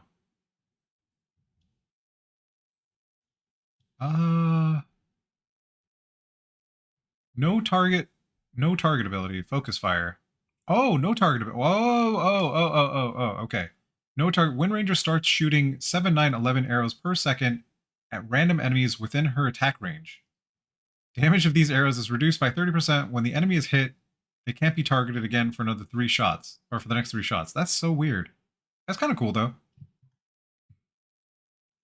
When an allied hero picks up a Wisdom Rune, the 3 heroes that would not benefit from will gain 20% of the experience instead. Wow, that's cool. Whenever Wind Wyvern restores health to an ally, 15% of all healing done restores mana as well. Wind Wyvern gains blah blah blah bonus damage for each 10 attack range over 400. Scales with Winter's Curse levels.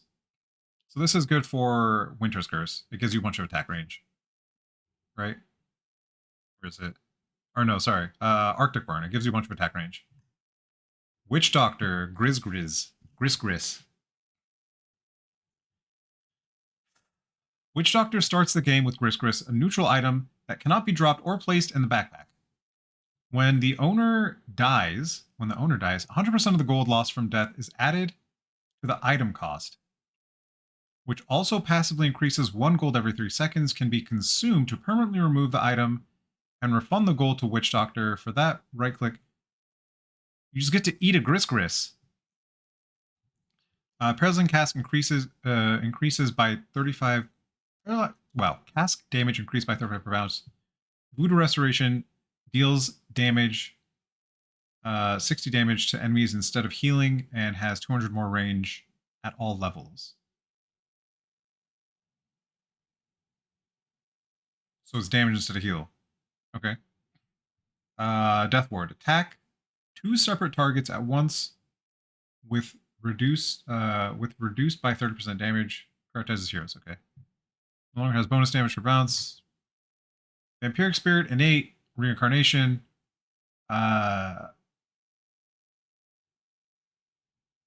When slain, Wraith King is transformed into an untargetable Wraith with free pathing and increased attack speed and movement speed.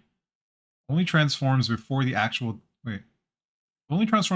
death, not before reincarnation. And still reincarnate while in Wraith form if reincarnation went off cooldown during it. That's funny. Wraith form duration. That's actually really nice, because there have been a few times where it's like, ah, fuck, if I had 1 more second. Agnum Scepter turns Vampiric Spirit in a 1200 range aura, affecting allied heroes. Increases wraith duration by 1 second and reduces respawn by 10%. Okay. Wraith King's abilities either summon skeletons to fight alongside their liege or help him fight. New Wraith King's second basic ability when the facet is picked.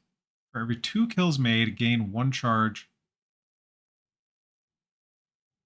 Spectral Blade, new thing. Curses units with Wraith King's attacks, dealing a flat amount of damage. The percentage of attack damage. Again, as delay, Vampiric Spirit's lifesteal applies to the curse damage. Unit cannot be cursed again for a short period of time. Curse cooldown reduced, blah, blah, okay. No longer make skeletons, focus, okay. Oh my god, we did it. I'll put a little more effort into this one. I'm not going to, I take it back. Zeus shocks any enemy that he attacks or is hit by, or is hit by his abilities, causing damage equal to 4% of, oh, it's static field, duh. Static field makes damage depend on the distance between Zeus and the damaged enemy. Max percent 7% is reached at a distance of 200 or closer. Zeus shocks an enemy that he attacks or is hit by, or is hit by his abilities. So it's attack or ability. Nice. Thunder God's Wrath hits enemies in ascending order from ones with the lowest current health to highest with a 0.2 second interval between strikes. Whenever an enemy is killed by Thunder God's Wrath, damage for the remaining strikes. Oh! So if you kill the lowest guy, okay, that's pretty cool. Arc Lightning no longer deals damage based on the enemy's current health. Damage increased. No longer deals damage based on the opponent's health. Damage increased. That's really good. Lightning Hands no longer grants attack range. Now grants attack speed. Illusion damage reduced. Now also applies to damage from static field. Okay. Very cool. We did it.